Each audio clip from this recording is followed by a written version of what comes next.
name is Mark Tipple, and because we've just started live streaming, no one will be listening, but we're off to a blinder here. I'm joined by Australian under-20s superstar Abby King, who's coaching the Palm Beach Stingrays under-12 girls.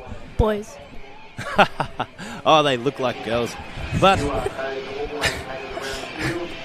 and we're here commentating the first game of Western Derby between Ipswich Falcons and Toowoomba White in the 14 Boys. Abby, how are you? Good, thanks. How are you this morning? Very good. I've had my green juice. You've enjoyed how many shots of coffee? Only 2 this morning. Only 2? Well, we'll bump that up through the day, no doubt. And we're off to a blinder, excited for what's to come over this tournament. Thank goodness it can happen, Abby. Yes, we're very lucky to be able to participate in Junior State Cup this year, considering COVID down in our local area. So we are very lucky to be here in Harvey Bay this weekend. We were in lockdown this time last week, not knowing if this would happen, but here we are.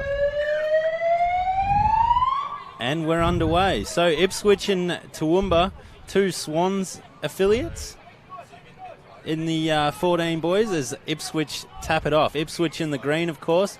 Toowoomba in the blue. They fade out to the right, fade out on a link. Now looking for a middle static quickie play.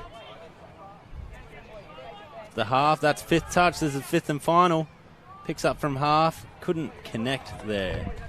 So Ipswich off to a good start against one of the tournament favourites, Toowoomba White in the 14 Boys. The White is their top team as number 8, who is a flyer from Toowoomba. Has a great run down the sideline. Braithen Scott there. Okay, so they're building again. Number 6 has the dump out the left link. Lachlan McGrath. And Braithen Scott feeds Lachlan a quickie short side. Okay, the refs called play through. Ipswich didn't make it back to the line and weren't onside there. Abby, the last time you were at State Cup, you were on this exact field, 2019 Grand Final, 18 Girls for Palm Beach. Is it good to be back?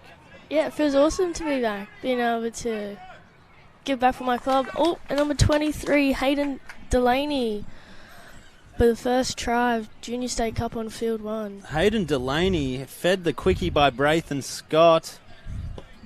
As we see the replay. Awesome to be back, being able to... Braithen Scott, sorry, number club. 8, had the quickie. Step back and fed to the number 23 who dives in. I think early you can see that that Braithen Scott, he's a player to watch for the rest of this game, that number 8. So Ipswich, a much smaller affiliate than Toowoomba, I understand, Abby. You know a lot more about Touch Out West than I do. Yeah, Ipswich don't bring too many teams to these carnivals, but they still participate, which is awesome to see. Toowoomba, definitely a big club, definitely dominant club for Queensland, I think. For sure.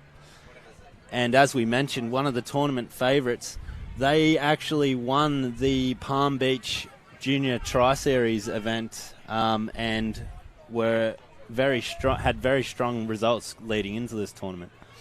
As they drive up the field again, taken by number 3, who's Max Grills. Oh, they scoop through. Number 7 finds the 14 on the wing. Byron McMillan to score after a great scoop by Darby Reid. Talk us through that one, Abby. Yeah, just a middle play there. Nice scoop by, was it McMillan? No, that was a try scorer by Reid there. Awesome play. Found his winger. 2-0 to Toowoomba early in the game. Nice long ball for sure. And Toowoomba showing their strength straight away. What will Ipswich look to be doing? Obviously, they're up against a really strong team here, Abby, but when you're one of the developing teams, what are you looking to achieve out of a game like this? Definitely just completing your set of 6, getting to the other end of the field, and making your other team compete to get all the way to their end of the field to score a try. It's 5th and last. Oh, he's nippy on his feet. The little 20 Ryland McDonald. As 6 touches completed, and Toowoomba have the ball. Driving up the field once again. They're making really good meters every time as that 23 and 8 combination comes into it again. Hayden Delaney and Braithen Scott. And they'll concede a penalty there for, I think, in the ruck or offside maybe, I'm not too sure. So shout out to all the parents, grandparents, friends that are watching their boys play as Toowoomba look to set up a sweeper play, hit the winger, and look to rebuild again. Oh, Rooster plays, fumbled it. It's very dewy early on in the morning. Perfect conditions, I must say, here on the Fraser Coast. The field one looking remarkable. The whole event is looking sublime. So thank you to the Queensland Touch football staff who've done a great job in setting this up. Not myself included. It was everyone around me that's done an awesome job. As Ipswich drive up the field again. And don't make it too far, only make it to the 10 metres on the Toowoomba side of halfway. So you want to usually get down as close as you can to the 7 metre line, which is the line closest to the try line. For those who aren't well known to the touch football world, as Toowoomba ruck out of their substitution box, we've got number 3 setting up here. Max Grills on the Rooster. Hits the link, finds number 1, and good touch from Ipswich to complete the Conrad set. Brown there on the wing for the Falcons. Awesome touch, come and shut down the link. Good read there. Can you explain how shutdown defence might work in touch football to those unfamiliar, Abby? As Ipswich get a 6 again. This might give them a chance to get up the field and make it to the Toowoomba try line. Abby, talk us through the shutdown policy in defence. Yep, quickly. so if your other middle has the ball shut down, you're on the play as soon as they catch the ball. Gives them no time to pass, really. Yeah, so instead of just marking up man-on-man in defence, we might collapse or help a teammate. If I was defending next to Abby, she gets stepped, which she usually does, I would be there to help. So we'll see that very, very done very well by a lot of the teams here, especially the ones that are a bit more advanced. As Toowoomba have the turnover, Ipswich made about 30 metres on that set, and now Toowoomba's driving up. That's third touch pass halfway. This will be fourth, and then what they'll look to do on this fifth touch is strike dump and go through. As we see number 3 scoop through, the ref has seen a touch pass there. So that's another rule if you're unfamiliar with touch football. If you get touched and then pass the ball, that is called a touch pass. It is a penalty and the ball goes to the other team. So if you get touched, you either need to play the ball. Well, that's all really you can do after you get touched, unless it's a turnover. But here we are as Ipswich driving to their substitution box to get the fresh legs on.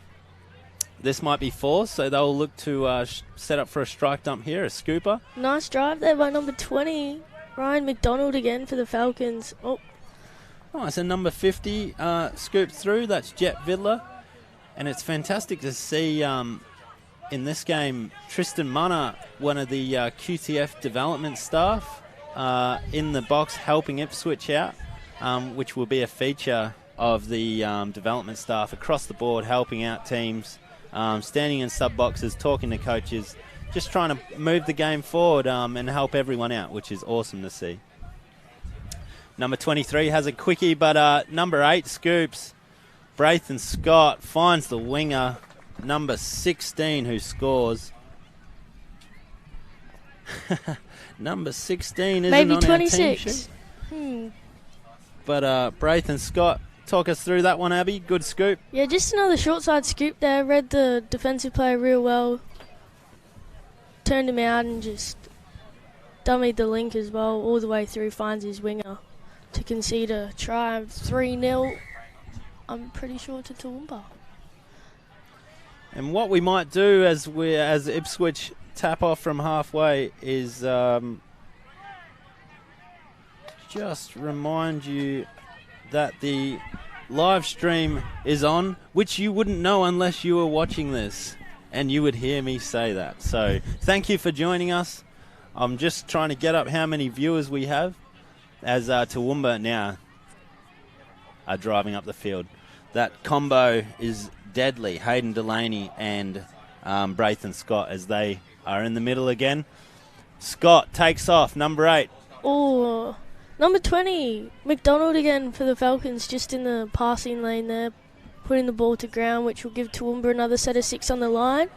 So it'll be interesting to see what their attack play here is. Mark, what do you think the boys will run? Well, Braithen Scott leading the way again. He sends a sweeper around number 6, who has a great dive, but that's fantastic. So number 6 came around on the sweep, Lachlan McGrath, and then Ipswich were good enough to cover it. What would you look to set up, Abby? Maybe just a sweeper again. Yeah. Maybe chuck a bit of a quarterback in there. But the ball is a bit wet, so the ball security is a bit of a key here. So you're dead right. We see the sweeper. Whoa, as he flirted with the sideline. The winger there, I didn't quite catch a number. Number 10, I think, Sam Lawrence. I was bamboozled by his tippy-toeing.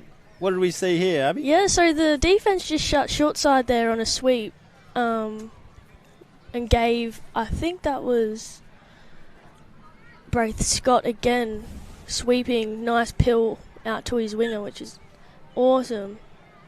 And Falcons would tap here, good first run. Toowoomba are sending shooters up here. Oh, but they've got a turnover. Good defense pressure by Toowoomba boys. And they'll turn it around on their 10-metre line. All right, Toowoomba, yes, driving up. Yeah, but they will drop the ball there on Falcons' defense 10 line coming out of their half, which gives Falcons a really good set completion here maybe, but they will not sub, they will stay on the field. And they will go forward. No touch by Toowoomba, but they'll play on. They didn't see that. They'll keep running. Oh, they've stopped a bit far out, but yep, nice pass there. 5th and last, and they'll have a half run. Ref calls Toowoomba onside, and it'll be changeover on their 7-metre line. Yeah, Jet Vidler scooping through again, which is good to see. At least they are aware of their 5th touch strike play and what they need to do there. But they haven't been successful and probably need to get a little bit closer to the line before they're doing their strike plays. So it's 4-0 to Toowoomba so far as they drive to the line. This is 5th touch, so this is their strike play. Oh, and I saw it. Toowoomba Link just swept on that last play there, and I think there was a bit of confusion that there was a middle dump happening for the fifth touch. Still a good completed set though by Toowoomba. Falcons will take it to their box for fresh legs on, and we'll see what they have at the back of their N6. Oh, unfortunately though, ball's down there, and they'll turn it over on halfway. All right, well, if I'm Ipswich here, I just really want to get to half-time, hopefully score a try, keep Toowoomba out before the half, go 4-1 into half-time and see what we can do in the second half. As Toowoomba send a sweeper around again, that's one of their go-to plays. Oh, and the ball just slips out of his fingers. I think that is number 2, Charlie McMahon. For those, oh, sorry, Abby. No, good. Oh, for those unaware, when we say sweeper, that's a player running around the back. You'll see the back of the ruck, very popular move. In my opinion, the best move, the second best move you can do. The second best. What's the first best, Mark? Abby, the best move in touch football forever will be a scoop. As we've seen here, right on time, number 20. Ryan McDonald again. Rylan McDonald, he has feet that sparkle. He didn't need the shoes that lit up when he was younger because his feet glow as he took off from half, found the winger. Nice. Unfortunately, number 12 dropped it. I won't say Austin Wade's name. Oh, I just said it, but dropped the first try. But that's fantastic to see Ipswich create that opportunity. Last play. Oh, last play of the game. Will they concede? No. Good touch again. Number 70 on the wing for Ipswich. Yes, that completes our first half of Junior State Cup. 14 minutes of fantastic action. Abby, what's your read on the game so far? Toowoomba are definitely winning the first half. Yes. Defense is very strong. Ipswich just need to complete their sets. They can obviously break the line and make opportunities to score, so I think they've just got to lift their energy a bit more, and second half will be an absolute banger of a half, I think. Let's go then. Thank you for joining us. That's all from Mark and Abby for the first half. We'll be back in a second.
And we're back to Toowoomba to tap off for the second half of the first round of Queensland Junior State Cup. Junior State Cup celebrating its 21st anniversary this year. Started in 1996, which is before you were born, well before these boys on the field were even thought about. So fantastic to be here in the 21st anniversary, especially after missing last year's event.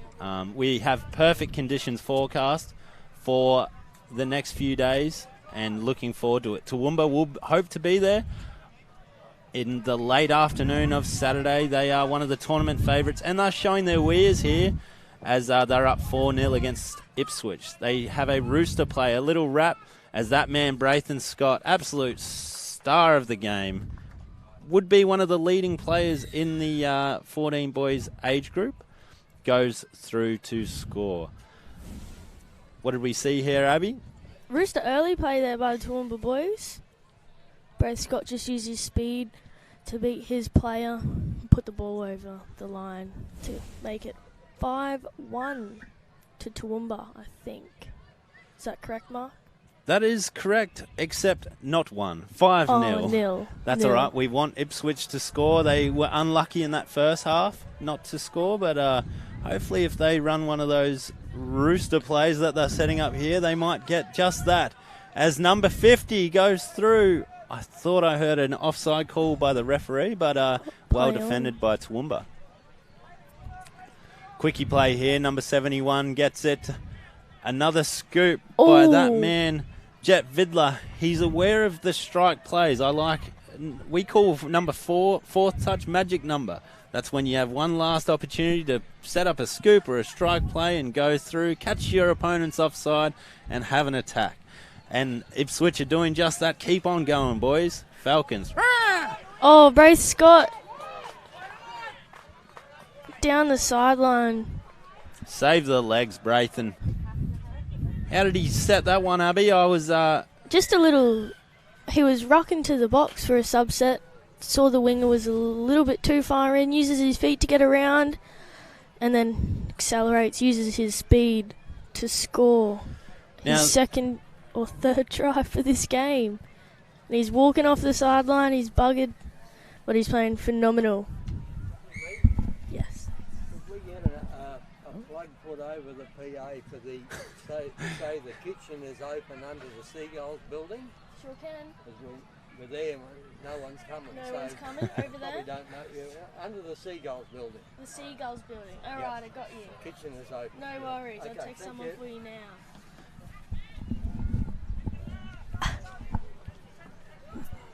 As, excuse the interruption, being on the halfway of the main field, some people think we are tournament control. But so you may hear some funny things as we go on through the week. And I'll be sure to turn the volume up so you can join the conversation as Toowoomba drive off their own line. And they find their winger in space who has great speed to score and take it to 7-0 early in the second half. Abby, they have some pace on them, these Toowoomba boys. We picked them as pre-tournament favourites, and we see number 14 there score again. Byron McMillan.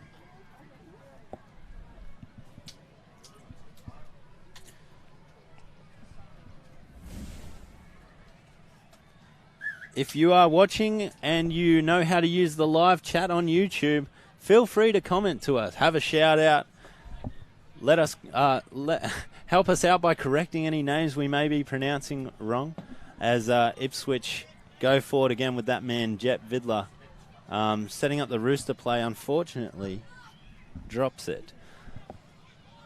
Now Rylan McDonald has been probably their biggest threat so far, and if I was them, I'd look to get the little number 20 on for the next set for a scoop as Toowoomba drive again.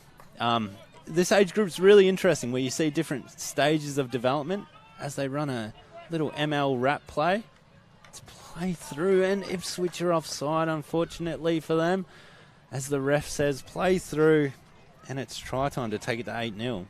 Charlie McMahon for a try there for Toowoomba.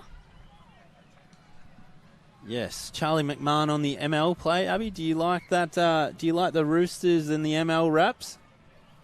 Not too bad. I do like a bit of a fake ML in the girls' game. Not too much ML plays. I think are ran enough in women's touch, but we are watching under 14 boys right now, so. No, you're dead right. As Ipswich now tap off, it would be fantastic to see the boys score against their southwest Queensland Swans rivals. As they set up a Rooster play again, they dump it on the link, which probably isn't their desired outcome. And unfortunately, Jet Vidler spills the ball there. It's very slippery. These new balls, they come wrapped in plastic. They look so pretty, but they are wrapped in a see-through silicone. Scott again, just dummies. The Falcons link runs all the way down to concede his hat-trick for the game in this half. Is that a hat-trick just in the half? Just in the half. And he set up a couple too, so... Definitely a star play to look out for if you're in the under 14 boys. Watch out for Braden Scott. Oh, the right foot step, the dummy. And just the takeoff. That's classic touch football skills. Reminds me very much of a young Kalen Ponga, that sort of style, who I'm sure he idolises. Another former touch player in the NRL. As Ipswich take off here, 46, number 46, has a crack at the line, Hayden Hines. And the referee will say play through, and Falcons will get their first try of Junior State Cup against Toowoomba. Let's go, Ipswich Falcons, well done. Good listening there by number 46, Hayden Hines, sorry. Yeah, so the refs ruled that the boys in blue didn't make the line with 2 feet. Said play through. Hayden Hines on the sweep. Dives in to score. As Chloe Gray on the live stream said, our Toowoomba boys are too talented. Chloe, I would debate that. I wouldn't say they are too talented. That would be wrong. But thanks for the shout out for the Toowoomba boys, Chloe, as they dive in again. Oh, and they'll have another chop there at sort of a Rooster early, but not really, and ref will say the ball was down before Ipswich. We'll watch the replay. Good hands, fingertip stuff from the number 4, Jackson Winnett, who scores it to take it to 10-1.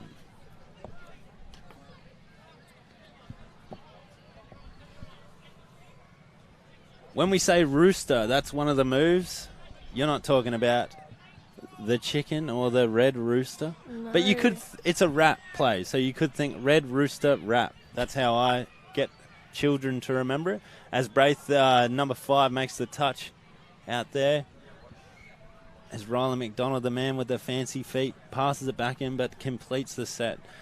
Toowoomba, that's 6 touches, so now Toowoomba have the ball, and it will be interesting to see if they drive it down the field or go to their substitution box, which it looks like they are doing. Nice little wrap play. Number 5 comes around. Braithen Scott again with the ball. Number 6 takes the touch. Lachlan McGrath. So I think the partner in crime, Hayden Delaney, goes down for Braithen Scott, but there's a little bobble there, so... No touch, actually, there, Mark. Oh, no touch. So he hasn't put his hand out to dump the ball, and 71 has just pulled his hands up to make it a no tag, which is actually a penalty in touch football, so they'll get a tap, and Toowoomba defence will be 10 metres. Oh. Spoke too soon about the penalties, I think. All right, well, we have about 7 minutes left in the game. Toowoomba, they've got their main... Oh, that's a bobble again. Hayden Delaney's very skillful. He's got the famous number 23 on. Made famous by who, Abby King? I'm not too sure, to be honest. Shane Warne. But before that, Michael Jordan... But Hayden I was thinking basketball because I didn't know anyone wore number 23. Hayden will expect a little bit better from himself next time, unfortunately. But as we said, that slippery ball is playing games early on. So it's not until about 10 a.m., not 10 p.m., 10 a.m. where we'll see the ball and the field dry up and conditions a little bit drier underfoot. I think Toowoomba will drive to the box here as they take second touch. Good meters there again by number 6, Lachlan McGrath. The new recruits coming on the field as Braithen Scott dumps. That will be a penalty. The Ipswich player falling through the ruck there. And Toowoomba have a penalty with a tap and 6 more touches.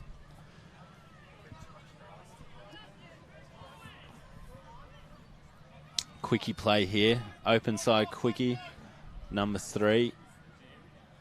As the ref calls the penalty again. Offside. Ipswich must have made the touch. But someone was offside as Max Grills, the number 3, is setting up in attack again. The middle static play that they're trying to establish. Yeah, just got to stand on the 7. I think they are there now. Oh, pretty play. Oh. A little show, go, dummy, Darby Reid almost hits the deck and gets a try, but the ref says there was a touch first. Number 3, fantastic play. Max Grills finds the winger. Oh, no, the ref has called it forward. It'll be a change over there, unfortunately, for Grills. That was a good pass. Nice read by Max Grills. Yes, those 3-on-2 situations in touch football, 3-on-2, 4-on-3, if you've got the ball, are very common. And it's we're very proud of how skillful our touch players are in finding the right option in those situations. And unfortunately, the refs called forward on that one. But Toowoomba get the ball back. Ipswich have turned it over just after halfway. And they'll look to drive as that's third touch there. Oi! And he's made up for it. Max Grills pace through the middle. Little skip, hop and a jump, and he goes through to score another try in this one.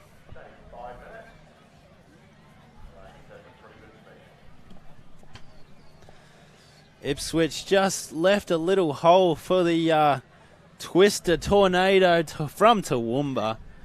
Max Grills, who goes on to score. Will E. said Toowoomba are all over Ipswich. Will, I'm not sure if you are a private eye or a detective, but I reckon you are completely right as the score goes to 12-1. Ipswich will hope to score another try this half, surely, Abby. Try and put things in their favour. Yeah, 5th and last here though, so they've going to pull something out of nothing. Oh, nearly. Nearly so close there, just the link. Holden didn't get the ball to their winger there, but the middle, awesome job. I think it was 46, Hayden Hines in the middle. Just stepped his middle player. Oh, number 50 actually. Jet Vidler again stepped his middle. As we see some fantastic draw and pass play that goes down in the end, but Toowoomba run out winners of the first game, 12-1 over their Swans from Southwest Queensland rivals, the Ipswich Falcons. Great to have Junior State Cup underway, and the pre-tournament favourites, one of them, Toowoomba Twisters, go to show their strength and their wares in this first game. They'll be a feature in the top 4, no doubt for me, come Saturday afternoon, Abby, and they had a lot to show there, didn't they? Yeah, very good skill and talent shown by the Toowoomba Twisters there. And awesome, I don't know what I was going to say, but it was good performance from the Falcons as well. Good performance from the Falcons. They'll look to build and grow from there, obviously. It was good to see Tristan Munner, the QTF development manager from South Queensland, in their box helping them out. And I'm sure they'll learn so much from not only this game, but from their experience in this tournament. Abby, the conditions are drying up, the sun's out, the coffee is hot, the parents are happy, the kids have smiles on their faces. Don't you wish you were still out there? I wish I was still playing, yes, 100%. Abby King, joined here by myself, Mark Tipple. Abby is an Australian under-20s representative, one of the best women's players in the game, in my opinion.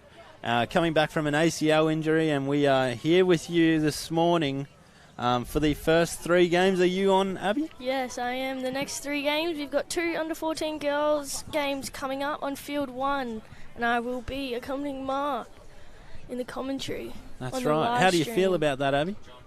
Yeah, look, something new, something interesting. It's not bad to have a chat, so we'll see how we go with the next 2 games. Yes, absolutely. And we are stoked to be here on the Fraser Coast, who are a major event partner of Queensland Touch Football for this event. How many years has it been coming to Hervey Bay? I think it's coming on about 6 or 7 years plus. But I'm from New South Wales originally. Don't hate me for that. Keep listening. Stay tuned. I'm working for Queensland Touch. I have a Queensland Touch logo on my left breast, which I'm very happy about. But for those at home, make sure you come here sometime. Take the time to come up, see the whales, take a hike in the rainforest, or take some time to explore the colourful beaches. I must say, when I got here on Monday afternoon, 4:30, I went down to the beach near the pier, saw that beautiful sunset, had a dip in the water, which is much warmer than New South Wales water in the peak of summer. And I was very happy to be here at home at Hervey Bay. This is my first time here, Abby, actually. Well, I'm glad you could be here. It's an awesome carnival, awesome place to be, and nothing better than a bit of touch footy. I'm well aware of the New South Wales Junior State Cup, which traditionally is held at Port Macquarie. This gives me Port Macquarie vibes, actually. Sleepy little town. This is much smaller than Port Macquarie and on the New South Wales mid-north coast. And I think we are at this venue for the final time. It will be most likely moving to a new precinct just down the road. Geography-wise, I'm not so sure, but... thank you so much to Chris Sharrock, who said great commentary. Thank you. Appreciate it. We appreciate that. Chris, tune in, add me on Facebook, send me a message. I'll give you more shouts out if you give me things like that. I will be able to keep my job, so thank you. Shout out to other sponsors who make this event happen. Physio Cream are the official recovery area partner of the Junior and Senior State Cup and partner of Queensland Touch Football. Physio Cream is a topical massage cream for the temporary relief of muscular aches and pains, which often hit us while playing touch football, especially those of us, sadly, who are getting in their later years, aka me. DSA Images are the official photographer of Queensland Touch Football, supporting events such as the Junior and Senior State Cups and the Junior State Championships and National Youth Championships. So thank you once again to our partners who make this all possible. As we get ready for the next game between Kingaroy Redbacks and the BMTA Mustangs White in the 14 Girls Division. Kingaroy, great to see them here.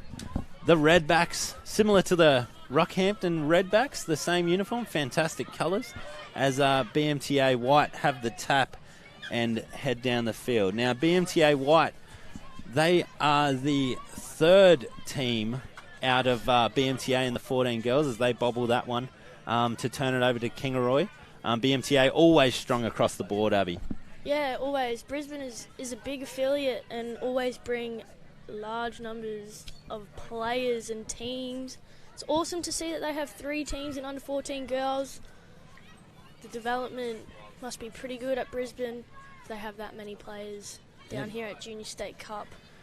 It must. As Kingaroy heads to the wing there, and they've got a turnover, unfortunately for them, as BMTA now drive up the field. Thank you to Meteor Coaching on YouTube. Epic commentary, guys. Let's go, BMTA. Good on you, Meteor Coaching. I'm sure you know some of these girls, as most people tuning in would know the girls playing, I'm sure, as BMTA unfortunately turn it over on halfway. So that slippery ball, as we said, in the first game of the day, always playing games. We've known people that will take the new ball, rub it on dirt, scratch it on concrete, just to get some of the slippery plastic and silicon off it. But hopefully Kingaroy, as they're driving into their line here, can make use of the ball, slippery or not. Well, there we go. Dropped it right on cue. So unfortunately, neither team is able really to complete sets, which will be important to assert dominance. So BMTA White, I think, is one of their development teams. When they have the red, blue and white teams, I think generally the white is the third, sort of the second development team, so the third team in that pecking order. Against Kingaroy, a developing affiliate. So this will be a really good game, showing, like, it's fantastic to have games like this on field one. The next generation, as number 16, that was a great little scoop from Kingaroy. Oh, number 10, sorry. Great little run. Sean White, just with using her feet again. She's got pace. 58 makes the touch on her, but that's great to see from young White there. Charlotte Pearson just makes a touch on White, and it'll be 5th and last. She'll have another go down her sideline. So already we've seen number 10, Sean White. Now, in touch football, we play roles, and the best teams, whether or not they're old or young, you get your players doing their role to the best of their ability. Already we've seen number 10, Sean White. She's a great attacker. She's got speed. You want her in attacking situations as much as you can. You want to share the ball around. Some people doing the dirty hard work. That's people like me. And then some people like that young lady there with the long legs and plenty of pace, number 81. They are the superstars of the team with speed and ability, much like my co-commentator here, Abby King. Leading try scorer for the Australian under-20s in 2020, the under-20 women. And it's great to have your expert commentary with me this morning, Abby. Oh, she'll just take it back to roll the ball, I think. Number 14 for Kingaroy. Chloe Manthe, maybe? I'm not very good at pronouncing names, so say your name wrong, tell me on the live stream. But Brisbane will ruck it down their end of the field to try and concede a try. They'll run out to the wing to get some more meters. Kingaroy will shoot. She throws the dummy. Touch and pass again, so... Oh, yeah, never mind. Oh. As Kingaroy now have the ball, driving up the field through the middle and go to their winger. I think that's about third touch. Hopefully they'll take this one for fourth and then look for a strike, dump or a scoop here. No, as we said, those... Offside, is it? Yes, Mark. I think you jinxed them there with the drop ball, but then they got it back. What do you think Kingaroy Girls will be playing attack-wise down on the line? Well, to be honest, in this situation, and I'd love to have a chat to them, I would get their main attacker, Sian White, on there. Try to put your best players for different roles on at the right time, as unfortunately they tried to set up a little sweeper there and bobble the ball. But we are here for development. It's fantastic, as we said, to see a game like this on Field 1. Two developing teams. Probably have never played live stream before. Last time there was a Junior State Cup, these girls would have been under 12s if they were here at all. So they will be stoked to be back, as your boys are. Many of them playing their first Junior State Cup, the Palm Beach under 12 boys. Yes. Excuse my stumbling. Yes. I think maybe half the team will be their first time playing a Junior State Cup, and they're all pretty stoked about it. So I'm pumped for the boys, and I just hope they come out and play every game how I know they can play, and we make it through to the finals. We are grand final worthy, so I've got nothing less to look forward to and work forward to for this carnival over the next 3 days. Very good, Abby, as fifth touch hits for the BMTA white team, but they slide in. She'll hit the ground real quick, ball over the line. That was a great dive from number 24. No, was it? 64 for 64? Brisbane. 64. Melania Talfa, I think, is the name. As she dived two hands, slid the ball across the ground. In these slippery conditions, that's fantastic work from Talfa to remember to use two hands. If you put it in one hand, might slip out in these conditions. As they hit the lead, 1-0 to BMTA White. Oh, there we go. Bit of a key player there. What's her name again? White. Sian White with the ball. Last play. And we'll see if she can pull something out of nothing. Oh, I don't think she realised the touch count there, unfortunately. So,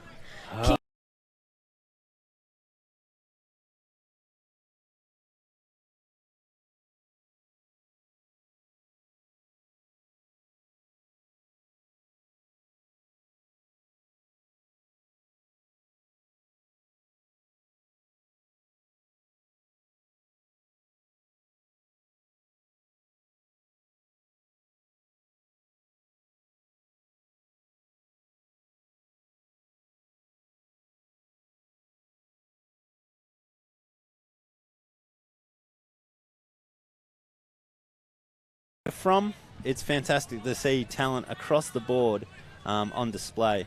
This number 10, Sian White, again on last touch. That's a play through. She's a star, this young girl, as she gets a 6 again. Yeah, so she'll definitely be a key player, I think, here, Mark, on attack. I think she'll try and set something up for herself. Yep, she's pointing to her players to get where she wants, which is awesome from Sian White. And I think she'll just have a quickie. She'll step back in. Oh. As BMTA make it across to cover. Chloe Gray on the chat said live stream just froze. Chloe, I hope you're back with us now. As we see Kingaroy set up a middle play. Yes. Sian White, a key attacker here, number 10 for Kingaroy. Gets the quickie back. But BMTA are up to the task on that one as we see fifth touch, fifth and final. Sian White again, number 10. Just using her legs there Nice run. As BMTA up to the task, cover that one defensively very well, and now are driving towards their box to get some substitutions. Oh, some pace once again from number 81. Long legs, plenty of pace, Brianna Goat. The GOAT. The GOAT. Goat. As BMTA, I think this is 4th touch here, or 5th. As they scoop through, number 62, great work. Finds. What's the ref going to say? Nothing. So she found number 11 there for Brisbane. Sophie Atkins puts the ball over the line, but Sian White was there covering her player and makes the touch, but she'll fumble the ball and Brisbane will change over in their half. As we just saw the replay of the last play there. Not sure what the ref ended up signalling there, but it certainly wasn't a try, as we remain at 1-0 for BMTA White over Kingaroy.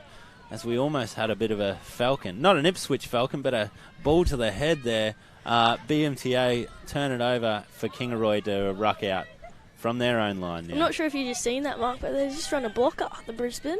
Did they? Drew it out the back. Sian White, that young lady once again. Player to watch for the future for Kingaroy. Makes good meters down the sideline. I believe that is 3rd touch. As Kingaroy look to set up. As we said, for those unaware, on number 4, which is this one, you'll look to set up your final strike play. 5th touch here, and you either have a quickie play or a strike dump or a scoop, as Kingaroy choose to spread it to the wing and find their 6th touch completed out there. Cracked Gamer YT on YouTube asked who is commentating. My name is Mark Tipple. I'm a Queensland touch football staff member who works for South Queensland Sharks, the reigning men's open, women's open and mixed open champions at NTL, which I had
Yeah, so that might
Beautiful Harvey Bay for the 2021 Queensland Junior State Cup. My name is Mark Tipple. I'm joined here by Abby King as the games are a little delayed here on Field 1 as we just wait for BMTA Red and Harvey Bay 14 Girls to take the field.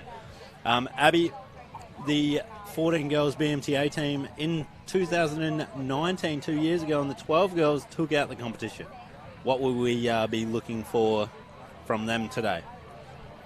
Good defensive pressure, I think. If they've won a Junior State Cup, you're definitely going to be able to defend to win. A game with touch. Straight off the bat, you can see they are very fast, good at rucking, and they've got a set play, most likely off the tap. The BMTA Red teams are very well structured. Many of the BMTA teams, obviously. Whoa, as Harvey Bay, number 1. Came out flying Millie Paxton to get an intercept. As BMTA send a sweeper around number 52 it was, sweeping around the corner. Zara Hagen gets touched as BMTA Red look to set up again, but bobble the ball. As we said, those slippery conditions underfoot. It is drying up a little bit, but a new ball is always a little bit slippery. As we see Harvey Bay, as we see, that's a bar of soap out there. They must have swapped it with the ball. As Harvey Bay make it almost to halfway. Driving down the sideline here, that's fifth touch, fifth and final opportunity. Number 2 from Harvey Bay, Madison Fletcher. Looks for the switchback, Mark. Yeah, one of my favourite moves. As I said, my favourite move is the scoop, the best move in touch football. As BMTA now drive over halfway, they'll make a couple substitutions. Number 7 on the wing there, Kalani Bernard, controlling the ruck very well from dummy half. And they've got numbers out wide. BMTA red as they score their first try of Junior State Cup 2021. I didn't quite catch the number there. Number 4 for BMTA goes over. Number 4, Audrey Rayfield, was the beneficiary of some great hands out there, Abby. Yes, she hit a hole. They run a bit of a fly, we like to call that. So just really running numbers, hitting a hole, and she'll put the ball over the line to make it 1-0. 1-0 as Harvey Bay, the local hometown team, look to reply. Unfortunately can't do so. That slippery ball playing games with them once again. BMTA well drilled, driving to their box. Now for those that don't know, every touch, generally every ruck probably has a reason behind it, as BMTA drive to the box, know exactly what they're doing, get their new substitutions on and have a chance now to extend their lead. Oh, great hands out there on the wing by Holly Bradford as we saw some good pace. Gabriella Johnson, number 40, to find her out there. Couldn't convert though, and Harvey Bay now driving out from their own line. Lovely red and black uniform, similar to the Redbacks of Rockhampton and Kingaroy, Harvey Bay. From this beautiful town on the Fraser Coast.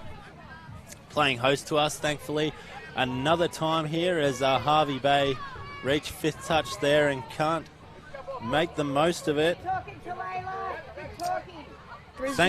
Thankfully, I hope you guys can hear us now. Can they? We'll presume you can. They certainly can. I've just checked. As Josh Hillman says, go Mustangs. Unfortunately, they couldn't go over the white line there. Abby, ball goes to ground, and Harvey Bay will have another opportunity to make their way up the field. Now, they haven't been able to complete their sets, though that's second touch there, and they're only making about 3 metres per touch. You want to make about 7, 8, 9 more metres, obviously, as we see 4th touch there, which means they'll have to set up a strike play here. Oh, that might have been 4th, and this is 5th here. According to the referee, as this is their last opportunity, can't find any numbers, nothing really brewing there, and BMTA get the ball just after halfway. Abby, do you remember your time in the 14 Girls well? Not really, to be totally honest with you. I'm a bit old for that. You featured in a 16 Girls Grand Final for Palm Beach? Yeah, yes. And 2 18 Girls Grand Finals. 18 Girls Grand I didn't Finals. stalk you, I just know the game really well, you know. Know my history as we see BMTA win a penalty there for a hard touch. And looks like they were sending a sweeper again around the link right near the sideline. Cameron Bray, number 60, with the pace. She's obviously someone to look out for. Got plenty of pace as she, young Bray here once again holds the ball. She sends a sweeper around this time. Number 49 steps back, passes, can't connect. The referee will ask if she's touched the ball. She's got an honest response. And that is one of my favourite things about touch football, Abby, is the integrity and the honesty that we require from our players. As Harvey Bay, can't defend that one, but that's a bit of karma, I think, because they said, hey, we touched the ball. That's 6 again to the other team. First touch. The BMTA drop it, but I can't say that's karma. Okay. That's just an unfortunate mistake as BMTA get an opportunity again. Driving that girl, Bray, number 60. Step, dive. Great touch by Harvey Bay. Oh, once again, the integrity, the honesty on display. Bray sweeps around, dives, and the Harvey Bay player has said no touch as we see this, Abby. Yeah, good speed there by their sweeper. Their sweeper seems to be BMTA's go-to move at the moment. First a link sweep, and then they've just done a middle, and they've gone back to a link. And I didn't catch the name and number of that Harvey Bay player, but the referee asked her, "Did you touch her?" And what's the response there, Abby? She did not get her. That's correct. very honest. I think she did touch it in that 6 again as well, so good display from the Harvey Bay player. Thanks for the shout out on YouTube, guys. Great to have you joining us. My name's Mark. I'm joined by Abby, both South Queensland Sharks and QTF employees as BMTA. The pace on the girl, number 52, Zara Hagen. Long legs, making the most of it. Great pace, Abby. Yeah, we'll just watch the replay on that one. She just wraps around, beats her player, dummies the winger, and off she goes to score. I believe our touch footballers have the best spatial awareness in sport because of the nature of the game. We saw that on display. Zara Hagen, Zara Hagen, great speed and awareness to score that one. Harvey Bay on the reply here. Number 10, Sienna Hilton, just listened to the ref there and had another go at the line. And unfortunately, that was the 6th touch there. Harvey Bay will defend Brisbane, and I would say they're going to be running a... No, they'll stay for a rucking set. BMTA driving off their own line.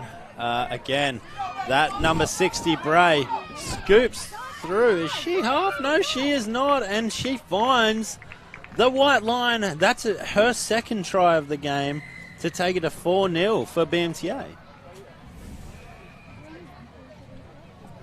Wrap play off the ruck. Bray gave it, got around, went through the space, and showed that great pace that's been on display all morning here. Good skill by Bray there, holding the ball in 2 hands, making a decision whether to pass or dummy. She dummies, ball under the arm, just accelerates to score the try. And as we mentioned, the BMTA red team are the defending champions from 2 years ago in the 12 girls.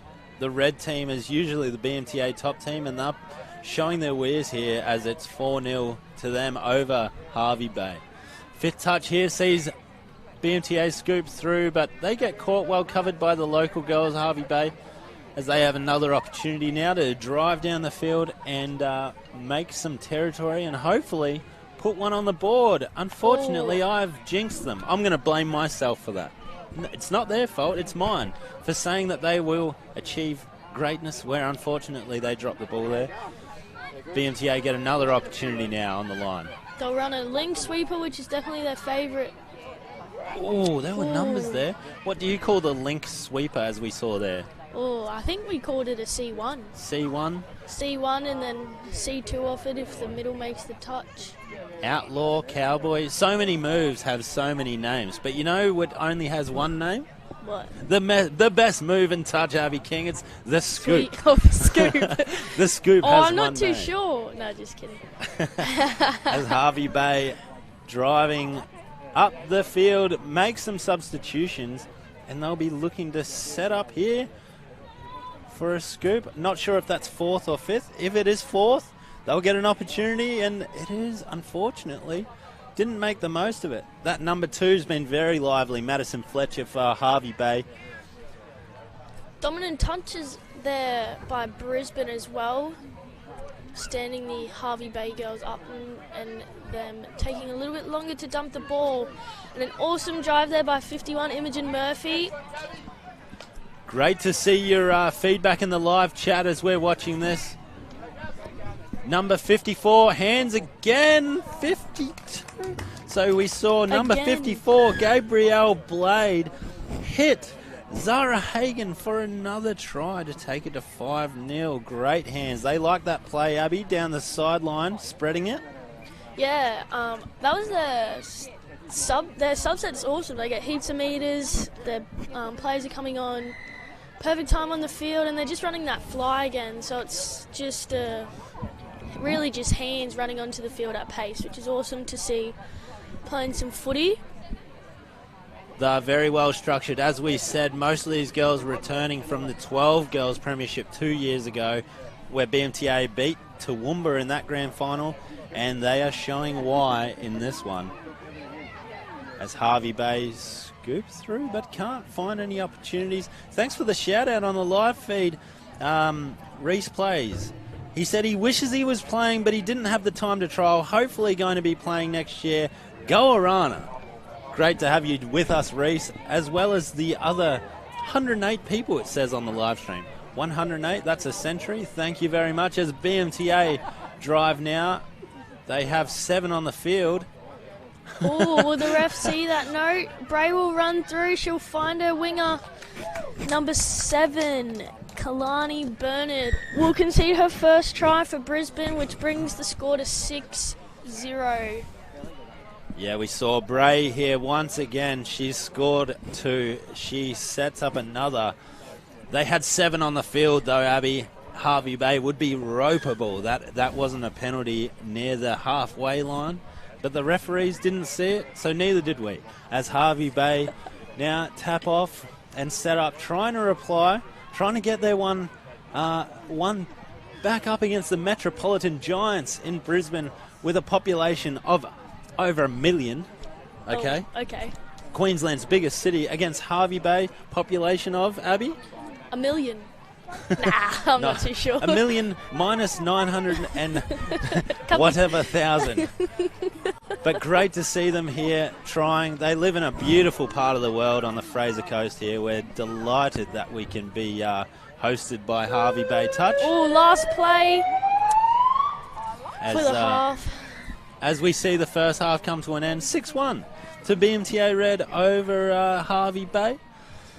Abby, what are your thoughts?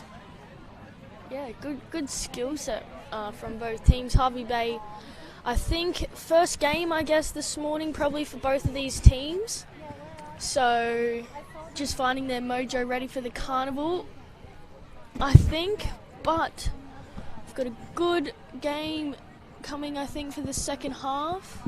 Harvey Bay will definitely need to find their attack on the line because they are getting to their 7 metres. Brisbane, I think, like you said, very dominant team. Their coach is sticking to minimal plays, which is definitely key, and we'll see if they can concede any more tries. Abby, you and I were both at the Titans Junior Series events held on the Gold Coast and Redlands earlier this year. Over the last few months, BMTA 14 Girls had a really strong rivalry with the Palm Beach Girls in many of those grand finals. Yes, Palm Beach, the last Titans Tri Series, actually ended up in a drop-off with Brisbane conceding the final try, and they did win the Palm Beach Tri Series. So Brisbane conceded the final try but won the game? Maybe. But I know they won at least one of the events, okay, leading into this. Palm Beach got them once, and I think BMTA might have beat them in the other grand final. Yeah, actually, I was there. They won the Redlands Titans Tri Series as well. And the Palm Beach one. So, yes. So pre-tournament favourites, as we said, they won the 12 girls event 2 years ago. Here they are again. Under 14s. Under 14 girls. And it's always great to see the pre-tournament favourites and see the people that are at the top of our sport leading the way in each age group, as Brisbane are doing here. Harvey Bay, obviously, they haven't had to travel far. Their legs will be fresh. Their minds are fresh. They live in a beautiful part of the world, so they'll be happy to be alive. And they'll be happy learning from a team like this, I think. Even though the score might not look too good on paper, you're learning so much in games like this against the best of the best, aren't you, Abby? Yes, definitely.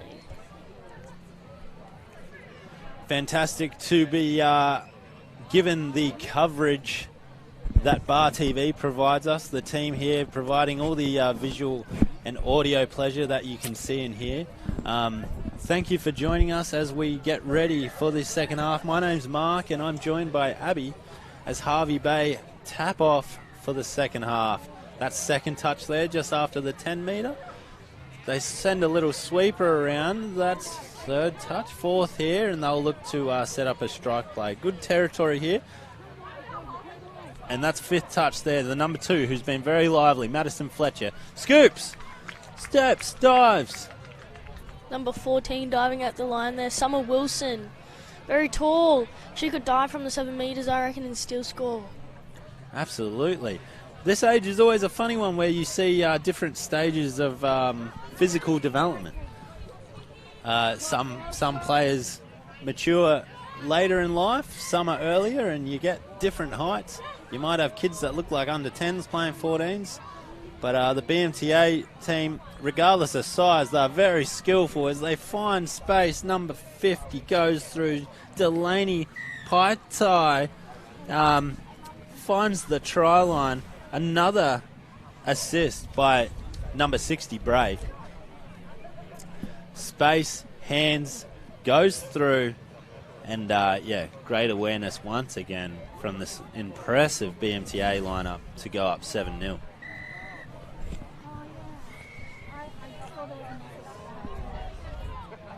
We'll see what Harvey Bay have in store for us, getting down to their 7 metre line. I think that's the third touch there. Harvey Bay having a crack again. This is 5th touch. Try to get an isolation play, one-on-one. Step back, can't find any space. Well covered by BMTA Red as they defend their line very well once again.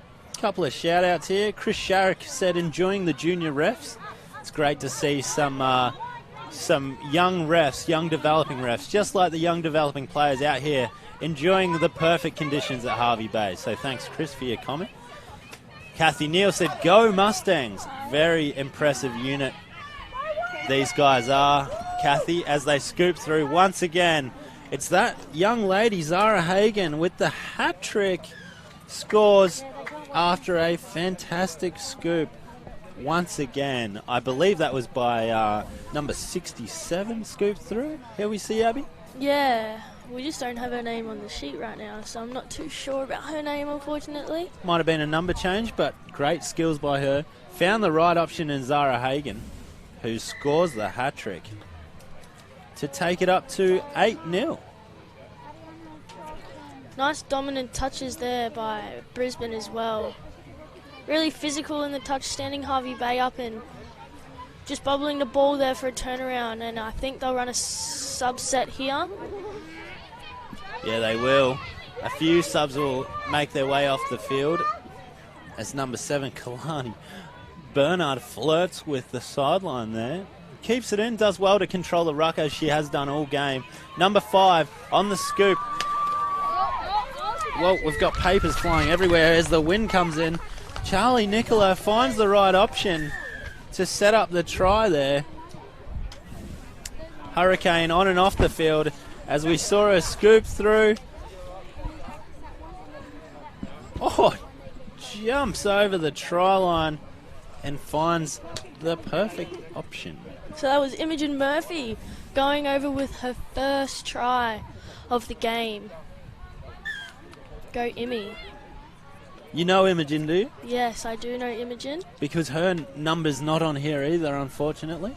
So I was wondering how you, or if you just made that name up, Abby. But Imogen's a talented young player, no doubt. No, don't say that. I didn't see that. You know her from school, do you? No, just through touch. She's got an older sister as well. She knows a couple people that I know.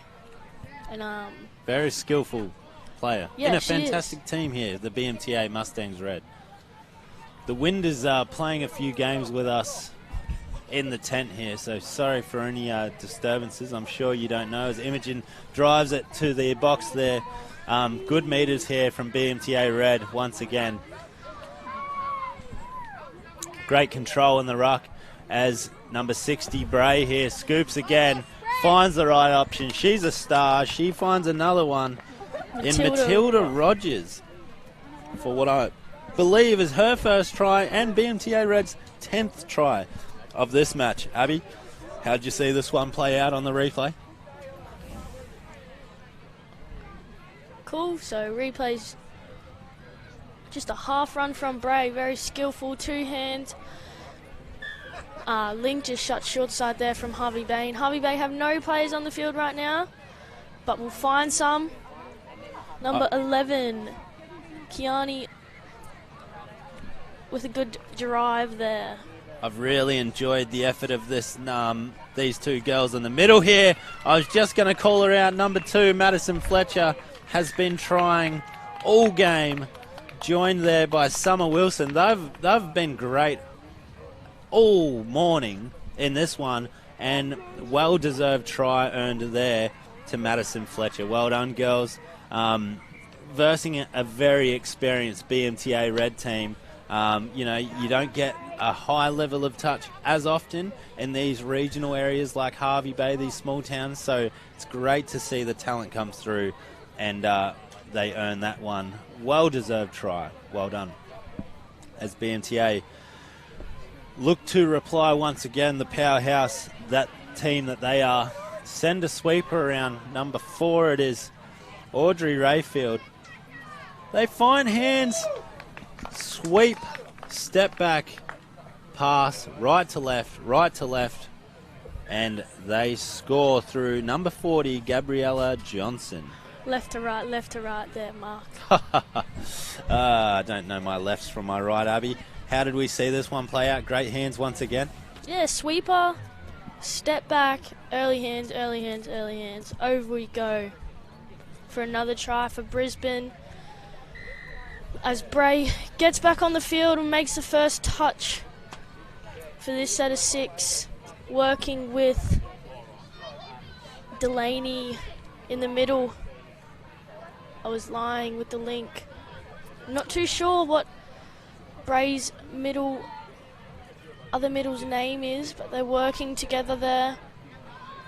The long hair covering the number, so sometimes we can't quite find the name as Hervey Bay turn it over.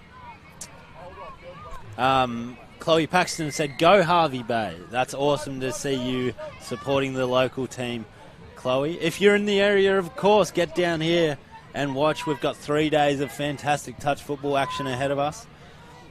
As BMTA drive up the field again, they've been a sight to see, showing some great touch football in the 14 girls here. As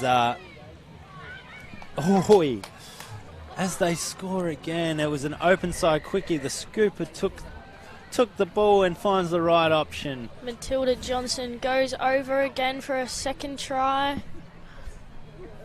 Matilda Rogers, sorry. 49. To take it to 12-1. Angie Rogers, thanks for the shout out, Angie. Great commentary, guys. Loving the live feed. Enjoying from Brisbane. Go Mustangs. How good with technology that even those in lockdown in Sydney can join us here at Hervey Bay watching. So appreciate you guys in the live chat, and appreciate everyone tuning in and watching for years to come, because this will stay on the internet forever. So let's not say anything silly, Abby. Thank you, guys, and unfortunately, Hervey Bay, they can't take it to 2, as we are about 7 minutes out from full time. BMTA driving up the field once again. They like this sideline drive, and there's a touch just made by number 6. Great work, Erin Goodfellow. But BMTA like the sideline drive and then like to spread it wider later on. So good to see them setting to their structure. It's paying off for them, as that number 54, I think it was, Gabrielle Blade. No, scores. that's Imogen Murphy. Again, feeded by Gabrielle Blade. Feeded? Yes. Or fed? Fed. It's I think it's feeded in touch. Feeded in touch. So feeded's her here. I think so. And find some space. They've got great skills, these girls, Abby. Yeah, just using their speed and their feet to get around their player, engaging the defenders, and just drawing past to go over for that one. Using their feet or their feeted? Defeated. Yeah, very good. Oh. Unfortunately, they are defeated by the ground there as the ball hits the deck, and Hervey Bay turn it over. The conditions now drying up. It's not too hot. It's not too cold. We've got a brand new ball. this is as good as it gets as we get ready for the Rockhampton boys up next in the next game. Against Dalby. Against Dalby. As we see lightning legs, number 52, Zara Hagan, who scored a hat-trick, just gets touched on that occasion. Good touch by Great diving Sienna touch. Hilton. As we've got papers flying around from the wind once again. BMTA flying on the field. And they find that girl. Oh. Your mate, Imi, unfortunately couldn't connect there. No, I think she was a bit unsure. I think she thought she was over the line then. And last minute, needed to get the ball out of her hands. Unfortunately, ball to ground. And Harvey Bay are running a subset. Fresh legs on the field. And I've just jinxed it. And Yes, the ball's gone to ground. So it'll be interesting to see what BMTA do. They get the ball at midfield, so a few people going off, a few people coming on, and it looks like they just dropped it as well. Not too long left in this game, I think, Mark. Oh, and Bray's down on her bottom in the middle of the field just there, catching herself on her feet. She's up and she's back. Harvey Bay off to their sideline. Oh, close drawn pass there. But unfortunately the ball goes to ground and BMTA will turn it over. I'd love to see Harvey Bay find the try line again before the end of this one, Abby. Yes, me too. You know why? Why? Because that would make it 2 tries. Oh, wow. As BMTA drop that one, and Harvey Bay will have another opportunity again. Fantastic to have such a good event in their backyard, Harvey Bay, making the most of it here. And if you just joined us, they scored a great try through Madison Fletcher, who has been a star for them. A star among many on the field for this one in the 14 girls. As Harvey Bay, good hands to find the link there, who just gets clipped, and it's 5th touch, so nothing really on. They take the touch out on the wing there and get ready to defend. BMTA have been relentless, one of the pre-tournament favourites for this one. Have won a couple of junior events leading into this.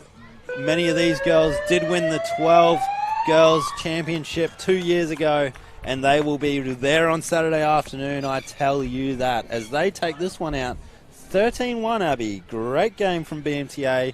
Great lessons for Harvey Bay. We either win or we learn. And 100%. They'll benefit from this. Most definitely. Also, great game by the junior referees on field 1 as well. Good performance from both teams. And I'm sure we'll see BMTA out here on Saturday. Yes, special mention to our huge team of referees. We could not play the game without them.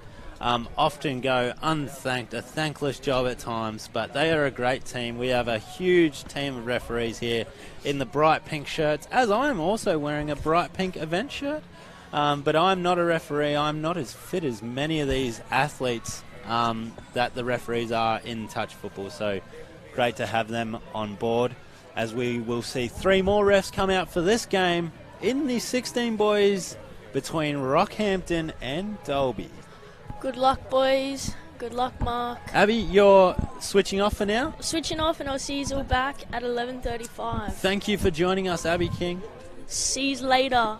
As we'll take a quick break and be back with you in a couple of minutes.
We are on for this 16 boys clash between the Dalby Eagles and the Rockhampton Redbacks.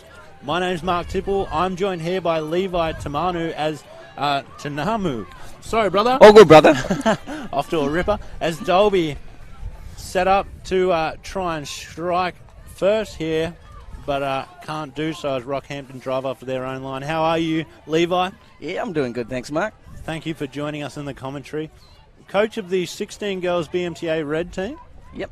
They'll be right there on Saturday, one of the pre-tournament favourites as well, as we see Rockhampton driving up the field, setting up for fifth touch here as the number 10 scoops through beautifully. Number 10 from Rocky. I don't have the team sheet in front of me, unfortunately. I think it's blown away, but he found the right option. Fantastic short side scoop by Clancy Hone, who finds the number 5, Connor Gooley, I think it is. Great start for them, Levi. Yeah, nice little short side play there. Link managed to shake his player and free himself up. You'll see that a lot from Rocky. Very well drilled, fantastic development program. One of the best teams, especially usually about 14, 16, 18 boys. You'll see a lot of Redbacks teams featured as Dalby try to crack their well-drilled defence. Can't do so here, and Rocky driving off their own line here. It'll be interesting to see if they are driving up the field. What are your thoughts on driving up the field or going sub-box, Levi? Oh, well, they're going away, aren't they? So, a bit unlucky there with the winger running out. Lost track of the sideline there, unfortunately, and turns it over before halfway. Dalby out the back of Toowoomba. Levi told me I'm from much further south than this. Had no idea, but great to see them come all the way out to Harvey Bay for Junior State Cup as they set up a fade for a rooster play here. Number 5, Aiden Stam is the beneficiary of that. Number 10 from Dalby, Leighton Dodd, looks like he's got some sharp feet and a bit of skills, as many of these 16 boys do. Like the 16 girls, Levi, great age group to watch. They are, mate. Yeah, you're just coming through the ranks now, so trying to find their feet, and there we go. We see many future superstars sort of come of age, and you'll see many of these players for years to come making Australian teams, Queensland teams. Rockhampton, I remember a couple years ago, they made up almost a third of Australian youth players, especially in the boys. They have great coaches, great development program, and they'll play some of the best and most well-structured touch football here amongst especially the older boys teams, as we mentioned. But they'll look to convert here again. Hone, the man that set up the first try, sets up a sweeper here, gets it back short side on the link, can't convert, can't find any space. They have a fade for a rooster here. Number 12 goes through, but well defended by Dalby, easily able to go man on there, and Rocky will have one last strike dump, I believe. That might only be fourth, but ball goes to ground. Couldn't find the space. Well defended by Dalby. They look pretty athletic themselves. Not that I know too much about them, but off to a good start here, even though it's 1-0. Yeah, good rucking off their line, aren't they, Mark? Yeah. Got some good pace. Well structured indeed. To hold Rocky out on your line like that was impressive. As we see fifth touch here, number 4. Great scoop from Bailey Skinner. A famous name and touch, no relation, I don't think, to Leon and Chopper of the New Zealand Skinners, but scooping all the same. Unfortunately, can't convert, and Rocky driving out from their line again. They get the new subs on, running a little latch play out on the sideline there, and find some space with heat. Number 7, Slade McMeekin. The factory, they call them down at Rocky. They just keep producing fantastic touch footballers. As number 8 goes through, clear. The ref's called touch. Great cover, even though it was a great scoop from Curtis Searup. some of these last names are new to us and may be difficult to pronounce. We'll do our best. Let us know how we're doing or if we can do it better as Dolby drive out from their own line again. The wind's starting to hit us, Levi. We might have to zip that down eventually. Oh, you're on the task as Dolby scoots We'll get it through. done. We'll get it done.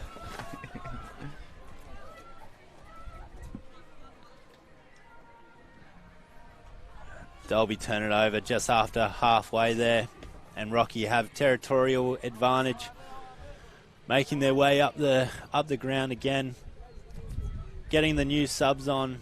It's important to keep fresh legs. It's been a real development over the last 5 years as the use of the very frequent sub patterns as we see in open side quickie of sorts. Number 14 here with the ball, fades out for the 12. And do we have a try? It looks like we do. Taze Black with the assist to the winger. Talk us through this one, Levi. A nice little short side scoop. And with a long ball to the wing. Wing's freed up. Obviously defensive winger for Dolby, unfortunately in too close.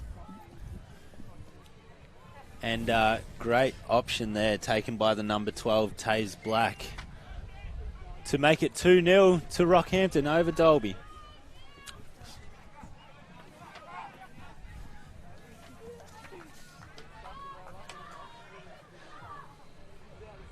Dolby now trying to penetrate this very well-structured Rockhampton defence. Great body shape by number 59. Makes it with the left hand. Turns his body the right way. And that man Dodd couldn't find an option. Got plenty of skills, but can't convert yet as Rocky have the ball driving from their own line again. I'd say they'll probably go to the box again here, Levi. Pretty well structured and determined to do that. Yeah, nearly lost it there. Number 12, unfortunately, was able to keep his eye on the ball and bring it back in. As they run a latch play and get all the new subs sweeping around. They go a middle dump for that man number 2, Riley Smith, to scoop through and finds number 10, Clancy Hone. Clancy, I'm sure in Rocky, who scores his second try to make it 3-0. Nice pace there by Riley. Put the afterburners on there. Good setup from start to finish. Try line to try line they went there. They just know what they're doing on every touch. They know where they want to be, and it's a great start for Rocky, putting their strength on display, one of the pre-tournament favourites. As we've mentioned, I don't believe these boys have ever been victorious going through the age groups in Junior State Cup for Rockhampton, even though many of their older counterparts have. So they'll be looking to change that as Dolby threaten, go through, but can't find the right amount of space. It'll be interesting to see. So they've just scored a try. I think that same group just defended it, and now they are now they drive off. So that's what they'll be aiming to do: score, defend, drive off. We'll see if they can convert on this right now as they set up a middle scoop once again. Feed the ML wrap play, but well defended by Dolby. Couldn't find the space in the end. You can.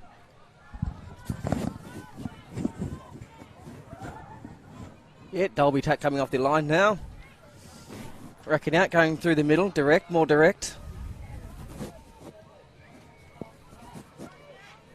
Held up though there. Lost a bit of momentum. Yeah, meters. The meter game is so important in our sport to get territory, and Dolby just aren't making the most of it, aren't able to get it as Rocky. This group has stayed on from that last set, so they'll be looking to extend the lead here. Number 7, who we have Slade McMeekin, as we mentioned earlier. Wow, sweeper play. Number 5 goes over. Connor Gooley, not sure, but he can sweep, he can dive and score there. Yeah, classic little setup there. Bit of a halo with the switch in from the link. Just want to see that Dolby player pull a little bit bigger corner. try and make it back on the line and make the touch. Unfortunately, on that occasion, couldn't do so. So the lead goes to 4-0 to the Rockhampton Redbacks. Dodd with the ball now, driving up as Dolby look to get their names on the scoreboard. Back into middle play here. Number 5, Aiden Stam, dumping for Dodd. Number 10 couldn't find any space on that one and gets touched at dummy half, which is a turnover in touch football. And Rockhampton now away set, driving away from their box and looking to go up the field here, not making substitutions. As that middle dump sets up for 5th touch here, I believe. No, that's 4th. They'll get another opportunity to set up a strike dump here. No dummy half there at the time, and Dolby defend that one really easily. Great intercept out there. And that's 0 touch after you get touched after an intercept, so that's first there. This might give them a better chance to make their way up the field. 2nd touch, Dolby driving up. Couple of players going and making subs. That's 3rd there, so they may have a good opportunity to make a good strike, especially with plays like that. Great pace. Well covered by Rockhampton. He gave himself half a chance there, Mark. Number 3. Good strike done, like you said. Yeah, number 4, Bailey Skinner. That man again, he's got some legs on him. And the pace just wasn't quite enough to sneak that one through. What do you reckon? No relation? No relation to the Skinners? I don't know if the Skinners would have any relations out at Dolby. Well, you never know, mate. They might be out there. Bit of outcasts out there. Who knows, as we see Hone again goes through.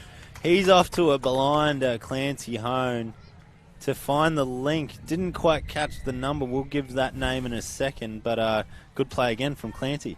Yeah, they're really attacking that short side, isn't they? Good eyes up. And release. Number 5, was it? Gooley again, was it? Connor Gooley. Scores a 2nd. Number 2. And Hone, he's scored 2. He's set up at least 2. Really is a player to watch, not only for this weekend, for this game, but the future moving forward.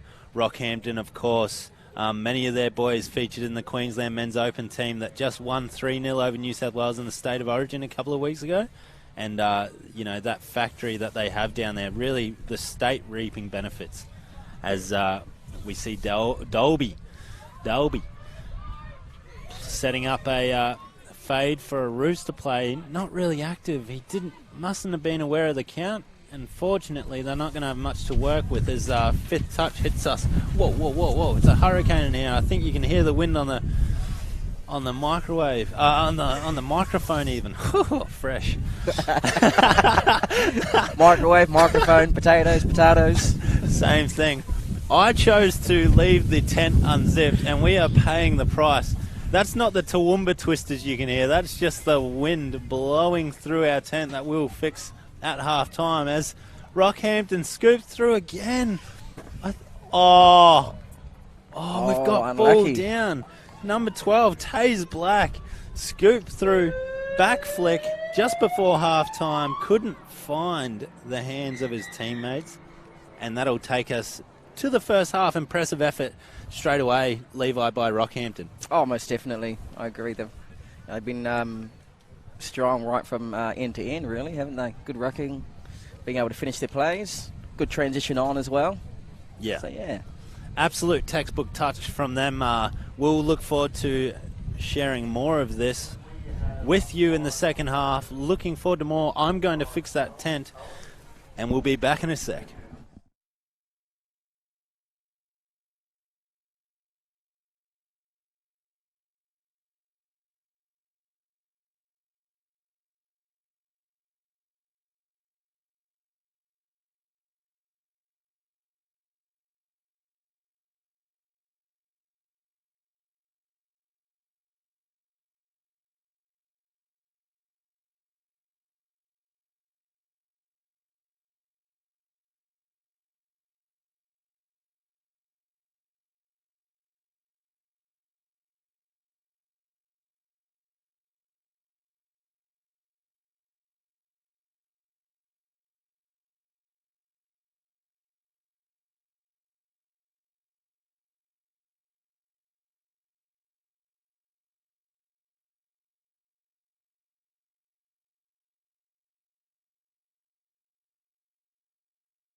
All right, we're back with you as Rockhampton scored another one while we were away fixing this twisted tent.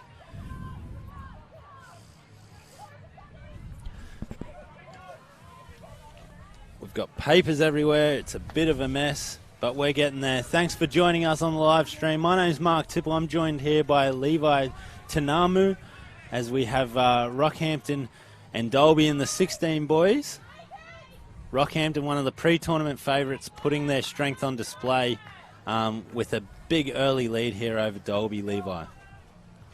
Yeah, that's right. I was just thinking, actually, there's a young little... You're talking about the, the factory of Rocky. I was thinking there's a little Bob lookalike out there. Oh, yeah, at length there? At length there, yeah. Jardo and Jamin Bob, young superstars of Rocky and Queensland touch.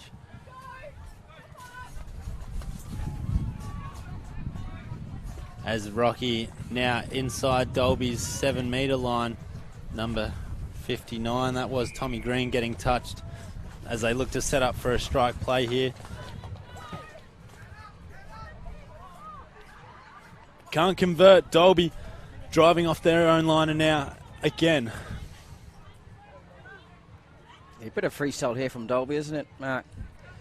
No real structure when it comes to this subset.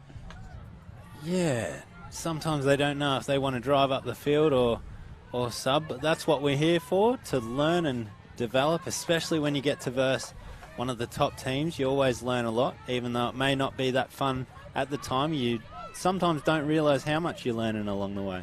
Yeah, excellent effort, though, that's for sure. Yeah, for sure. They haven't stopped trying, especially in defence. Some athletic boys as Rocky run a little bounce play there, a slip to find some space. Great draw and pass skills there, Levi, to score their 6th try. As we watch the replay now. Yeah. No look pass. There goes at number 10 again. I think he's going to be a player to watch for this carnival. Absolutely. Clancy Hone. Already a hat-trick in this one. As they score their 6th try. Wakai, Wyan Healing. Let's go, Redbacks. Thanks for the live stream. Thanks for the shout-out, Wakai. Asian Fishy, is there a live Hounds game today? I'm not sure off the top of my mind, but check the Queensland Touch Facebook, and that has the full live streaming schedule. As Dalby pass it long, but can't convert that one once again. They'll be really hoping to get a try in this one at least. It's Bailey Skinner again. Bailey Skinner, living up to that last name.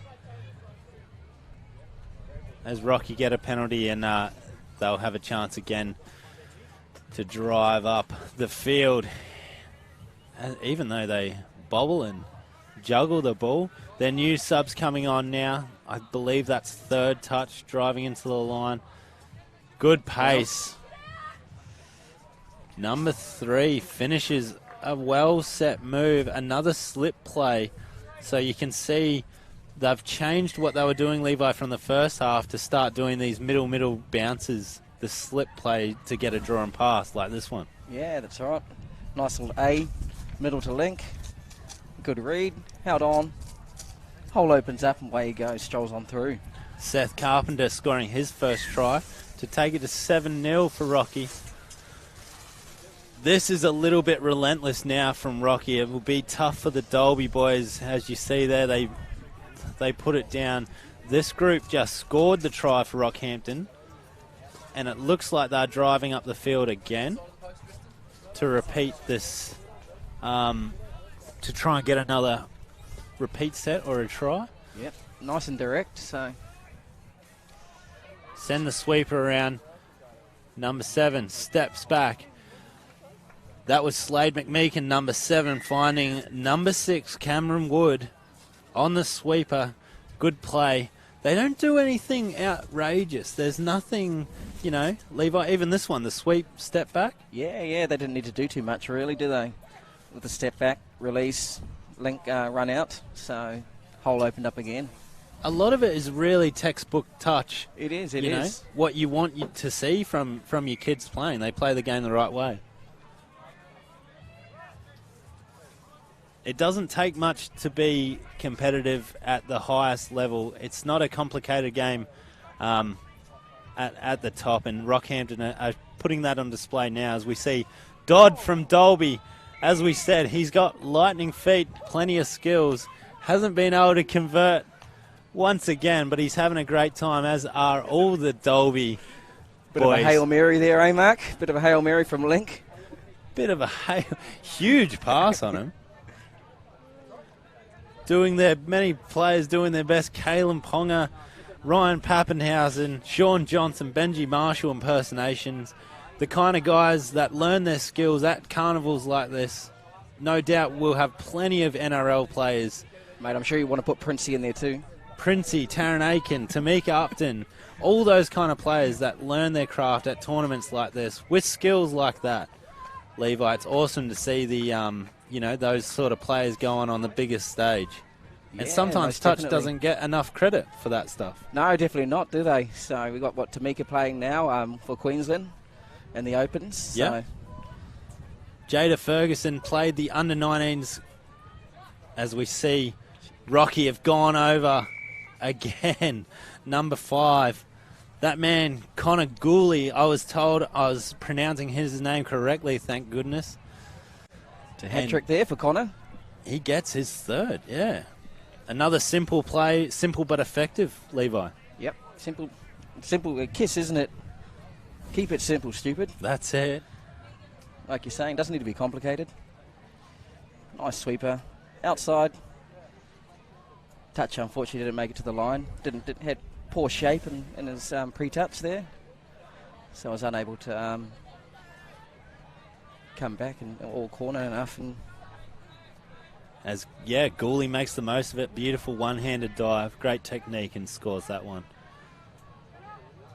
Dolby, they'll want to get on the scoreboard before the end of this one against a very strong Redbacks team. good textbook D there from Rocky with links high. Cutting off the 4-3 play. Martin Soden said, yeah, Cammy Wood, great kid, up the Redbacks.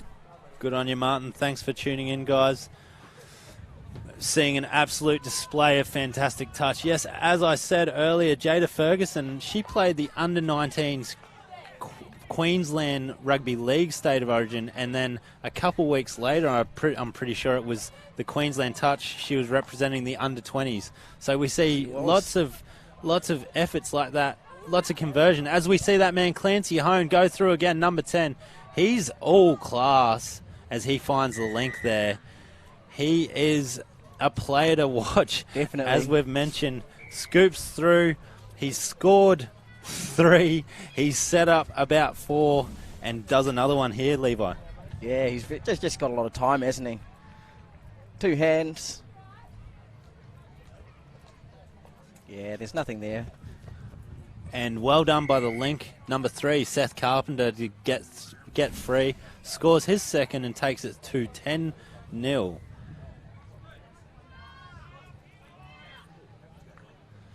Dolby, can they do it? About 6 minutes left in the game. Can Dolby get on the board? It just seems like they don't have a go-to move, or, you know, they don't know what would work well for them right now. They tried a couple roosters earlier. I think they're trying one here. Oh, that's the best effort that they've had so far. Number 4, Bailey Skinner, that man again. There we go. He must be related. Leon, you've got a son you've been worried about, but he's living up to that last name. He's having a great game. Couldn't quite score that one. And Rocky driving up the field again. Number 12, scoops here. Oh, that's great footwork. Switchback. Oh, goodness, ghoulie me. Gets touched on the wing there, but some good skills to finish the set there for Rockhampton as Dolby now have another opportunity. Bit of a bobble and a bump there in the middle as they drive. Get a couple new subs on. And let's see if they can convert. I think this is fourth touch here. So they'll... No, that's third. Wrong again, Mark. But that would be fifth. And they just can't find the right opportunity, unfortunately. Yeah, couldn't ask a question there, could they, on the fifth? Yeah. What would you say to the Dolby boys? No doubt they'll go back and watch this one. What are your thoughts and what can they build on? Oh, I think, you just got to keep the momentum and make sure you're focusing on the basics. So getting the ball down, especially on fifth, ask yourself a question. Absolutely. Like we said, Rockhampton aren't doing anything too flashy. It's just constant, consistent, getting the ball up the field, trying to limit mistakes. Even though he made one there, they're making it on the 7 metres, getting the ball up the field and finishing their sets. So something like the BMTA Red 14 Girls in the last game, man, they were a good team to watch. Very similar to this Rockhampton team. The best teams, there's no secret formula, even though people might think there is. Just getting the ball up the field, doing the right things as Rocky once again threatened. Wow, that's an athletic effort out there by Sam Penrose, I think. And he's got the try, has he? He has. Nice sweeper play.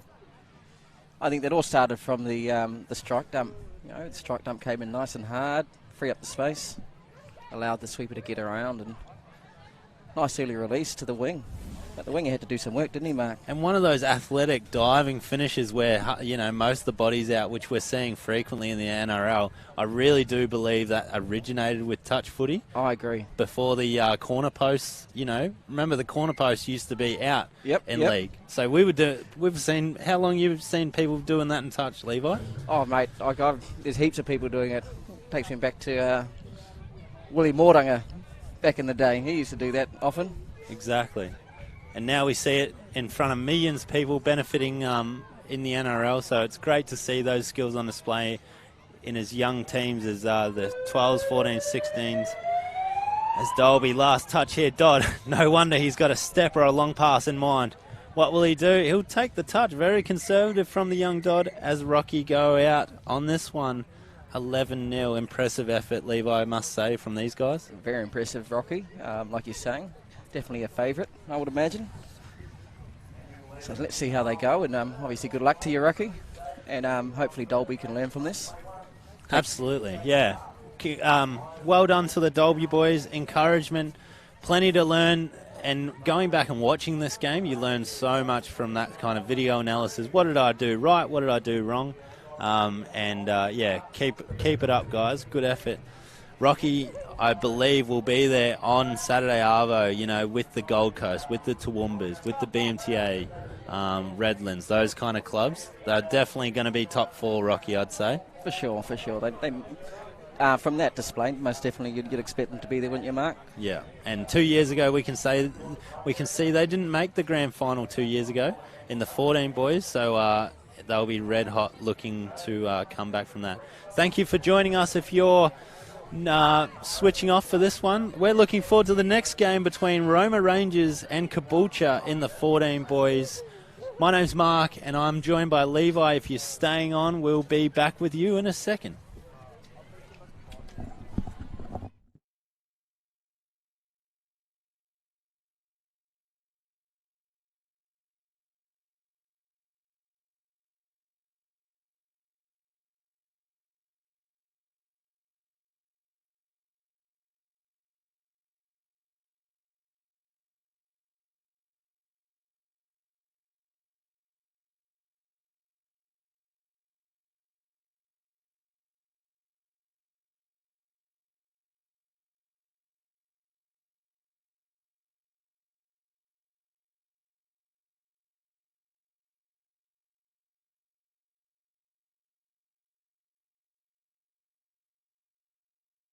The introduction of the Echo LED media truck has been huge. The feedback we're getting from everyone at the event is just outstanding. Hi, I'm Rachel Stacey and I am Sponsorship and Projects Manager at Queensland Touch Football, and I'm the event manager of Queensland State Cup. We've got some of the best athletes from around the state playing touch.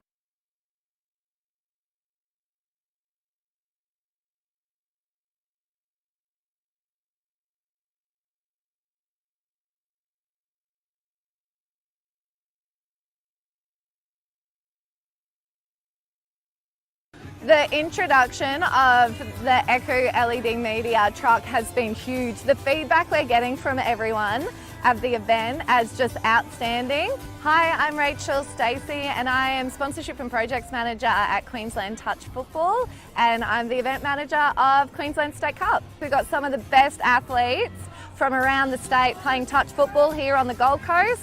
It works in perfectly with our beer garden. Everyone can sit back, watch the game and then watch the replays on the match, and they can be sitting almost anywhere within our venue and see what's happening. Touch football always sort of live streams our main games, but being able to have the replays here just creates that more professional environment for our event. So what is awesome about this truck is that we can go from outside at a sporting event into a conference style within a day. So we're going to be using these screens as our presentation, but also to be able to show our sponsors throughout the day. So, I mean, that has just lifted the level of our conference from being something that we can do as a state sporting body to something that's very professional, and we're super excited.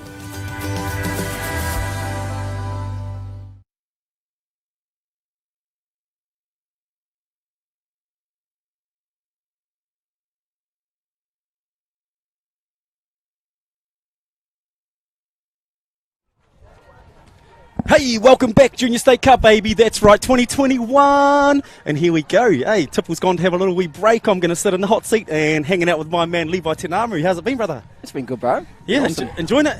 Enjoying it. Yep, it's a lovely day out here. It's a nice day. This is winter in Australia, apparently. Winter? Winter. I wouldn't know what that is over here. Yeah, mate. I reckon so too, man. So, Caboolture taking on Roma.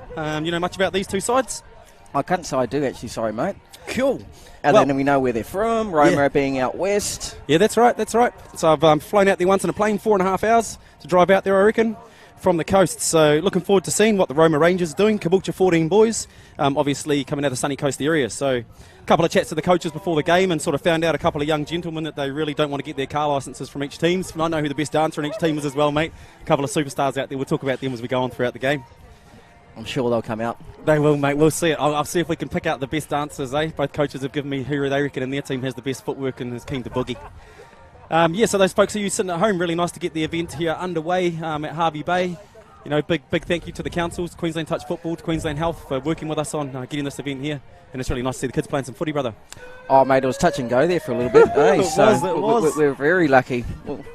And very appreciative of everyone, you know, for you guys and for everything you've done to get this event up and running. And just nice to see the kids, mate, in the holidays having some fun. So here we go, Cabba with the tap off, and they'll be taking the ball into the line. Looks like a little wee sweeper play. Coming around the back. Steps off, takes off short side. Oh, there it goes. Oh, 1-on-1. And gets him in. Mate, just pulled up to static to nothing, eh? Yep. Nice little footwork. Footwork took him on. Bit of a jink, in, out. So Not on the outside. Have a little look. Now, that's Max Carriage there. And, yeah, nice, brother. Now, Coach Charisma said, you're going to be the last person in the team to get your car licence. That's what she said. She said, don't jump in the car with that fella. You might be 14, but I tell you, oh, God, crazy. But can score a try. He can score a try when it matters. Nice little start to the game there for Caboolture, taking scores out to 1-0. Roma with the tap off.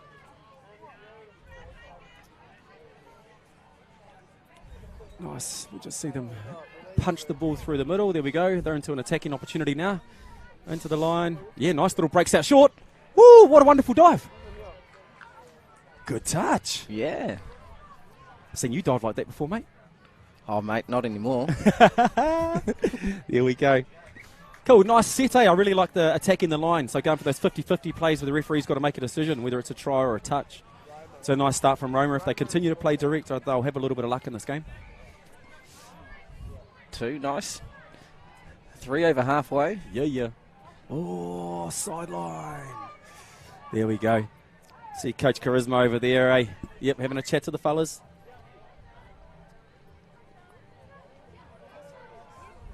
And it's always, there's that fine line. Some coaches like their team subbing down that as close as they can to that sub-box line to get the players in nice and early. Most definitely. Yeah, that's the kind of stuff you employ with your teams, Levi? Oh, not necessarily. I'll probably bring it out a little bit. Yep. Just give a bit of space down the sideline there. Open it up for the sneaky. Hey, for the sneakies, I hear you. Yeah, you're a sneaky kind of fella. Hey. Oh, there we go. Ref's got an over the mark. Nice, clear communication. We could hear that well. So hard luck to Roma coming out of their sub-box. And I reckon for most teams, that's the energy change. You can have great energy getting to the box, but you've got to match that energy coming out of it. Yeah, good fun. Supporters all coming from everywhere. Hey, our little fans out here today on the hill. So we see Caboolture taking the ball into the line. Here you go, green zone attacking opportunity. Oh, yeah, nice call by the ref. Players offside coming. 5th touch, space. What a nice ball transfer. Cool, great touch by the defender. That was well picked up there, Riley Jones. But I loved the way. Little wrist to play there, wasn't it? Yeah, and you watch Luke transfers the ball into his outside hand. So left hand trick gets it out. Boom. That's really nice. Right hand dive. That's some magic stuff there, man. All the skills and all the training and practice on display, isn't it? Oh, most at this definitely. level of the game. Yeah, really cool.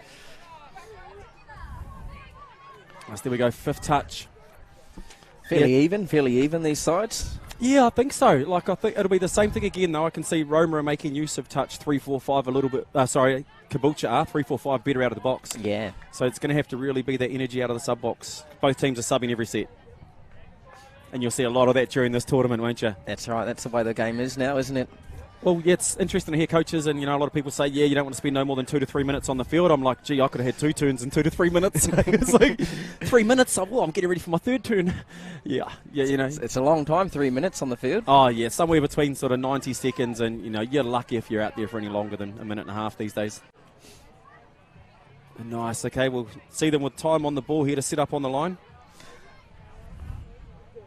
Boys having a little chat about it. Coffee swings out into the link space. Oh, no half there. Yeah. Riley and Braith just looking to work together. Yeah, there you go. Little breakdown of dummy half play. Down to our 5th touch, though. Have a crack. Mate, I'm always having a crack on the last. I don't know about you. I know a lot of coaches like to bury the ball in the side of the field, but I see a lot of tries scored on the 5th touch. Oh, most in the game of touch. It's a play you want to have up your sleeve, isn't it, when it comes to 5th touch? Yeah, if the game's in the balance, especially. If you've got the game under control, maybe not, but in the balance, yeah, for sure. Yeah. Nice turnover. Roma will take that, giving them some superior field advantage. Oh, you go. You can hear the fans getting into it too. All right, so Roma are just going to... That's it. Nice little pass for advantage on halfway. We need someone to straighten up, though. There we go. A bit of energy. Yeah, using the sub-box I think will help. Some fresh legs on there. There you go. Have a quickie, son. 2 on 6. You got him.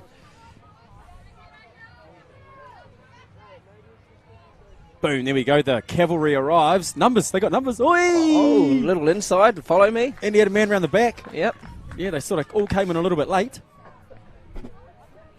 But let's go, Roma on the line. Want to level those scores up. Nice little split in. In the middle chased in as well, so I reckon if they open the field up a little bit, run the same play, they could probably come back to that short side on little orange boots. Yeah, good defence. Well rounded up in this side, just peeking around the 10th there. What have they got here? Half run, short side. Oh, has a look. Definitely got the footwork. Oh, he was touched here. Harry Green got picked up. Just thought he had a chance, mate. He's got the footwork and looks like he's got a nice little left foot step. Yeah, looks like a bit of a ball player. Yep, bang, just Harry come Green. off it. Yep. Had a little look. Yeah, if he's got a nice little link chopper there after the dump, I think they could be scoring off that. Especially when fatigue starts to creep in a little bit later in the game. So here we go. You can see just a little bit of energy, Cabo out of the box, finding the middle of the field, straightening up. And here it is. They're all talking too. Fringes. Go, boy! Go, Wheels! Get him, boy, go! He's gone, he's going! Oh, touch! good touch. Oh, sorry. Just got excited on the... Brilliant touch there by. Good chase, and he's back in, having a little look. Oh, just go all the way. Yeah! Oh, they picked themselves up a penalty. Yes. Hey, that's what you call impact. Now, interestingly enough, Alistair McLaughlin, best dancer in their team, they reckon. They reckon this fella's got the moves, eh? Young Alistair. Young Alistair, number 5. Been told he's groovy. He was groovy running down the sideline as well. Oh, there we go. Nice little quickie play. Refs have picked up a second penalty. That's 2. Putting them under penalty pressure at the moment. So we get another one. Yeah. We get another one, T. Are they off? Exclusion, mate. That's exactly right. One of the defenders will just be put in behind the defensive team. So let's have a little look. And it's really only going to be an offside or rolling penalty in the 14s. You're not going to see too much else down here.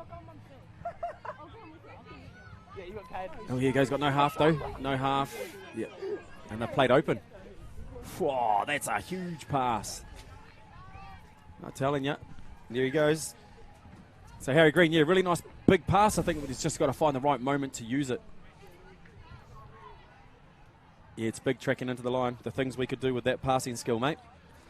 Oh, for sure. They could get some runners off him, most definitely. Yeah, they've got to run short first aid to open up that outside space.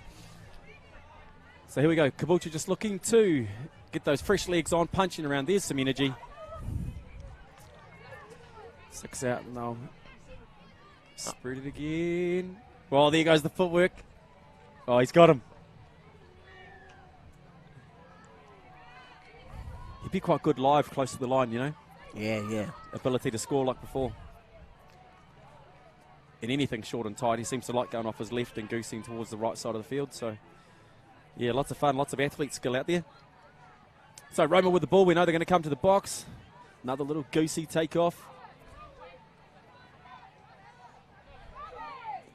There we go, mate. What time's your next game today? 12:30 today. 12:30. You don't know out there, Levi, coach, 16 Girls BMTA. Ah, yeah, loves it. Here we go, 5th touch. They've just come up over half and having a little look. So you Caboolture quite comfortable through the midfield and happy just to sort of absorb the opposition. Ooh, yeah. Ooh, that was a close one. Yeah. Yep.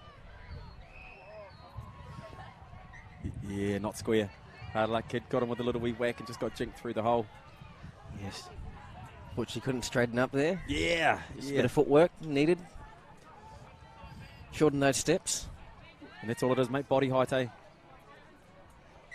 Oh, picked up a penalty here. Got him for, contact in the touch. All right, let's see what Hugh and Coffey here can sort out. He's got the boys beside him. That's the link there, though, and they're right in the middle of the field. So probably needs a little bit of room.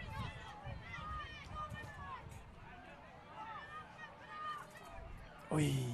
Yeah, hard luck. Yeah, hard luck, quarter and half. Actually, he had options, probably just had a couple, and wasn't able to pick the right one. Sometimes it's easier just to have one, isn't it? Oh, yeah. Just need a release there, unfortunately. I only have one because I can't pass, mate, so the closest person's always my option.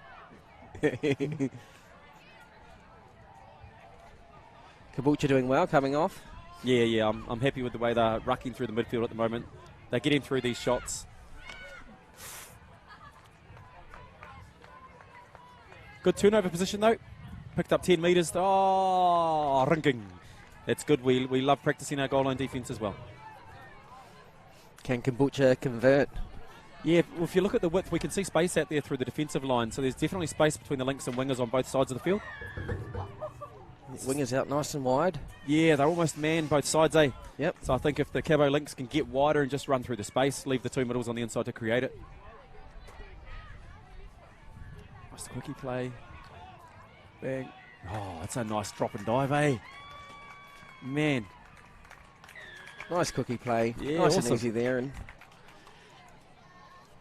we try and teach the players, girls and boys, to drop really low, get down. The transition from being up high to down low. Get the hips down. Awesome. In there. And that's Angus Gove scoring that. Really nice try there. I hear he's a very talented cricketer as well, representing the Sunshine Coast. Eh? What do you reckon? A little bit of off spin, or what do you think? What do you reckon? Is he a batsman, or a... I don't know. It'd be pretty hard to get an LB on, though, with his body height. Yes. Yeah, nice. So multi-sporters, the touch footy players. Here we go, Roma. Yeah, nice movement to the ball, getting into the line. Mr. Green again with the ball. There we go. Looking to set up. Going to find a little link quickie. Probably a bit too far out. Short side. Love's coming back on the side. I reckon if we could park him on the left-hand side of the field and get him to pick up open side, because he's got a beautiful right to left pass. That's why he likes being on this side. Wants to pass, but he loves stepping back this way, eh? Yeah. Good little Aussie play or phase play. Yeah. 32 scoop. Yeah, just get him going. Yeah, I think this is probably where Cabo have just had a little bit more advantage in the game. At the moment is this the rucking energy here, opportunity to score. Yeah, good transition there. Gone. Woo! Wheels. Hey, Jack O'Hagan, wheels. Wonderful scoop, middle of the field. Took full advantage. Here he comes.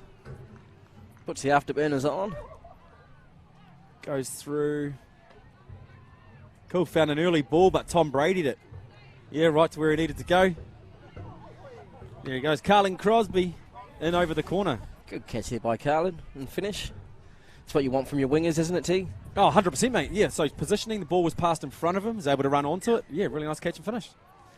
It's funny, people will talk about, I say, hey, how do we score tries? Oh, you dive. I'm like, yeah, nah, not if you don't have to. If you could walk it over, walk it over. Nice little finish, finding space for the winger. I suppose unless your name's Palau. Unless it's, yeah, it's exactly right. Yeah, unless you can just jump over people. Oh, a little bit of side to side there, Jackson Waldron. Oh, sort of just chucking the ball to static players along the line there. Need a little bit of depth and running, bit of speed. Oh, nice little extra pass to get him behind for the first touch. Good eyes up footy there from Kabucha. Yeah, I love it. Love an extra pass.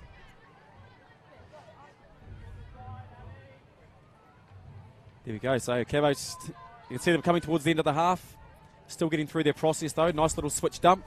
Sets free the scooper again through exactly the same channel. Boom, this time finding an open link. Beautiful. Yep.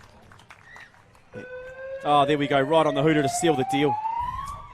Well done. What a great way to finish the half. So Luke Person that time was sprinting away to set up the try. So we've got Caboolture at the end of the first half, take a nice lead. Definitely have the game in control at the moment. I think so. Yeah, like you're saying, T, they're good rucking, good transition on, little less down that they did there, and good scoop. So setting up middle play. Yeah, and I think, so Roma are definitely getting their shots. They are. They have their opportunity, they're just unable to convert. Yep. So for me, probably a little bit more depth from the Roma players, a little bit wider running onto the ball, gives their ball players a little bit more time. Yeah, like you said, having Harry Green, pick up from that link position. If he can come back open side, might give him a few options. If it opens up, he'll be through. If not, he can release his ball, and because he's got a good pass. He's a good pass, and hopefully they can convert from that. Well, it sounds good for those folks at home. Time to go make a cup of tea. That's it, though. Don't turn us off, mate. We'll be back in a couple of minutes.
Welcome back, folks. Here we are, Junior State Cup 2021 up here, beautiful Harvey Bay.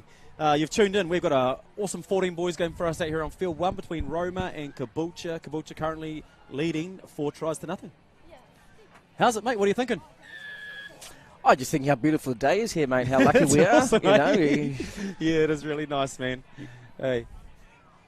Here we go. So Green's out to that favoured right link position. I always like to see the set play tap off moves, mate. I love them.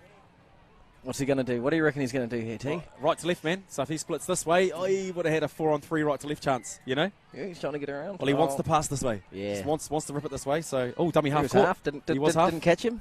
Dummy half. They're going to get away with it. He's happy to be honest about it. That's right. There you go. Yeah, nice. As long as we get it right. Well done, Mr. Green. I know a lot of players that would have just ran up and rolled that. Brilliant honesty there from Green. That's what we want to see. Yeah. All right, so Caboolture, let's see if their half-time has changed anything. Like we said, they were really good through the midfield. We know the game of touch footy is the battle of the tens, isn't it, mate? It is. What happens between the two tens is most important. Last coming. Boom, and that extra pass just to get the right man. Here we go, set him free. Oh! Got the extra on the line. Yeah, nice. Nathan McCullough tried to have a little crack here down the short side channel.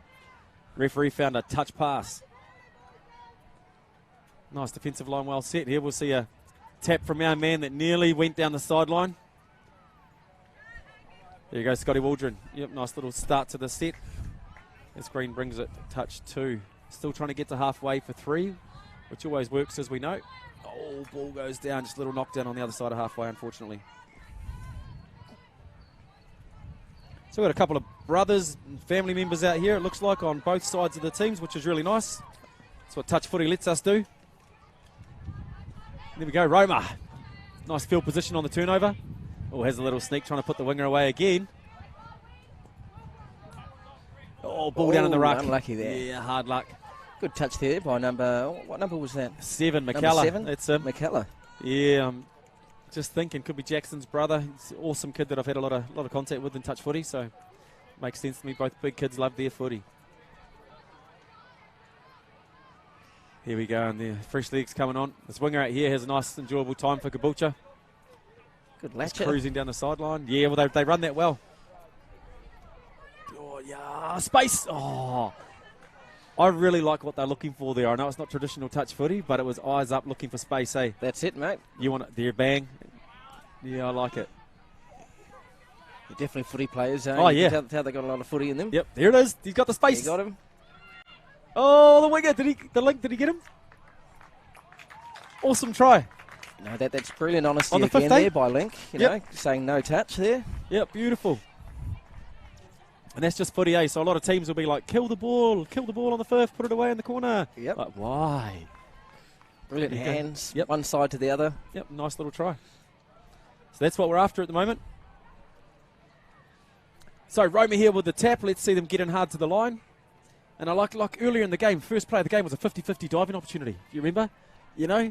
And the referee, I'm going to play the touch before the try. Well, I haven't seen that shot again. No, know? he's calling the tries now, the touchdowns now. Yeah, and the running passing plays they're trying to do. You know, like these teams here as the game starts to get away a little bit. Who's your 50-50 player? Who's going to go direct? Who's going to put the defense and the referee under pressure for me to score? Yep. Instead of us trying to run around them and just hope that the pass is going to beat them or my players are fast enough.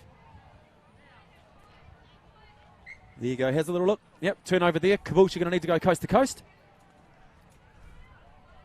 Nice direct hit to start the set. Oh, yeah, they're going to stay for this one. Going south to north now. There it is. No? Nice. Yeah, nice. That's what we're after. Oh, nice, confident little one hand. These two are going to have a chat about it. Get him behind. Were they trying to call for a penalty there? or Scooper. Gone. That's the combo. Great little combo, eh? O'Hagan and Carriage. Carriage together. So I reckon there's a few more tries than those young fellas yet.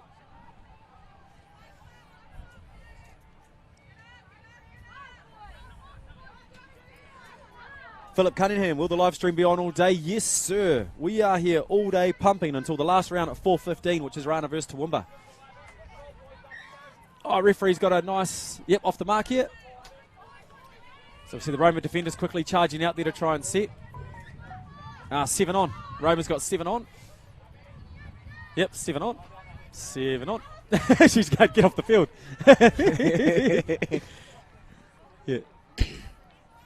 Yeah, 7 on penalty, hard luck. Well picked up by the referee. So, yeah, the greatest advantage it has to be. It's unusual to see this sort of 7-on penalty against the defensive team. Normally it's versus the attacking team. So the greatest advantage is the edge of the sub-box, but the defensive team have it on. He brings it up to the line of where they were. Scoop, short ball. Bank it already. Benji flick pass. We're going to see that one again this year. Wow. Young Carriage goes through with the flick pass. Booyah. You caught it, T. Hagen. Hey, those two together? Yep. Hagen and Carriage. There it is, man. Nice little combo, and I think as the tournament progresses, you're going to see their combination progress.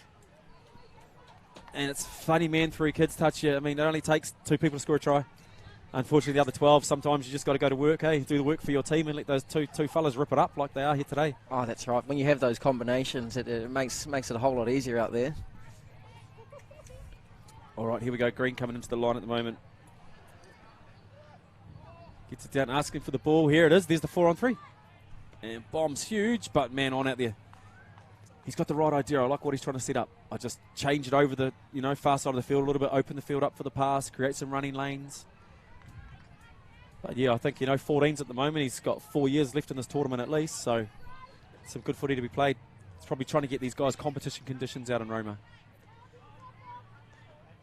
That's it. I think, with a bit of time and a few more games under their belt, hopefully they can try and manipulate that defence a bit better. As you know, mate, there's great footy players that have come from places like Mount Isa and Charters Towers, and, the Princey comes from out that way, so we know it doesn't matter where you're from, it's just how often you can be exposed to the right environments. All right, here we go. Yeah, nice shift. Bang, scoop. Oh, what a bastard off there. Yeah, bummer. The drop back inside was awesome. He just had the 2 defenders up. Good time to really scoop and rip away.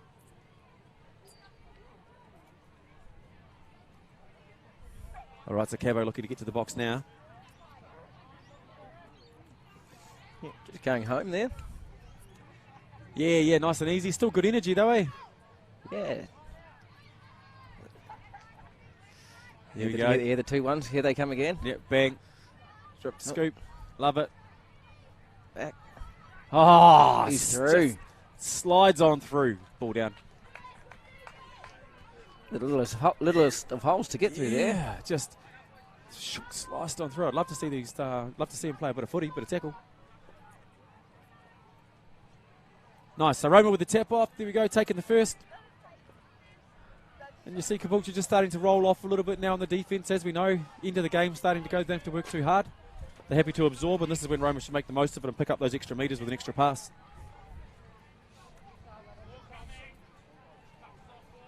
Four. Nice lift. And the last will be coming in. Just isolated a little bit. Go. Dummy, go.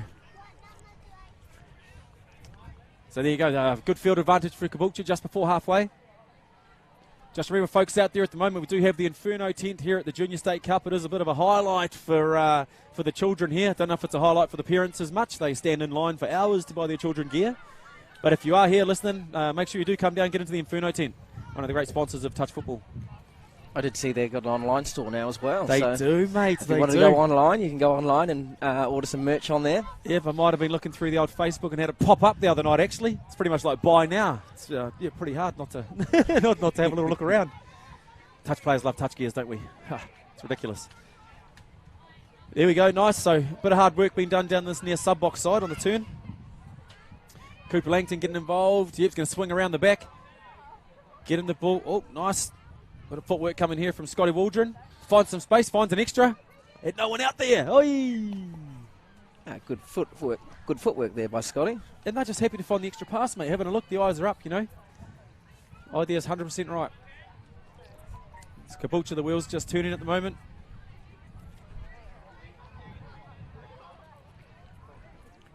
Nice, we'll see them get to their sub-box. Legs flying out of the sub-box around the back. And here we go. Switch drop. Lukey coming out. He's been wonderful in this game too. Oi! Man, that young man must have been right on the 7. Nailed it. He was right in tune with the referee. Referee was really happy with that.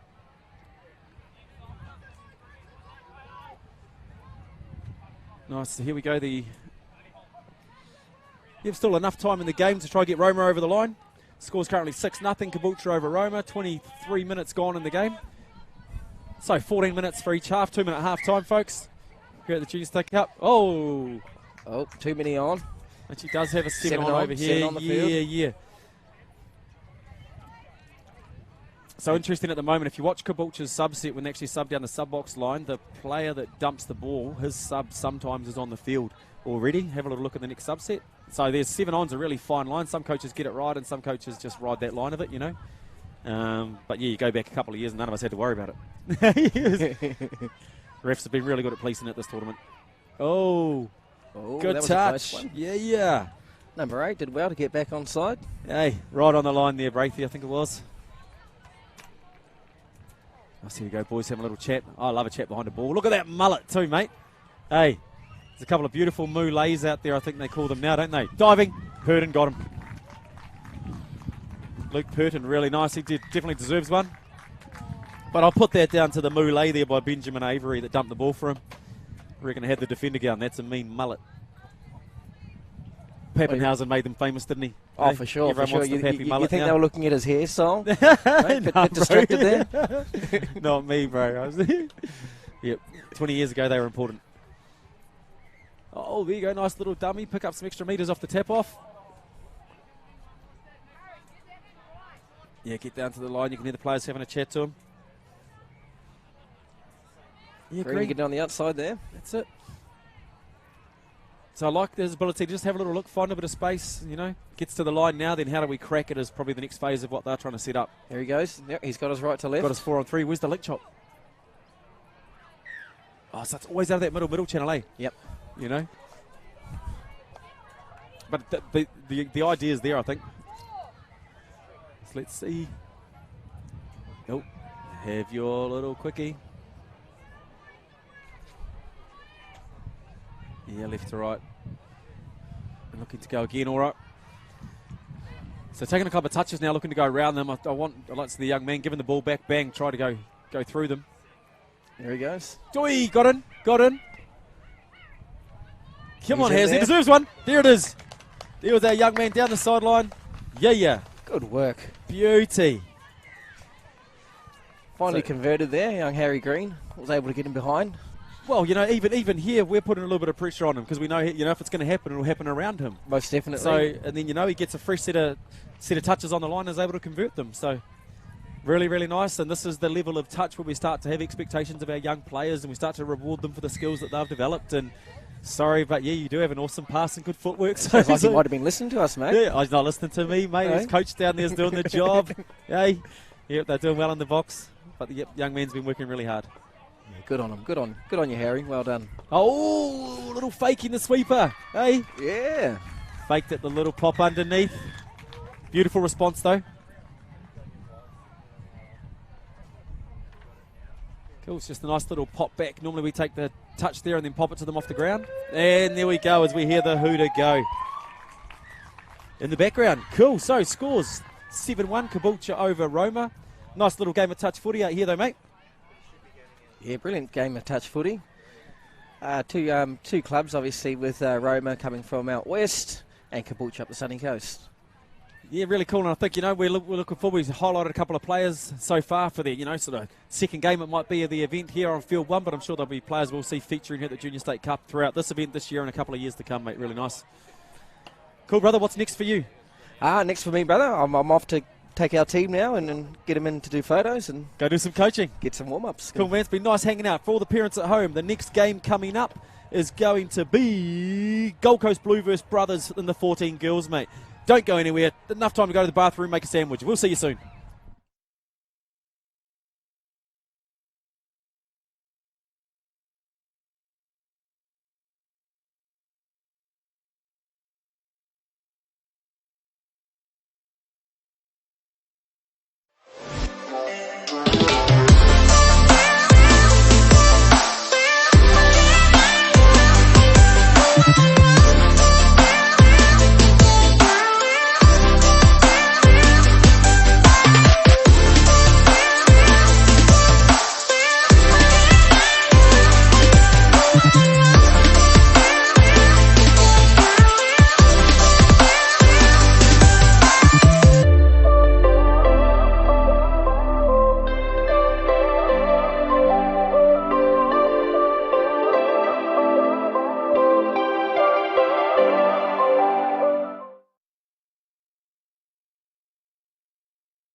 Welcome back, folks. That's right, we are here, Queensland Junior State Cup 2021 in Harvey Bay. And I have the pleasure of introducing the most talented member of the Shaw family, Missy Shaw. How's it, sister? Hey, how you doing? Yeah, Thank you all for having good. me. Hey, good fun, eh? So, yeah, we've got a cool game coming up at the moment. It's 14 Girls, Gold Coast B 14 Girls versus the Brothers 14 Girls. So, yeah, Gold Coast B, coached by Andrew Ratu. What are we expecting from them? I think in here we've got a couple of girls that were in the South Coast B nice. team. Yeah, Okay, so awesome. there's Diamond Graham, Bella, who's number 8, and also Kaya Jade, number 26. So hopefully, nice. yeah. So we expect some good footy from them. Yep, yep. Yeah, lovely. I know both of these coaches really well. So far side brothers coach Jordan Dart loves it. The guy's addicted to touch footy and coaching and playing. Worst things in the world to be addicted to. The touch, eh, mate? Touch it. Yeah, touch it. You we are. They're just like you. Just like you and me. Yeah. Can't get enough. Can't get enough. If there's ever a touch tournament, we're probably going to see each other there. So, yeah, going up against Andrew Ratu, who's coached everywhere as well. Sharkies, Metro Cup, the whole lot. So a couple of really nice coaches. So I expect to see a lot of tactical touch in this game. Yeah. You know, developing athletes as well. There's a bit of a flying V formation set up at the moment from the girls. Tells me there's a tap-off move coming, and I love the tap-off move. Yeah, me too. So, yeah? yeah. What do you think the girls will run? Have you seen much of them play before? No, they haven't. I haven't really seen much of the girls. They train quite hard though, so Awesome. yeah, expect some good stuff. I can't wait. Here we go. Gold Coast with the ball, with the tap-off. Just pushing second touch. Oh, nice. Picking up a nice 10 metres. Bang. 10 metres out from the line. Old school angles, love it. Yep. And here we go. Boom. Nice That's little Kaya quickie. there with the ball. Oh, Nice. beautiful. Yep. Blink. Well done. Oh, boom. Yeah. Nice try. There you go. So you had her from the start. Yep. Ask the right questions. Good Missy, job. talk us through this one. Here we go. No, it was really good. So she drew the girl out, and she could see that they were shutting, coming in quite tight, and they weren't moving off their line. So it was Nice. a really good try. Exactly right. Standing on the line, wasn't it? Beautiful. And we see Jada go over. So are they a little combination that we may see play out through the game? I've got a feeling Yes, that, you know, I think so, yeah. Yeah, those two might spend a bit of time together. So brothers tap off. Beautiful pressure there by good Goldie. D. Love the extra pass though. Yes. Hey, we're going to see some good footy here today. Good yards. Yeah, no, picked it up. Yay! She loves it, eh? There we go. And the girls just get the same thing, come back to the middle. And just nice contact. There we go, just caught a bit flat. Yeah, finding it really hard to find a pass. Yeah. Cool, tough there by Chelsea Hopsick at the end of that set. But Gold Coast have got to go from end good to yards. Good yards. end. Yeah. Good box set. There we go. It's a nice one. Still got 2 in the pocket. Yeah, off the mark. Hard luck. Yeah. Yeah, really good pick up, referee John Vickland. And it was because there was a bit of contact and she was upright. Took a couple extra steps. Steps forward, yeah. Yeah, tough one because the momentum was great. It was good. So I think if they can just get back on that momentum run, we'll see a couple of tries scored off the back of that today. So it looks like brothers are going to run auto subsets on the turnover. They'll get to the box every set. Yeah, to get their fresh legs on. And as you'll notice, like the game of touch, I think you're going to see both teams going sub-box every single set. That seems to be it lately, hey? It's a bit of the theme, Yep, sister. the change. Yep, has been a big change to the old... We got told to stay. Stay. What is it? Do your D. Yeah. Do your D. So yeah, here we go. We'll see Gold Coast taken into the line. Time for a set-up. And that's Diamond coming out of half. Coach asking them to run that play. Lucy Nash on the touch. Diamond into half, having a chat to her. Open the field back up. Boom. Yeah. Scoop. Oh, last. Just look at that room out on the Yeah. left side. Communication wasn't very good then. No, it wasn't. Too far over. Yeah, wasn't sure who she was after. Yeah. So they've been given a little message and they're just trying to figure it out, I think, at the moment. Coach Andrew will figure that one out. Yep. That's better driving from the brothers, girls. Yeah, that's what we want to see, eh? It's something direct first before they look to sub. Yeah.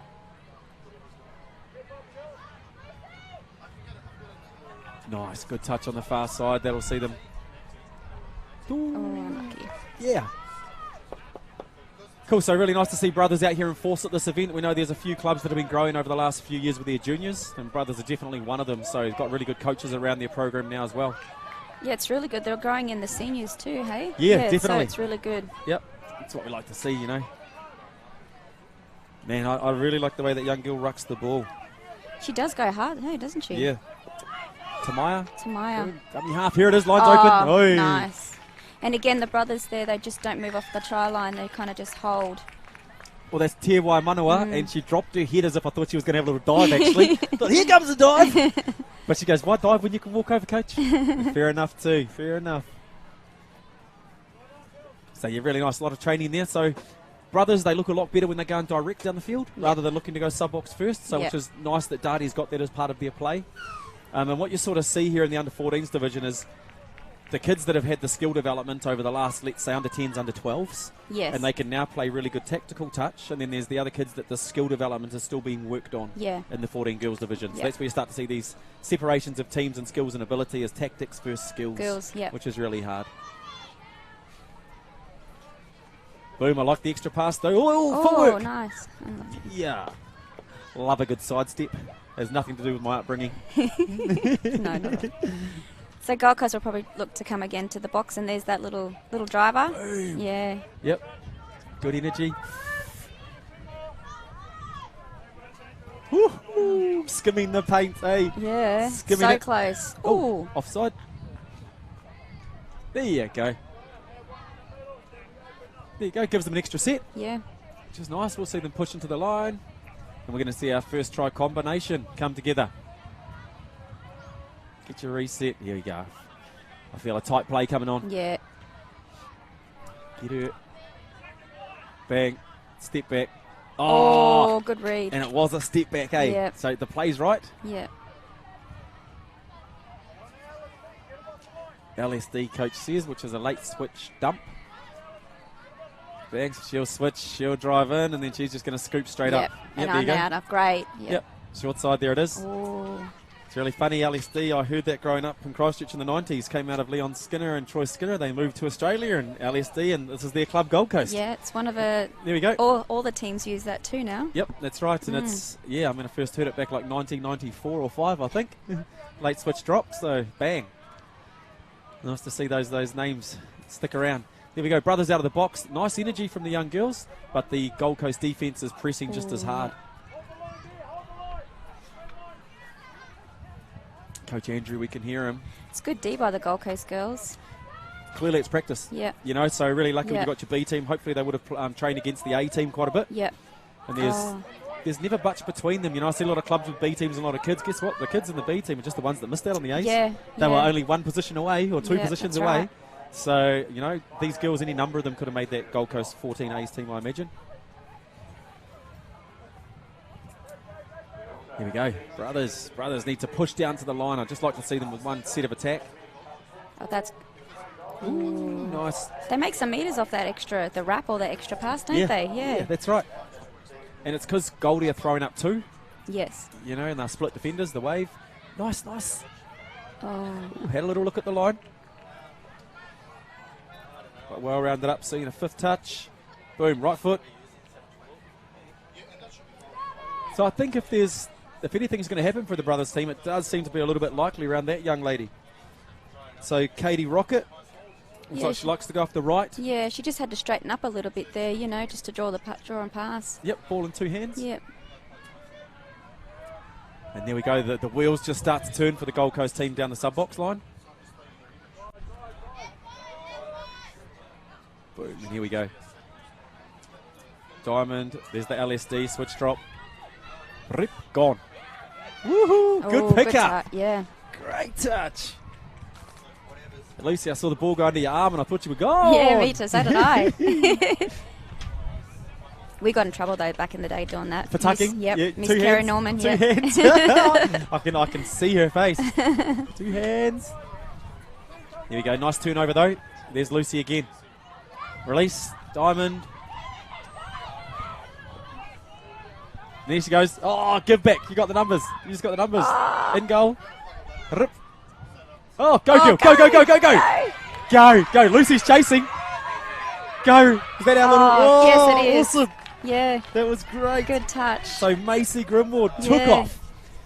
Took off, eh? Good run. Love it. And it's really funny how those things like the attacking team were about to score, turn around, they're allowed to chase. They could just blow the wind out of their sails. They scrambled well then, the brothers girls, because they had numbers. Gold Coast did, To turn and get back, yeah, that's right. It's their effort, mate. I can hear it from coaches I've had in the past. Just the more bodies around the ball, the luckier we get. You know, when someone scoops. Here we go. We see a 5th touch here for Brothers at the line. Yeah, well rounded up. So as you can see, like Gold Coast almost looked to go a bit man on there. Yes. And that's what I mean. The Brothers are going to have an opportunity at some point in the game to just step back through a space. Yeah. Nice. Oh, good. Yeah. A little wee touch, all hard. It's interesting though, I don't mind the run overs too much when the subs actually aren't ready. Yeah, because that's everyone right. gets to go onto the field. Yeah. They'll get to swing around. Okay, I'm not going to have it every set, but I'm okay with it sometimes. Slows it up a bit for them to get around. Yep. Oh, trying the LSD at the end, the little late switch drop. But yeah, just got picked up there. It's actually well pushed up, a lot of pressure from Lily Parker, far side defender. There's some good energy there as we see girls get to the sub box. Oh, just clunks up a bit. Wow, that is a tall young lady out there. She's very tall. I thought the GC had some tall players. Got to be a goal shooter or a goal keep. Yeah. Hey. Yep, nice too, nice little scoop. So Isla Denell, or Denell, sorry. Yeah, good out there in the middle. They organise quite well, the Gold Coast girls. Oh, yeah. Yeah. Oh, on those tough. changeovers. That's a killer. Yeah, Michaeli, tough, just couldn't hold onto the ball, but they do. They've got shape straight away. Yeah. Like straight into a defensive shape or a rucking shape, an attacking shape, you can see them. And that's what I mean, at this age, you can see so much coaching. Yeah. I look out there and I'm like, wow, there is so much coaching in these kids. Nice to see a good lift. Bang, corners out. Hard luck, not square by the referee. Cool, girls bringing it to the sub box again. Oh, yep, there's a little chat, Dave. Let's put a couple down. Just want to see. Nice, Brothers now coming into the line with there's that little right foot step I was I think after. she's there. Hopefully, she can set something up, get the girls organised. Yep. Needs them punching over the advantage line. Yeah, if they're going to score, it's around her, young lady. All right, let's see. Little organiser. Give me a quickie. There we go. Rip. Oh. Yeah, nice. Keep it moving. Oi! Oh, good. Yeah. I think if they gave it to her straight off the ground, then she would have. She's likely. Yeah, opportunities. Yep. And that's Isla got a big pass on her. So I can see a lot of skill actually inside the Brothers team. It's just about getting that stuff, simplifying it, which I'm sure Jordan Dart will do. Wonderful coach. And then getting the right plays for the right players. Yeah.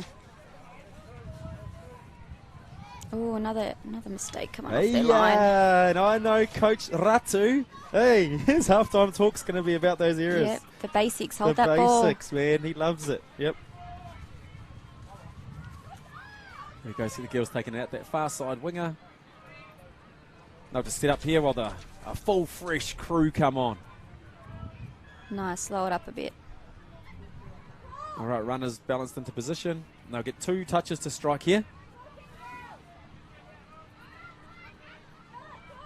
Let's go. 5. Oh, nice. In goal. Yeah. Oh, great touch. Oh, that was unlucky. Yeah. Mm. Isabella then picked up that touch really well on the back. Oh, no. Referee's played on. So we go fast side turnover anyway. Gold Coast will look to ruck the ball nice and hard and bring it to the box. So what's your role this weekend, Missy? So I am manager of the U14 Boys Gold Coast team. Oh, you. Yeah. Here we go. So my son's in there, so I tend to try help out, where he is and things like that. I really enjoy it too. So nice. Yeah, come away, help out. I was helping out the little 10C girls Gold Coast as well. Yeah. I love coaching those girls. They're so cute. Oh, boom, there you go. We see the scoop goes through from half. Great chase. Good scramble D. Yeah. Josephine, number 12, Brothers getting in there, chasing all the way home. Picked her up really well. Nice little break through the middle of the field. There we go. Scoop is gone. You just see, though, never gave up. Boom. Good touch. Yeah, happy with that. That's the kind of effort we need, eh? 100%, yep. Alrighty, good press. Oh, she's out there on her own, pushing though. Needs someone else to help her. So we sort of saw 2 Gold Coast players individually press then. Yep. That's right, they were coming to the back end of the half and they'll start to fatigue a little bit. Oh, good meters. 5, go Gil. Oh, unlucky. Yeah. Was unlucky, yeah, but they're starting to play into the game. Chelsea Hopsick then, I was happy with that short side scoop. Yeah, that was nice. It was a good little read to pop in. Yeah, there we go. There we go. Nope. Gold Coast out of the box. There you go, third. So they're going to have a couple of touches up their sleeve. Loose will not want to get caught dummy. There's their little late switch drop. Oh, here we go. On the ref's final. Oh, nice. Diamond, Oh, Lucy. nice. Woo! That was a great try. What a running line. She held it right. Good timing. Yeah. Check this out. This replay will be awesome.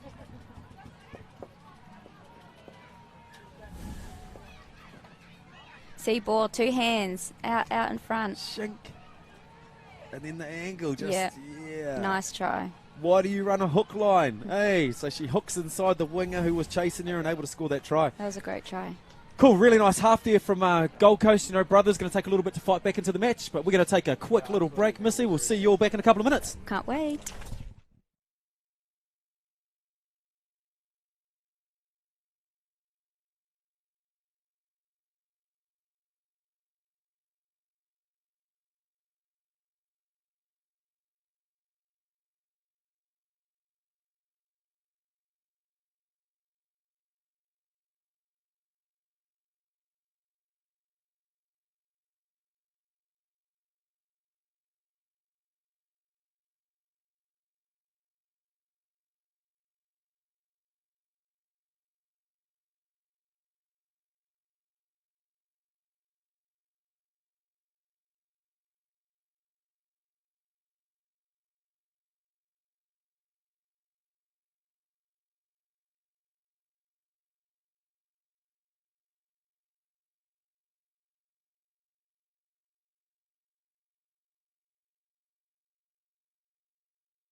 Boom, and with that big Gold Coast cheer, close to the sub box, half time is over, folks. That's right, taking it out.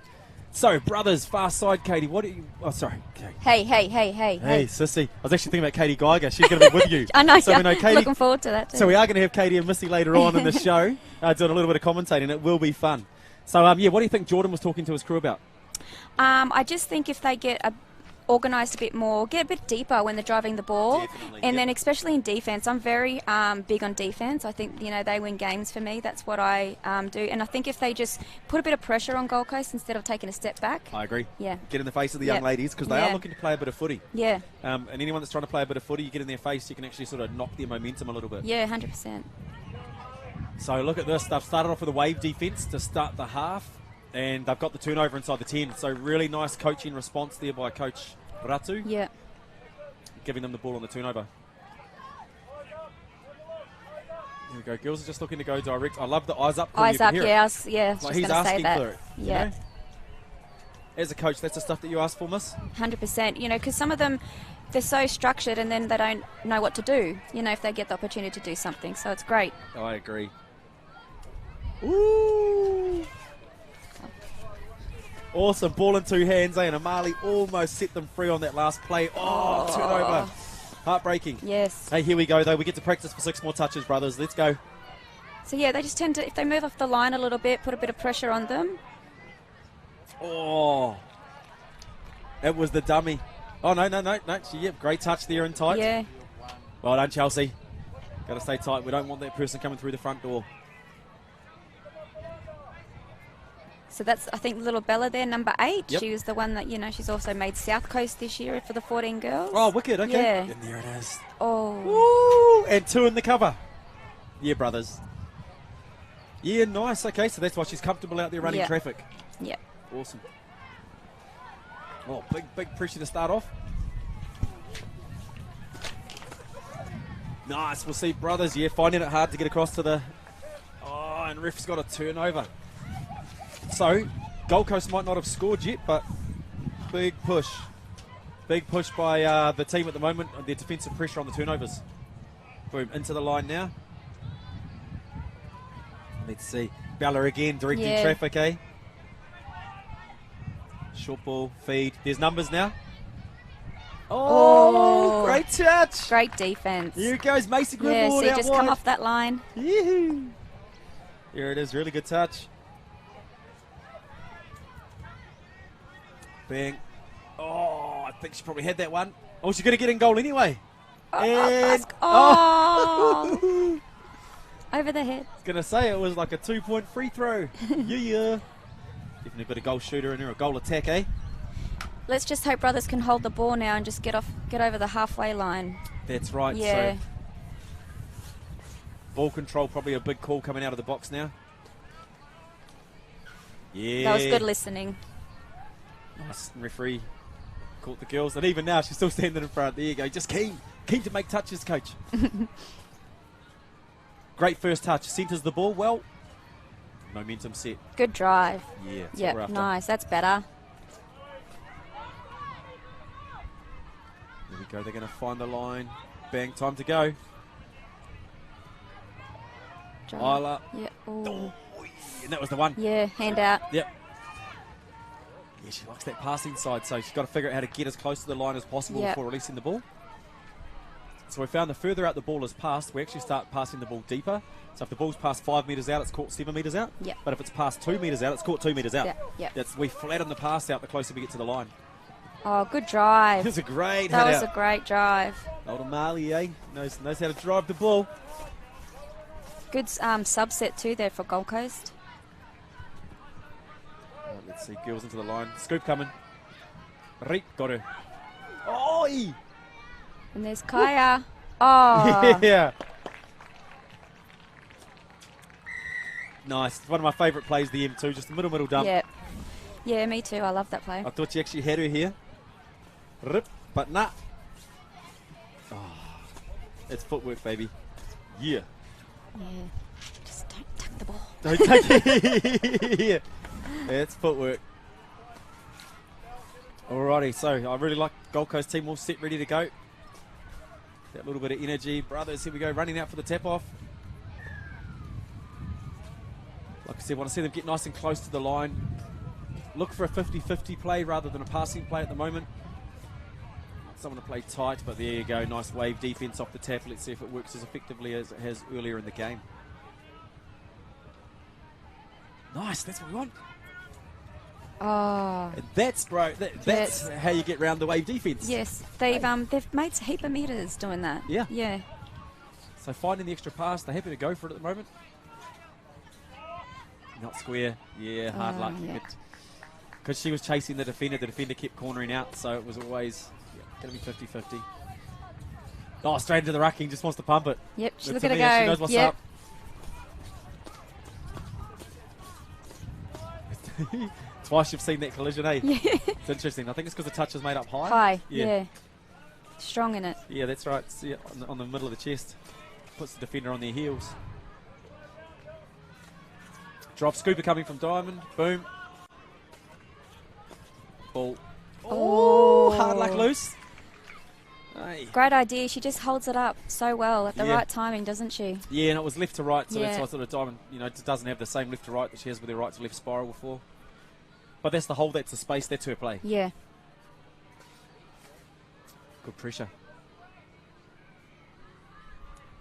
Nice brothers there. Yeah, it was a good one, ref. Yep. There you go, play the advantage line, but here we go, girls. You're going to get 6 shots in the green zone, so let's make the most of them, get down to the line. Nice, so ball. Straighten. Oh. Yeah. He hits what it is, eh? Hoi. Having a little look, Chelsea. So Hopsick's going to roll it. Yep, needs a dummy half. Sienna Saunders into half there. Finds the link. Oh, little wee coming. One step inside. Yeah, it was good. So Millie Campbell having a little look. Saw the defense rushing up. It was nice. Now, because Diamond's so high, you can always get him behind her. Yeah. Yeah, for the 5th. No one there to save. Rip. Oh, unlucky. She just had to keep running out. Yeah. Yeah. Like the footwork's there, the skill's there. Yeah. Yep, they're going to enjoy the tournament, mate. That'll start to come for them later in the event. A couple of cheeky young supporters there on the hill. A couple of cheeky young Gold Coast supporters saying, hey. Don't know them. Yeah, don't know them. Nice. Let me see Gold Coast bringing it past their sub box. Oh, yeah. I think she knew what to do. Yeah, they weren't in a position to see it. Yeah. Hey, they just, that's a really hard one. I just love the Gold Coast girls, how they just sweep around and they know where they're going. They're Process, you know, yeah, Yep. it's so good. Tried to have a crack. Tiatamira Timu just trying to sneak through there. Let's see, we go. So brothers, referee has a not square on the line. It's just what the Gold Coast defenders were hoping for. All right, here we go. Here's your girl Bella. Yeah. Wants the punish. Bang, The got punish. the quickie on the link. Got Oh. it. Oh, yeah, straight away. Yeah, I'm with you. Off the ground. Here it goes. Get another crack here. Just pulling the defence out. Nice. Numbers. Yeah. Oh, no one's chopping. Yeah, you're exactly right. That's it. Yeah. Yep, bang. I thought it came out your mouth. That was it. They're a bit too far over. They need to come back And look in. at all this space Yeah. here. And this is their passing side too, so. Boom. Here goes that numbers again. Yes, she is. And. All right. Just going to push it back across and go. Yeah, she wants it. Bang. Scoop time. Rip. Footwork. Oh, came back to numbers. Oh. Yeah, That was hard. good. Good, better D by brothers too. Hey, great D. Yeah, awesome. And sometimes it's better for the attackers just to find space. Yeah. You know, push everybody out wide, let the two middles take care of business. But yeah, brothers doing really well there. They'll take confidence from that throughout the game. And for me, it's like if you can defend one set of six, you can defend every set of That's six. right. Yeah. You know. Nice little footwork to sneak inside. Gonna need a scooper. Boom, gotta go, gotta go. Yeah, there you go. Oh, unlucky. Yep, we knew Katie Rocket was going to take she off. is a little pocket rocket, isn't Well, she? in my little Yeah. under 10 girls team and under 12s, our scoop play was actually called Rocket. Yeah. As I want you to take off, Rocket, Rocket, and I just go for it. So it'll be no different in this team. Oh, hard luck, Bella. Working so hard. All right, nice.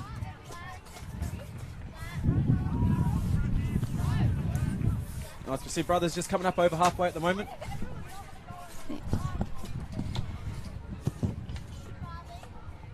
Let's hope that they can set something up, talk it up.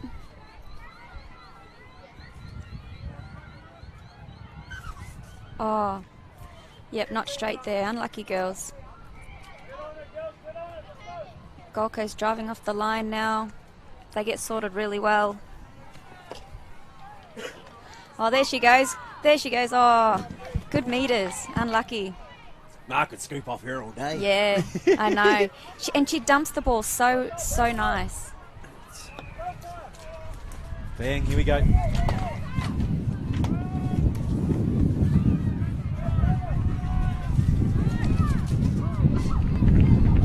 Alrighty, it's all going on in here in commentary, folks. We're losing the tent. Losing the tent. That's alright. Missy's going to take a bit of control. Great try there by Gold Coast.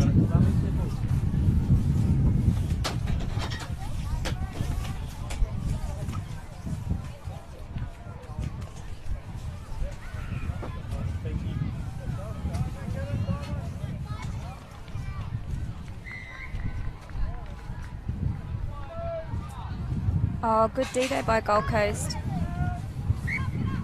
Oh, unlucky. Oh, it's got caught on the same thing.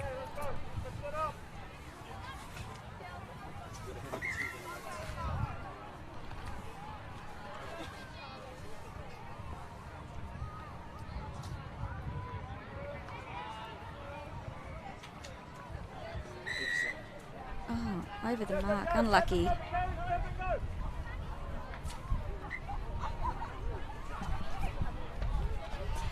Let's hope brothers can use this set of six.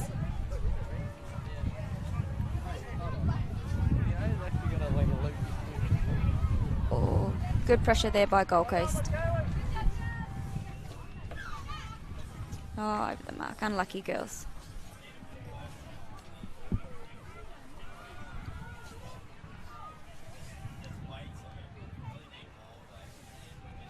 Good meters there.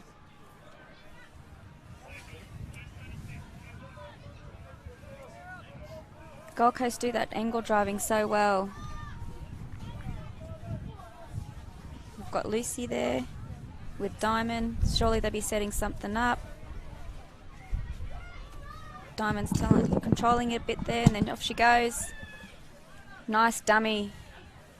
Oh, unlucky. See, two hands on that ball. Yeah. Showing dummy. It's the way to go. Sneaks on through. Yeah. Thanks for taking care of business there, Missy. I don't think I was very good, but It's anyway. exciting around here, honey. Gets exciting, doesn't it? Hey, commentary tent wants to blow away. That's how much fun we're having here. Oh, just the little things are creeping in there for brothers. Turn over there, Yeah. gonna give the crew. Yep.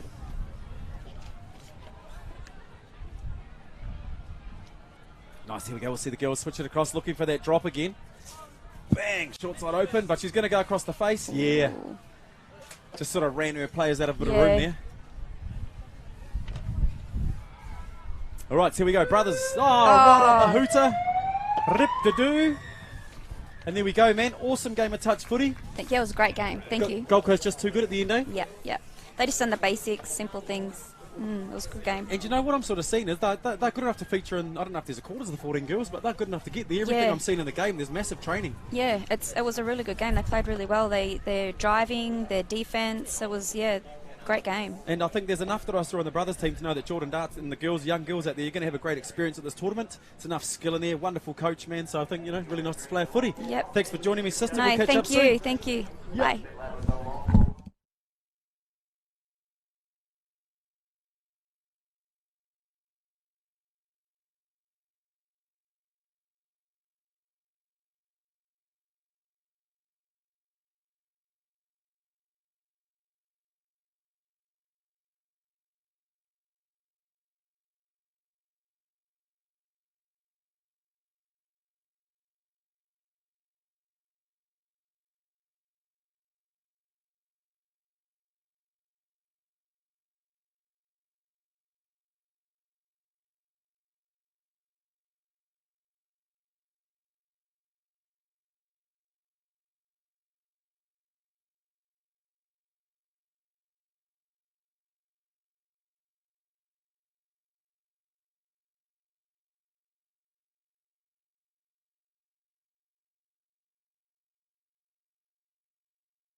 All right, welcome back to the 2021 Queensland Junior State Cup. We are about to get underway in the Gold Coast 16 Boys game against Townsville 16 Boys. My name's Mark Tibble. I'm joined here by Abby King and Gold Coast have the tap. Abby, welcome back. Thanks for having me. This should be a blinder. You've got a bit of knowledge about both towns, Gold Coast and Townsville, as Gold Coast have a crack early at the line, threatening. Bit of draw and pass play, bit of stepping, weaving. Don't finish off there. Great to see Townsville, their only boys team from their affiliate at Townsville here this weekend. As number 5 dives under. Number 5, Anthony Urangi. Wrong team. Oh, wrong team. Well, sorry. Kaiatika. Gold Coast spread it wide. Great start there to find the winger. Number 9, Isaiah McSweeney. Oh. Nope, but the ref's called it forward pass. He's called it back. As we watch the replay here, he must have called that final one forward. With the wind, it's a hard read, but the ref is always right. As Townsville defend it and now get to drive off their own line. 5th touch here. Number 5, Urangi, the man I mentioned earlier. They end up giving a flick pass for McSweeney to take an intercept and make some good meters. That's 0 touch there, just past halfway. So good meters and great opportunity for Gold Coast to make up for that last one. Townsville touch, what's it known for at this level, Abby? What do you mean? What sort of style do these guys would these guys look to play as they defend the middle play that Gold Coast are trying to set up here? Probably just a saver middle here, I think. Number 5 again, Tika gets the play through there. So he's been threatening big time straight away. Gets the quickie, starts Gold Coast off with a bang. Oh, it wasn't a quickie, it was an ML play. Abby, talk us through this one. Pretty much just a rooster in the middle. Middle that makes a touch is the middle that hits. And defense just got caught offside, not making the line there. Referee called play through, and Gold Coast will get a try. Townsville, though, straight back on the reply. Good defense, as that is 4th touch, I think the referee's indicating. Townsville look to set up a strike play here. Go for a middle ML play. Similar to what Gold Coast did. Long ball, very pretty looking ball. Can't finish off on the wing out there. Gold Coast opportunity to drive up the field again here. They go to the box, get the new recruits on. Abby, these should be two teams looking to feature in finals. Yeah, most definitely. First time I think Townsville has actually brought a boys team, so it'll be very interesting. But I would say most of these boys play together in a local comp, as it's all club based up there. I'm sure they have lots of combinations. As we see, number 10, Jack Bauer, making some good meters, dumps at link here. Urangi with the ball again. Because the counties play, static play breaks infield. Can't find any option. The long one was on, but Gold Coast defending it really well. Strong policy, good structure from their coaches, Mahuta Tika and Steve Murray here.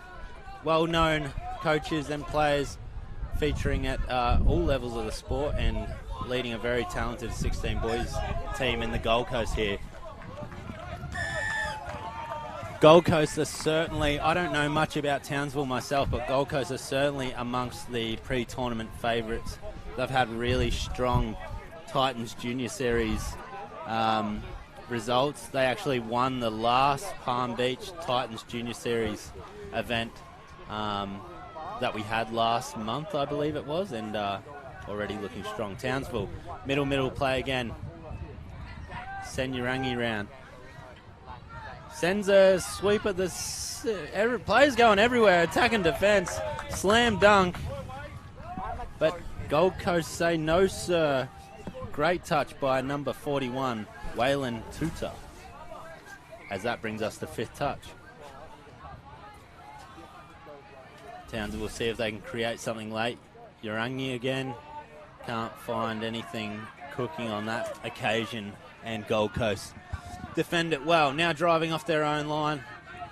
This group's been on the field just for that set, it would seem. So they're driving straight up the field, try and create something here through number 12. Kaya Tika again, number 5, he's instrumental. He'll be a real feature for this team throughout the week. Whoo! And you see it there, the counties play. Step back, left foot, fancy footwork, couldn't find the gap. He'll be conditioning them as we see the replay here, Abby.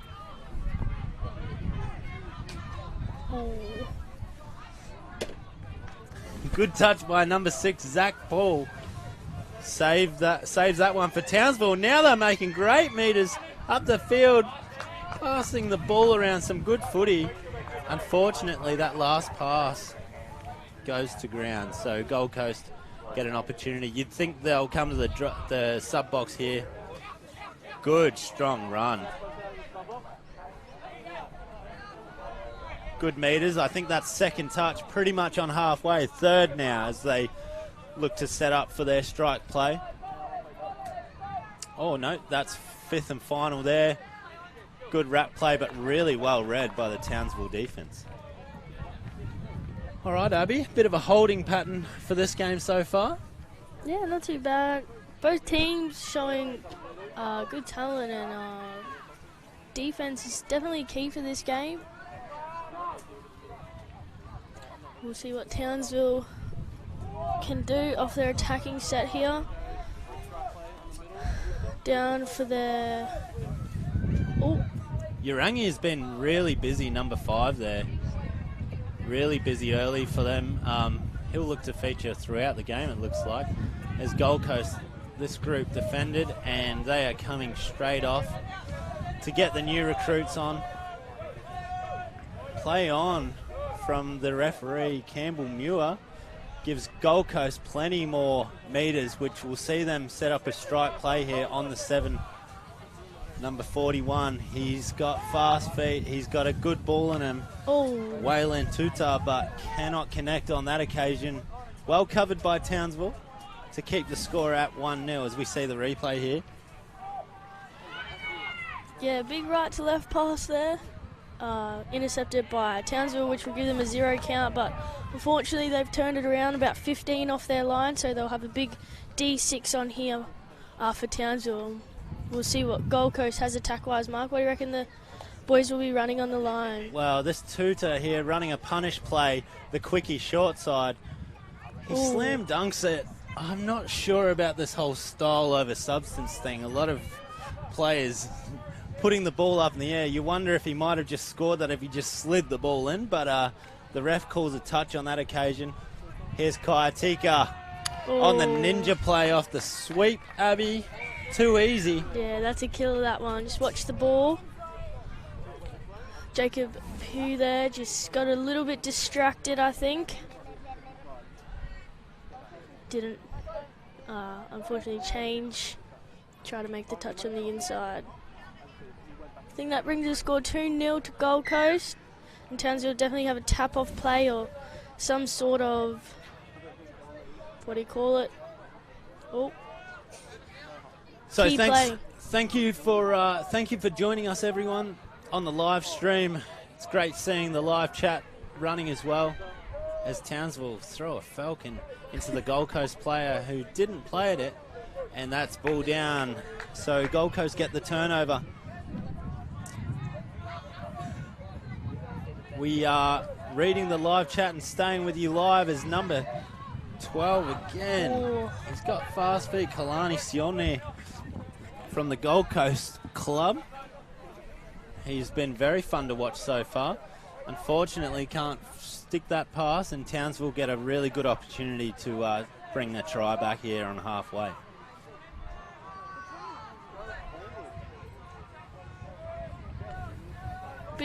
Big footwork, meters from number 11, Townsville, Jacob Pugh there. He'll find, I'm not too sure. Oh, number 11 is Jacob Pugh, I think. Yes. They set up the ML play Oh, for Scott Swain. Swain gets touched, well read by Murray in the Gold Coast team. They spread it out wide and will probably just take the touch out there to give Gold Coast the ball.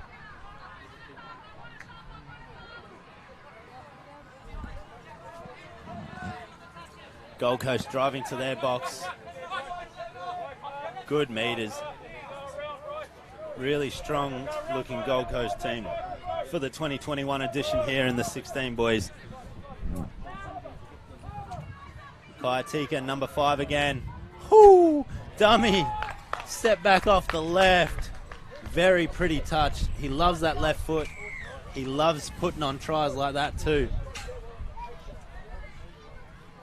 yeah, so just on the replay there, he goes to pick up 4-on-3. Just knows that the number 6 has turned his shoulders in, steps back, and then obviously they've just got to collapse short side there, and they'll go over for another try.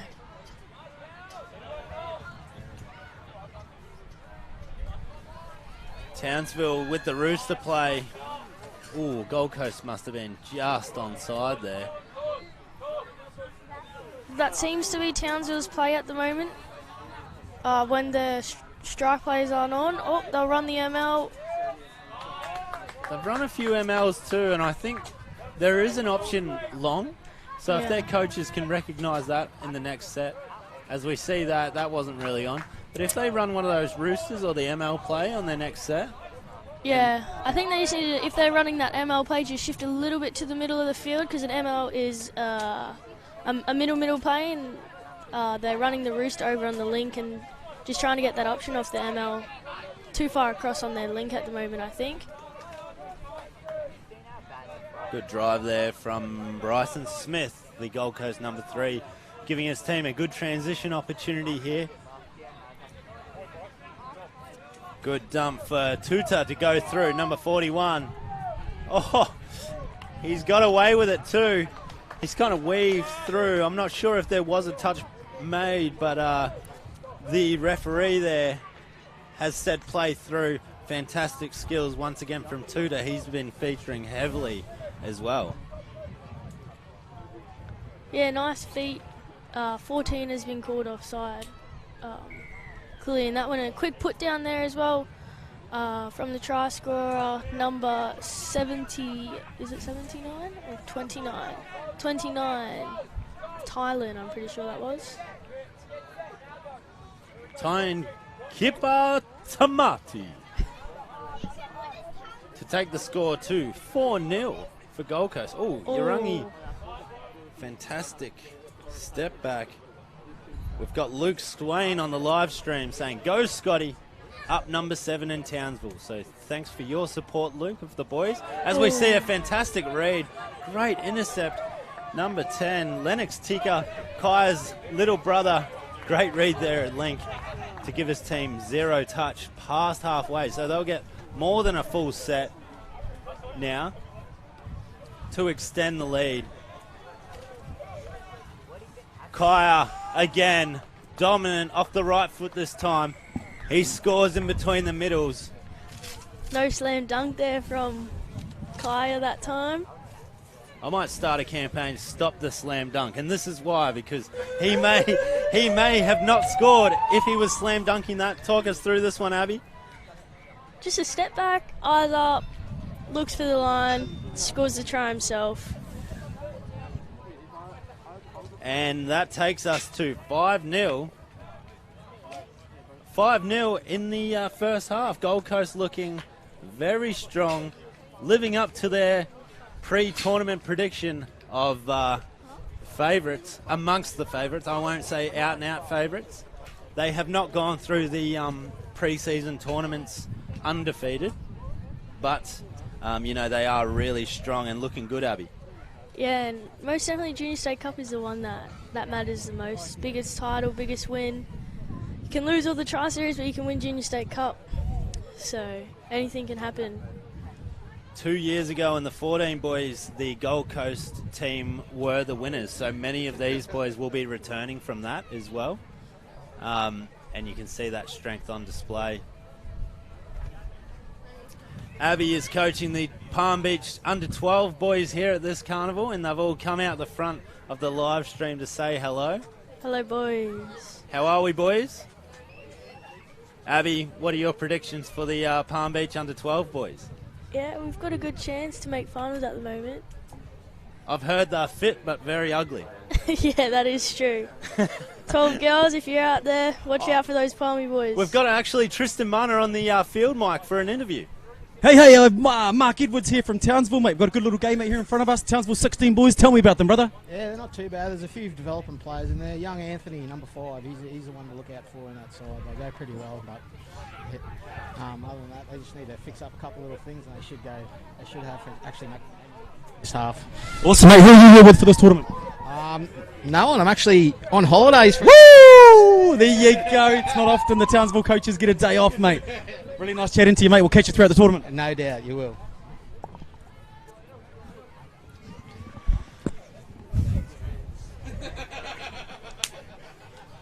And he picked it. Was that Anthony? We were joined by with Tristan just then.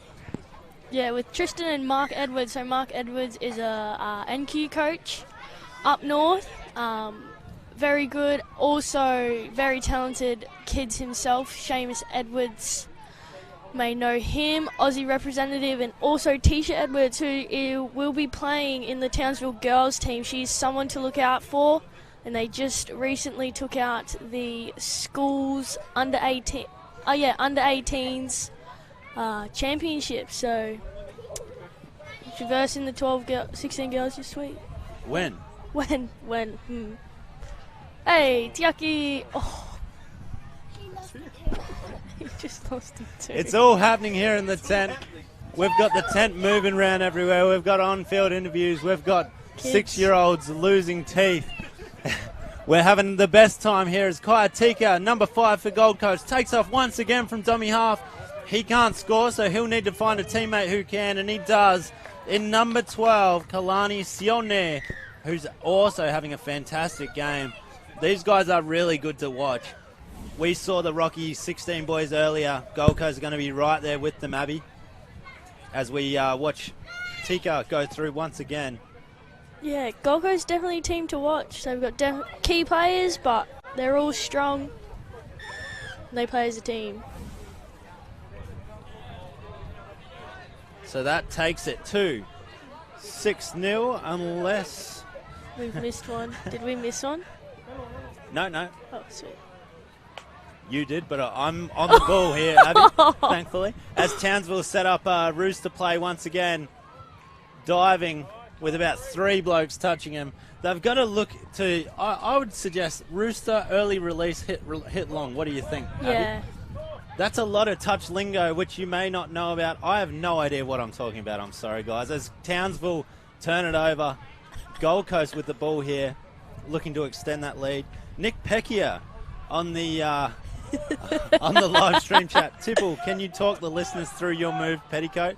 That'll be after hours, Peck. Good on you, mate. Thanks for tuning in. As Gold Coast look to through young Murray here. Sets up beautiful dump.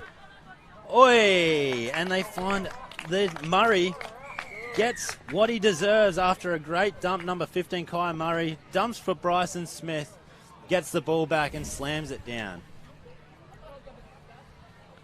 So just a replay back on that one. 4-on-3 set up again. Townsville has just turned his shoulders in. He's stepped back short side and he's found Murray. He's driven the ball. Very good. Marley Scarf said Anthony Urangi putting on a show. Yes, he, as Mark Edwards said at halftime, he's a player to watch, the number 5 for Townsville. Probably about to get the ball here. I would say that he's going to set up a counties or a quickie play. No, they set up a Rooster on the other side of the field. He gets the ball back. That Rooster early release. Hey, I picked it. You definitely picked it. The ball just didn't go to hand, unfortunately, for them. But I think that play is on. Yeah, I think it is on because they're sending that shooter up. And Townsville definitely have a fast team.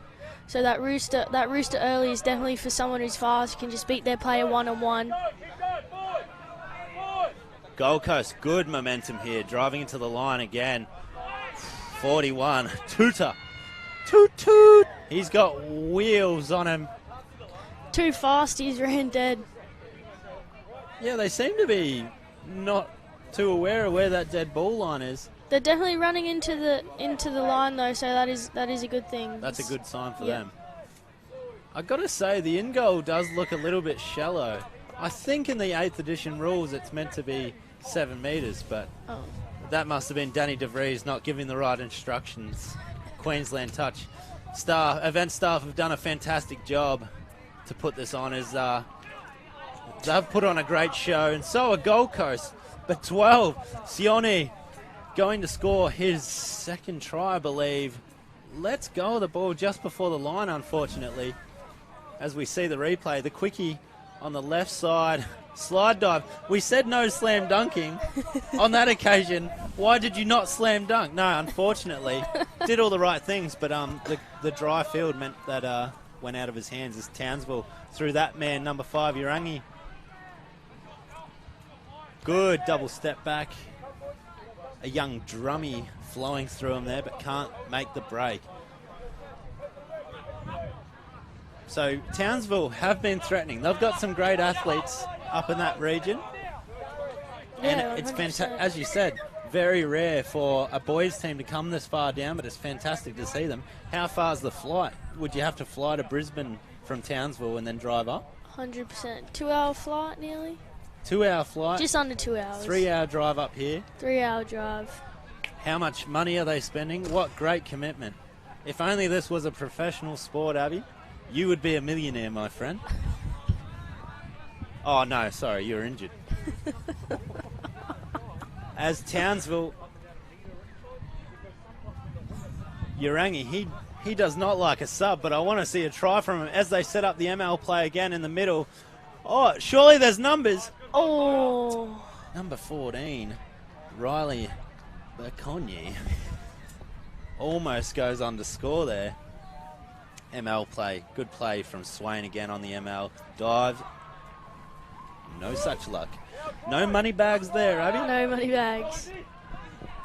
Gold Coast down the sideline now. Oh, forward. That one's gone forward. We all saw it. Bit of a protest from McSweeney, the winger, but we can clearly see refs in perfect position there in their lovely pink uniforms. Make the touch and cover that one really well. The refs didn't make the touch. All right, Townsville. Again, can we get them a try?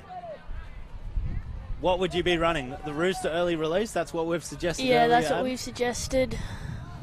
Oh, they'll run a middle. Unfortunately. I think he could have broke the line there if he just kept running. The young number, I'm not too sure who that is. As Gold Coast charge up the sideline, we've got a couple of comments on the live feed. Thanks for joining us, guys.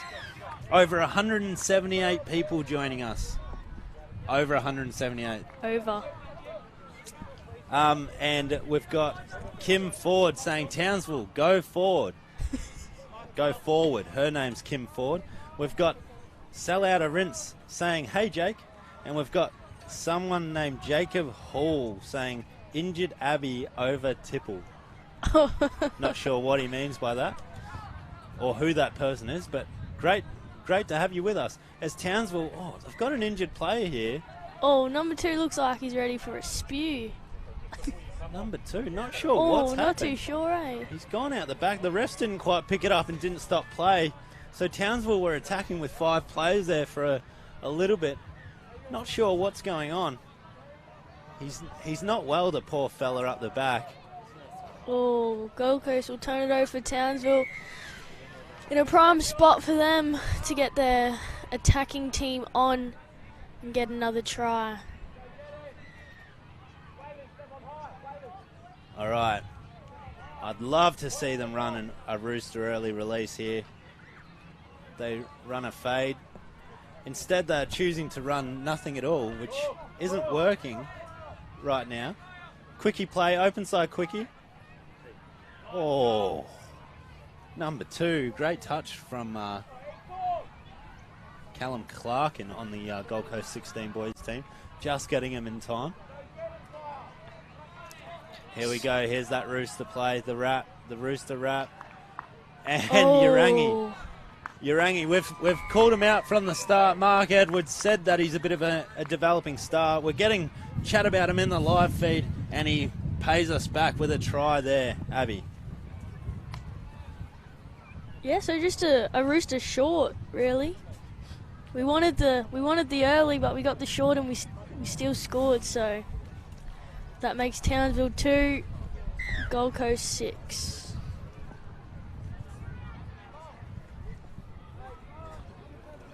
Townsville 2, is it? Isn't it? Or is it 1? If you're counting. I think it's 7-1. 7-1. According to our scorekeepers. Oh, great play from Gold Coast. Middle bounce. Old school play. I call it blackout.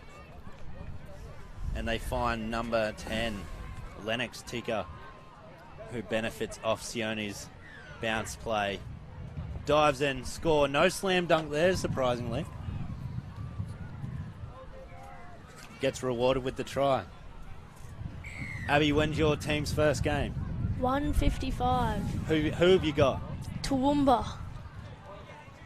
The white team. Oh, very tough game. As Townsville have come up against one of the pre-tournament favourites, so would Toowoomba be in the 12 boys. Yes. That you guys are coming up against. Gold Coast, Rockhampton will be some of the pre-tournament favourites in this age group, and you're watching them in action right now.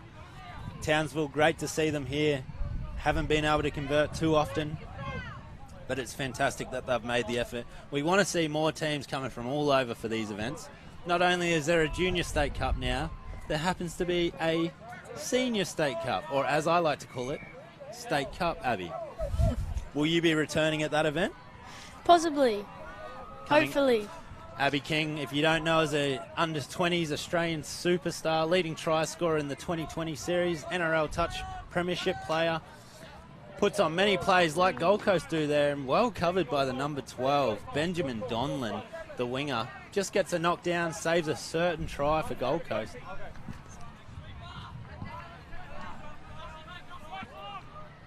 Oh, wow. Gold Coast once again diving in. Good to see them using the slide dive tactic. I'm starting a campaign against slam dunks, you see. Keep them in basketball, away from touch. I'll join you on that one. As Gold Coast set up a fake ML, feed the two-step. Well covered by T-ville.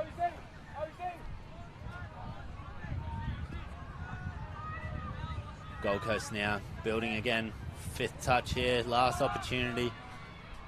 Great pass there from Clark, and number 2 finds the winger, Milford, who can't convert but dodged a couple there. Long ball, very pretty 4-on-3 long ball. Milford, the 7 on the wing there, covered by 2 Townsville defenders. Beat the first, couldn't beat the second. And now his team is halfway up the field. Urangi needs to set up a strike dump here for himself. That's 5th. No numbers. We've just split the wrong way there, unfortunately, Townsville. Did they? Well, yeah, and it doesn't help when you've only got 4 players on the field. They didn't get their subs on, unfortunately.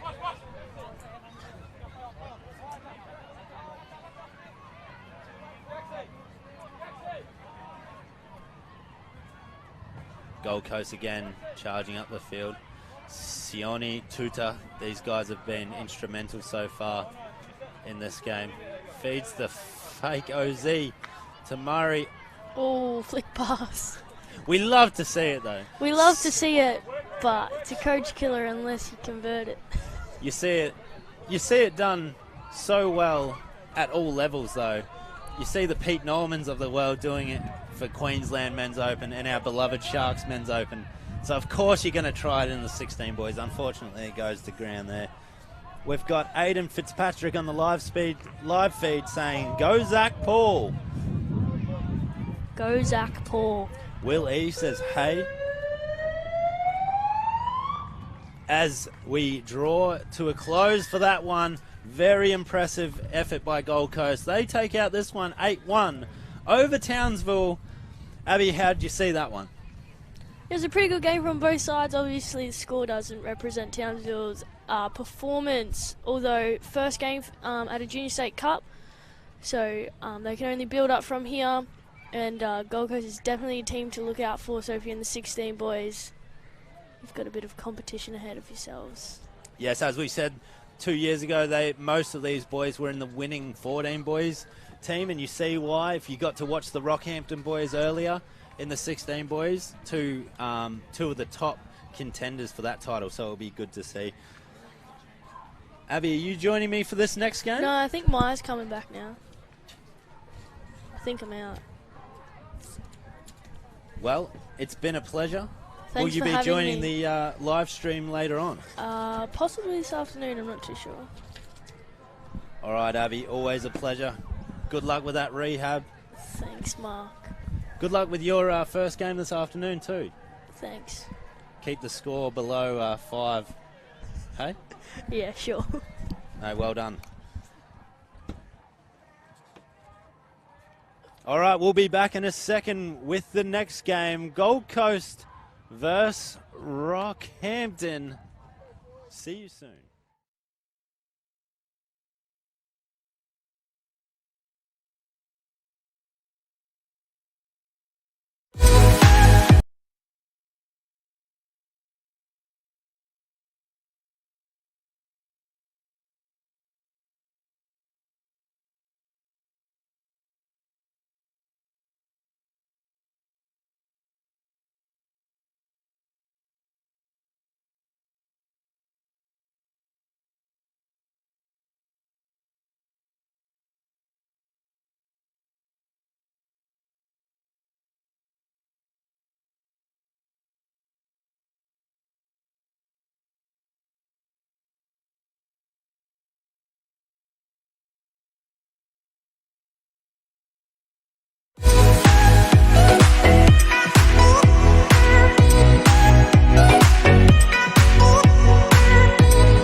Welcome back to the Junior State Cup of 2021 here at Harvey Bay.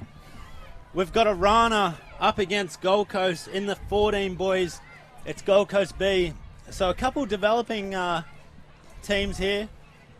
Arana, good sweeper play as they set up early, but great touch to complete the set from Gold Coast. My name's Mark Tibble. I'm joined here by my good friend, Maya Phillips. How are you, Maya? I'm doing great. It's good to be here. I'm actually looking forward to this game. It's my first time on the commentary, so give me a bit of grace, but I'm looking forward to it. It should be fun. I can already tell you're a natural, Maya. Maya is a Queensland squad member, an NRL Touch Premiership winger for the Gold Coast Titans, a national championship winner with the South Queensland Sharks, so it's great to have you on board. As Gold Coast charge to the line, can't connect on that one, but good momentum getting all the way up the field. Maya, good to see such good skills at this kind of age. Yeah, this is under 14s, is it? Yeah, no, they're looking awesome. I'm intrigued to see how they play out.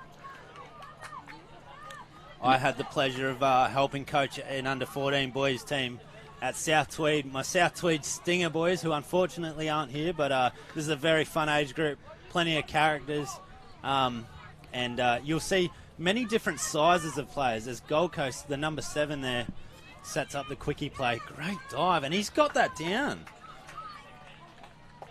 Yep, the ref's called try.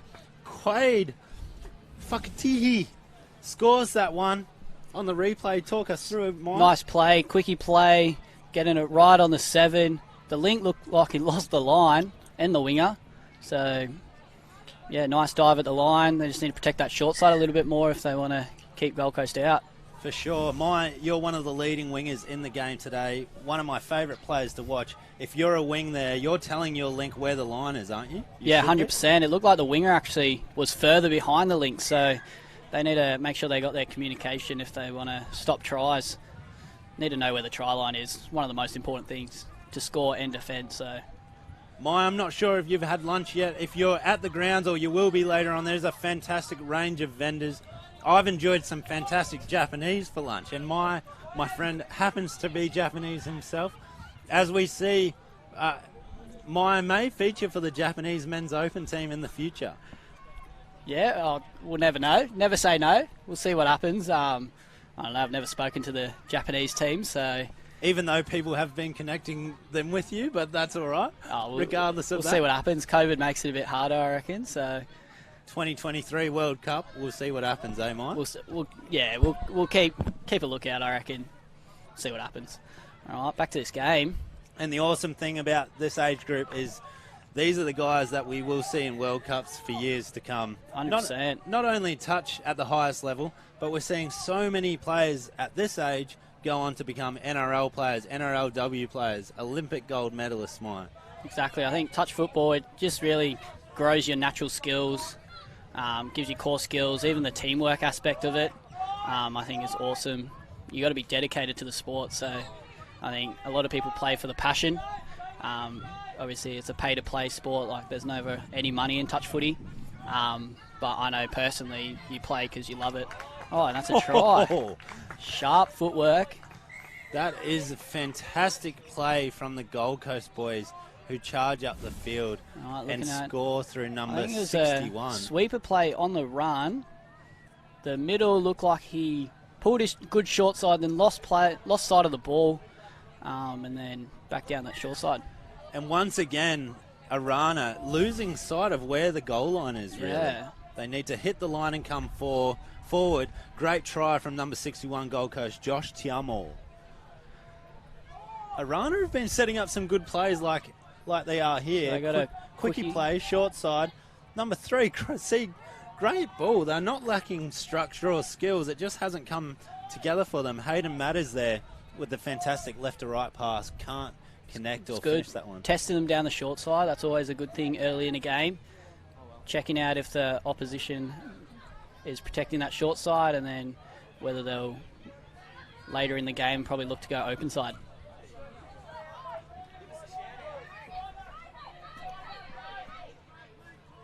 Some of the, as Gold Coast 5th touch there completed, well defended by Arana. Myers here coaching the 16 Boys Palm Beach team. Correct. Some of them were just walking past. Give us a shout out.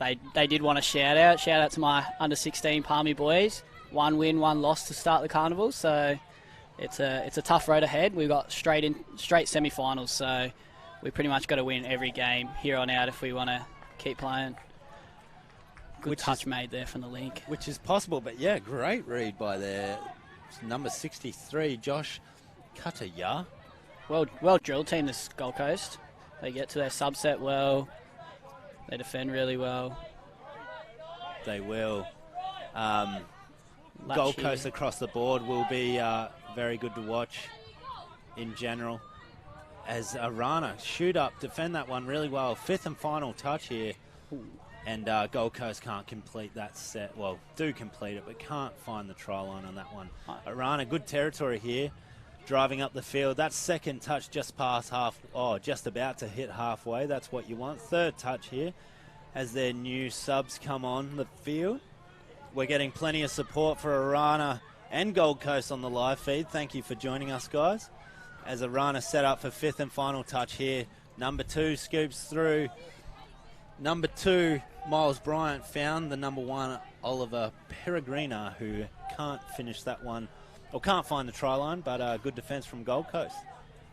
Now, are you a fan of more direct touch, Mai, or do you like going to the sub box? What are your thoughts on the styles of play? I think with the speed of the game, with all the new rules and the 7 metres, I think you almost need to go to your sub box a lot of the time, just because of how fast the game has become. And no matter how fit you are, it's actually really difficult to... Gold Coast nearly creates something. I think it's really difficult to try and stay a lot of the time. Because even if you do stay and get it up the field, you're actually really tired on that second defensive set. So I think that's why you find it more common, more teams going to the sub box every time. And I think it's almost necessary unless you got an obvious game plan. Especially in a tournament, you don't want to kill your legs in an early game and then not have legs on Saturday for finals. So I think that's why it's so common these days to go to your box. Yeah, well described. And for those that are unaware of touch or don't know much about the sport, there's unlimited substitution. So you see players coming and going very often. It is one of the fastest games on feet, as we see good footwork again from the number 5, Gold Coast, Patrick Lamb. So we'll see Gold Coast get a dump on the 7 this time. 61, Fakatihi again. Oh, with the flick. Just ran himself out of space. He's a player to watch. I think his mum is Missy Shaw, who was on the commentary earlier and will be on the commentary again, is in the sub box. Gold Coast, one of the really strong affiliates across the board, alongside, Brisbane Metro, Rockhampton. These kind of affiliates are the ones that have taken out a lot of club champions. As number 2 goes through, Miles Bryant. He's got plenty of pace on him and a bit of skill. Finds the 13, but great defense. Now, the ref has called a holding play there. So, a player off the ball didn't let an Arana player. Let's see who it was, Maya. Oh, okay, the 5 maybe just grabbed him a little bit. Bit of a tough call there, you think? Tough call, but maybe if he doesn't stop him there, then he gets free. So it was a great scoop. Now they get a penalty, and you get 6 touches to attack the line. So we'll see what they can come up with. Looking for a sweeper early. Already, Peregrini number 1 and Bryant number 2 for the Arana in the red have been lively. Bryant here again gets the scoop play. Goes through the little dummy. Can he find someone? He does this time. It's the winger. We picked him out, Bryant. He's been at him and very lively. Successful here, Mike. Just going through on a middle scoop. Gold Coast deciding to man on this time. You probably got a shot there. Force that long ball. They've been showing that they can defend it when they've thrown the ball. But Arana just too quick around that ball. Ken McMaster on the live stream said, "Come on, Arana." And they do it for you, Ken, and everyone back home as they bring the score back to 2-1. Gold Coast will want to get that 2-try lead back here as they get a quickie through the 7, who's with the 60 scoring. So Kalani Tiamo benefits from the great quickie from Whakatihi, as I think we were going through the replay of the last one, but we'll get a replay of this try There here. we go. Open side quickie for the follow. Some call it a red. It's a nice sharp play, forcing that player that touched the ball to pull a corner, leaving his inside exposed.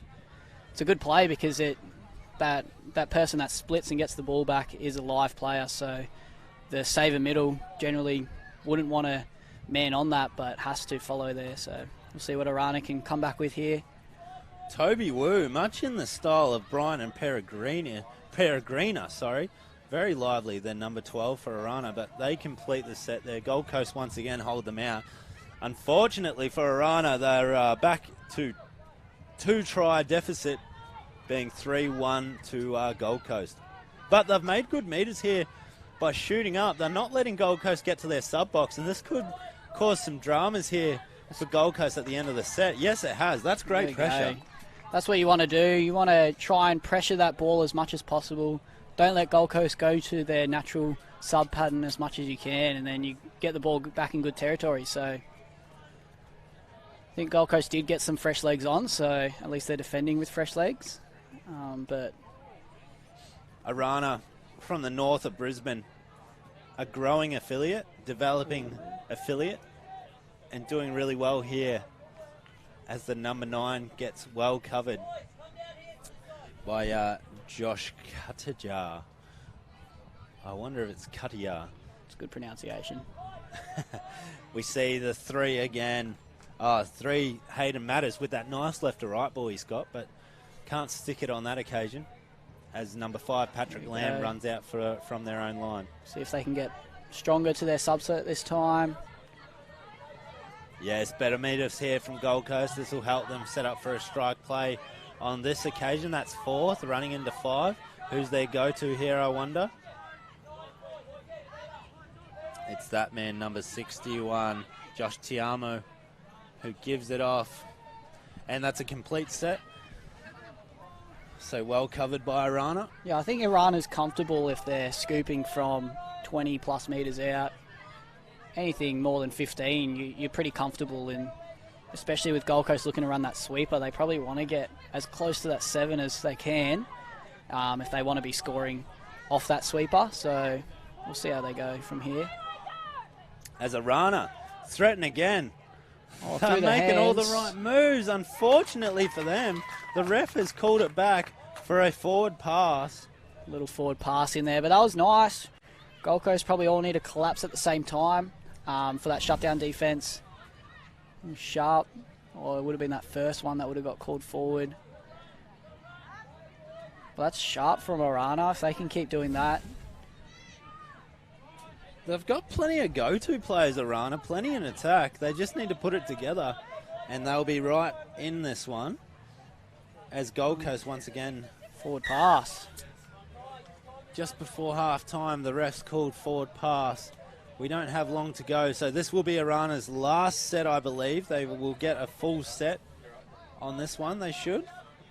And unless Arana drop the ball, inviting Gold Coast to get one crack before half-time. They'll want to stop that. A 3-try deficit at half-time would be very hard to come back from with only 14-minute halves, essentially. But let's see what Gold Coast can do through the number 60, who threw it. Kalani Tiamo, who threw that link ball, couldn't connect. And we see halftime come about with a 3-1 lead to Gold Coast B over Arana. Mai, how do you see that half panning out? I think, Gold Coast definitely have the players to get them through, and they got a strong game plan. But Arana's really putting a stop to what Gold Coast want to be able to do. They're at times being able to stop their subset, and I think when they do that, then Arana look very threatening, where they're getting the ball back in good territory and getting good go forward. So then they're getting through from half. So yeah, it'll be interesting to see how this second half goes. A short little turnaround at half time. I'm sure the Gold Coast coaches will be talking about completing their subsets, making sure they're getting to the right areas where they want to attack from. And I think Arana, if they can keep their shoot defence, getting Gold Coast face, if they can just complete a little bit more, on their attack, just a little bit more polished, then it's going to be a close one. The halves go for 14 minutes here. We have a 2-minute halftime break and 5 minutes between games at the Queensland Junior State Cup.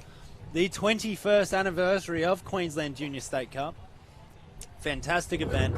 We're playing in perfect conditions in beautiful Harvey Bay. A massive shout out to our major sponsor, Fraser Coast Council, who are our hosts here and have been for a number of years, playing host to over 2,000 players, probably about the same number of spectators through parents, grandparents and siblings and staff members, and we're having a great time. If you can hear something in the background, that's just my flexing his muscles. I'm joined here by Maya Phillips, NRL Touch Premiership player, superstar of the game, potential, well, almost certainly future international winger. My name's Mark Tibble.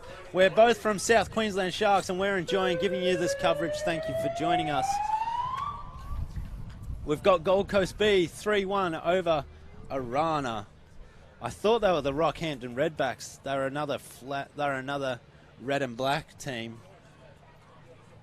I'm not sure what logo they have. What mascot do you think Arana have? Not too sure. Some black animal. A panther, perhaps? Panther, I don't know. It's kind of hard to see from here. Yeah, maybe a panther. I don't know. We'll see what Gold Coast have for their tap-off move. They're looking for that follow play again. I think the ref's call. That's definitely not 5 touches, but. Oh, Tiamo through with some ankle breaker.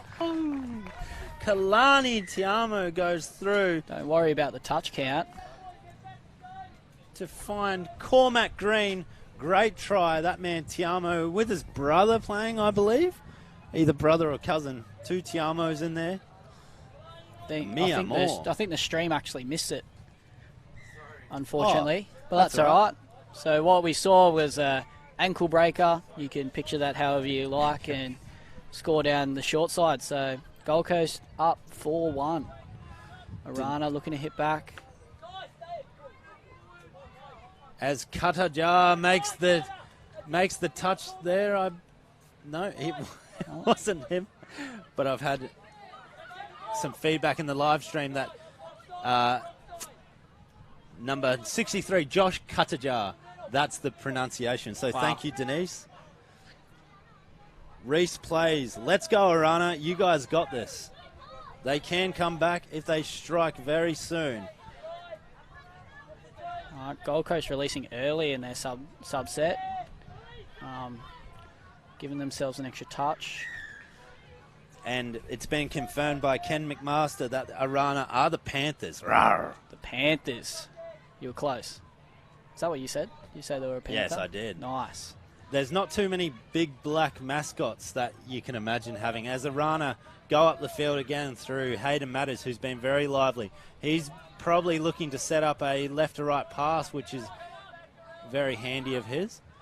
If he can dump on this right middle, this is exactly what I think we'll see. He scoots from half, sets up the left to right, and connects. That's ball down first. Great call. It's ball down. Fantastic put down by number 13, Ryder Casey, to take the score to 4-2. Hayden Matters with that left to right, Maya. Yeah, so if we look at this replay, hopefully we can see it. Yeah, you go to your go-to. What you're strong at is got a strong left to right and just sees the link open, the winger a little bit too wide. The winger just getting caught on the try line. If he gets off that line a little bit more, probably make that touch before the ball gets called down. And I think sometimes that's the difference, but good ball, good setup. Arana back in the game. And that's right, just as Maya said, if you have a strength, if you have a certain foot you step off or a hand you pass with, you want to go to that as often as you can. Hayden Matters did just that to bring Arana back into the game as they are trying to claw back another one. Unfortunately can't do so, so the score remains at 4-2. As Gold Coast now look to extend the lead back out to 3. what would you look for from Gold Coast? Who have been there? Well, we've seen a couple of their go-tos so far. Yeah, they have a few players sharp around the ball, I think. Right. Number 1, Cormac Green, who has scored a try earlier, scoops through on that one, can't get through. But they are threatening constantly, especially when they get repeat sets, Gold Coast. Exactly. They seem to be good in that static play. Yeah, so I think Gold Coast, if they can get to the 7, they're very sharp. Their midfield is probably what's letting them down at the moment. But they got some people sharp around that ball, so they just need to keep getting that flow on through their subset, and they'll keep getting tries out of it. When I say static play, that's when they'll be near the try line, slowing it down. As Arana have fifth touch. Number 3. Is that Matt? Oh, he's dropped it over the line. Is that Matters again? Setting up another one. It's a great play. Gold Coast went to sleep a little bit. They did. He went straight through. Passed it to Lincoln Bedford, number 9. Straight to the chest. And that'll hurt. They really needed that one. That would have put them back within 1 try, and that's all the difference. Yeah, that is a coach killer, but they've still got time, especially if they can hold out this set. Tiamo, great read. Good awareness from those boys in the middle there, Whakati and Tiamo. Very threatening. Matters takes the drive. He wasn't happy about them not scoring on that last one. He seems to be putting in all his effort to get his team back in the game. In fact, number 3, Matters, look to him again. He's the go-to, I think, for them at the moment. He might set up, little left to right, but no numbers there. So Gold Coast defend that one really well. Tiamo drives now. Gold Coast go to their substitution box to get their new players on. Fresh legs come on the field. Let's see what they can make up with.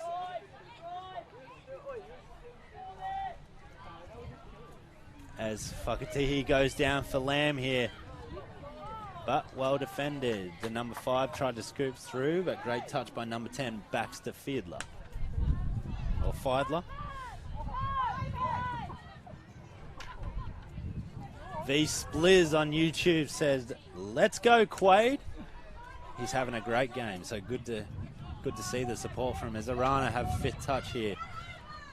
Number 12, Toby Wu, who's been lively as well. Hasn't had many opportunities, but when he has, he's looked really sharp and nippy with the ball. Gold Coast trying to go to their subset once again. If Arana can stay up in front of them, then they're really going to stop Gold Coast from being able to get their fresh legs on.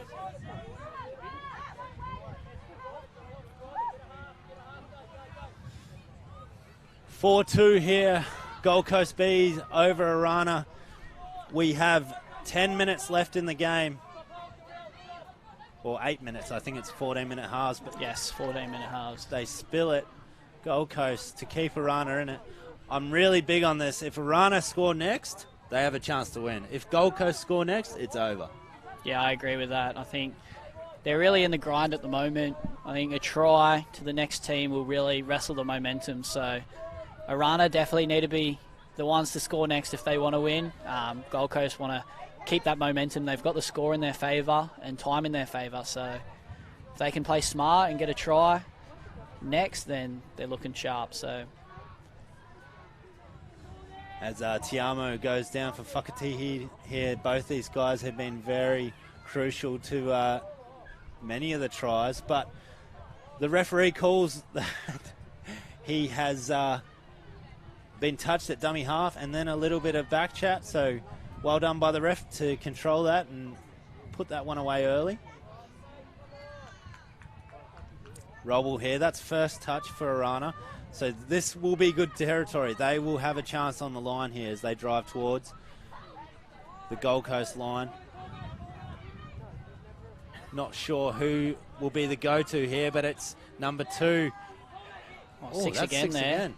Miles Bryant, who featured a lot early on, and he's got the 6 again. There's no dummy half. That is a coach killer. The Arana boys trying to get into their positions to attack and forgot about the ball itself. So Gold Coast. Good meters. Ooh, chop tackle there by Bryant. Gold Coast get the fresh legs on. They'll look to set up number 61 again. Josh Tiamo this time. Patrick Lamb dumps for Tiamo. Tiamo on the scoop. Finds the space. He's got 3 on 2. They can't complete it. Good read by number 5, the winger there, Cooper Wiley, in the right spot at the right time. Reminds me of a young Maya Phillips. I think he just needs to let that ball rip, just hit that winger on that short side.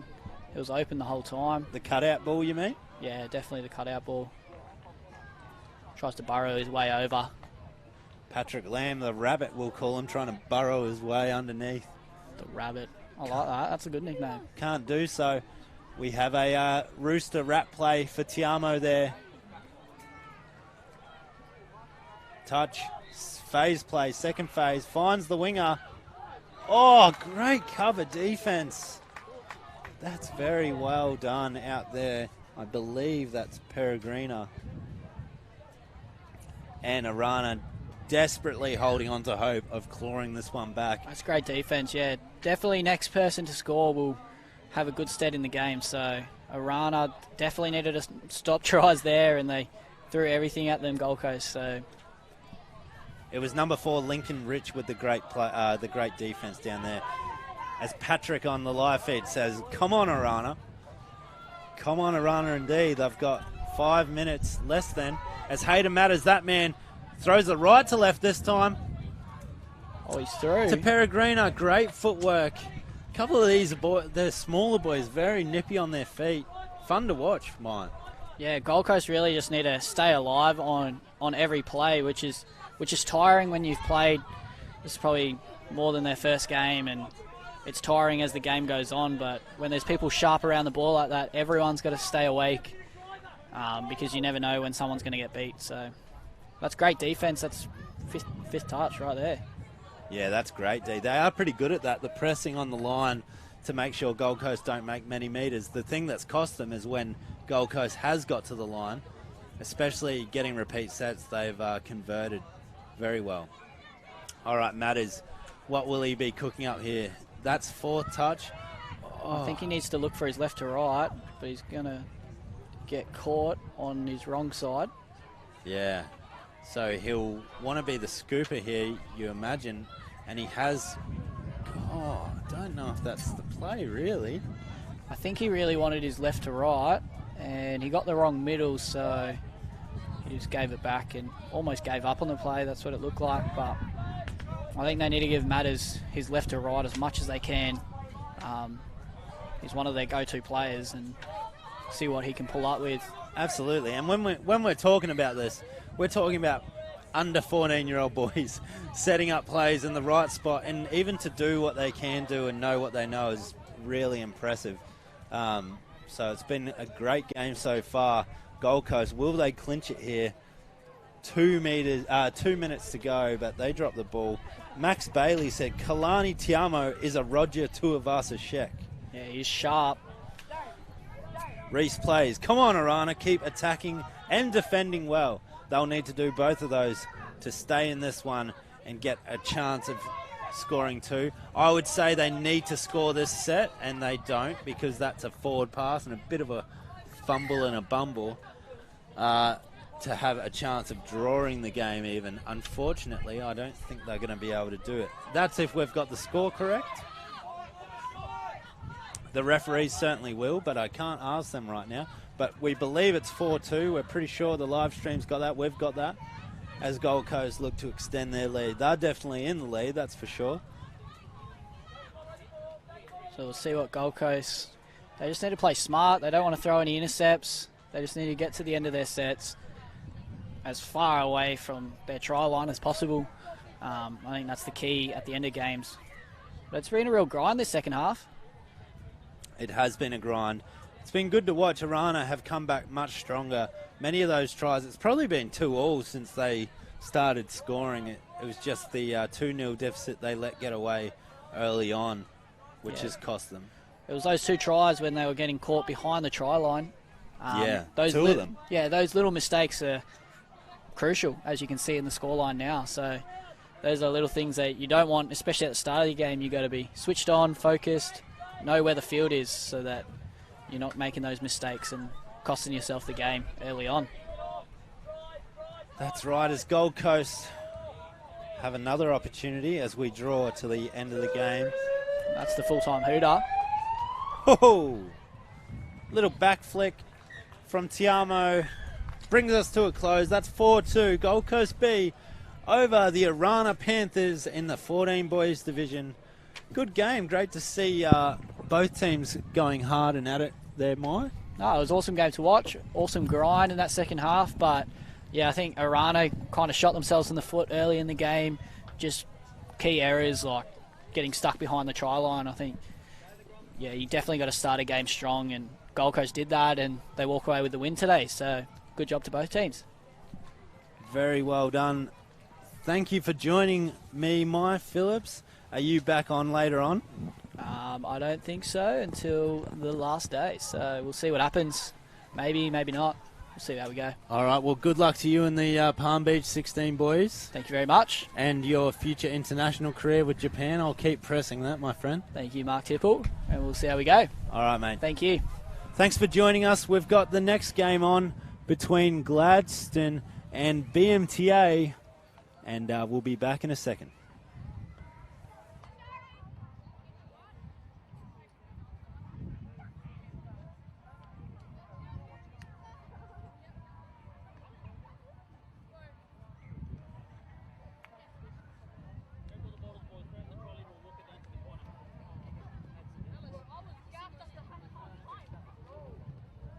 The introduction of the Echo LED media truck has been huge. The feedback we're getting from everyone at the event is just outstanding. Hi, I'm Rachel Stacey and I am Sponsorship and Projects Manager at Queensland Touch Football, and I'm the event manager of Queensland State Cup. We've got some of the best athletes from around the state playing touch football here on the Gold Coast.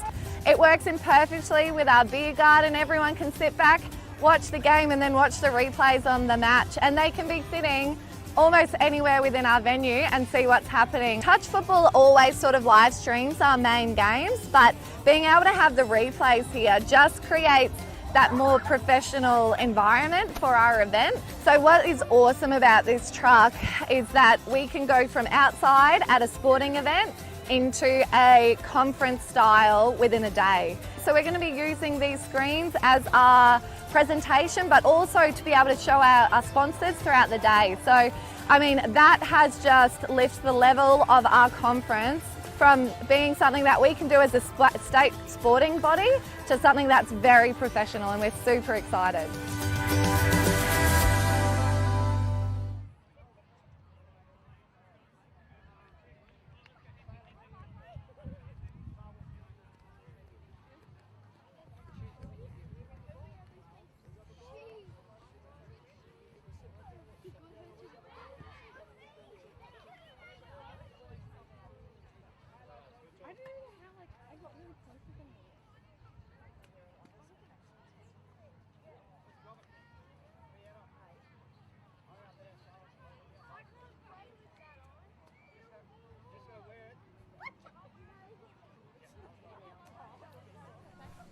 Welcome back to the 2021 Queensland Junior State Cup. My name is Mark Tipple. I'm joined here by legendary coach and man of the game, Peter Bell. Welcome, Peter. Thanks, Mark.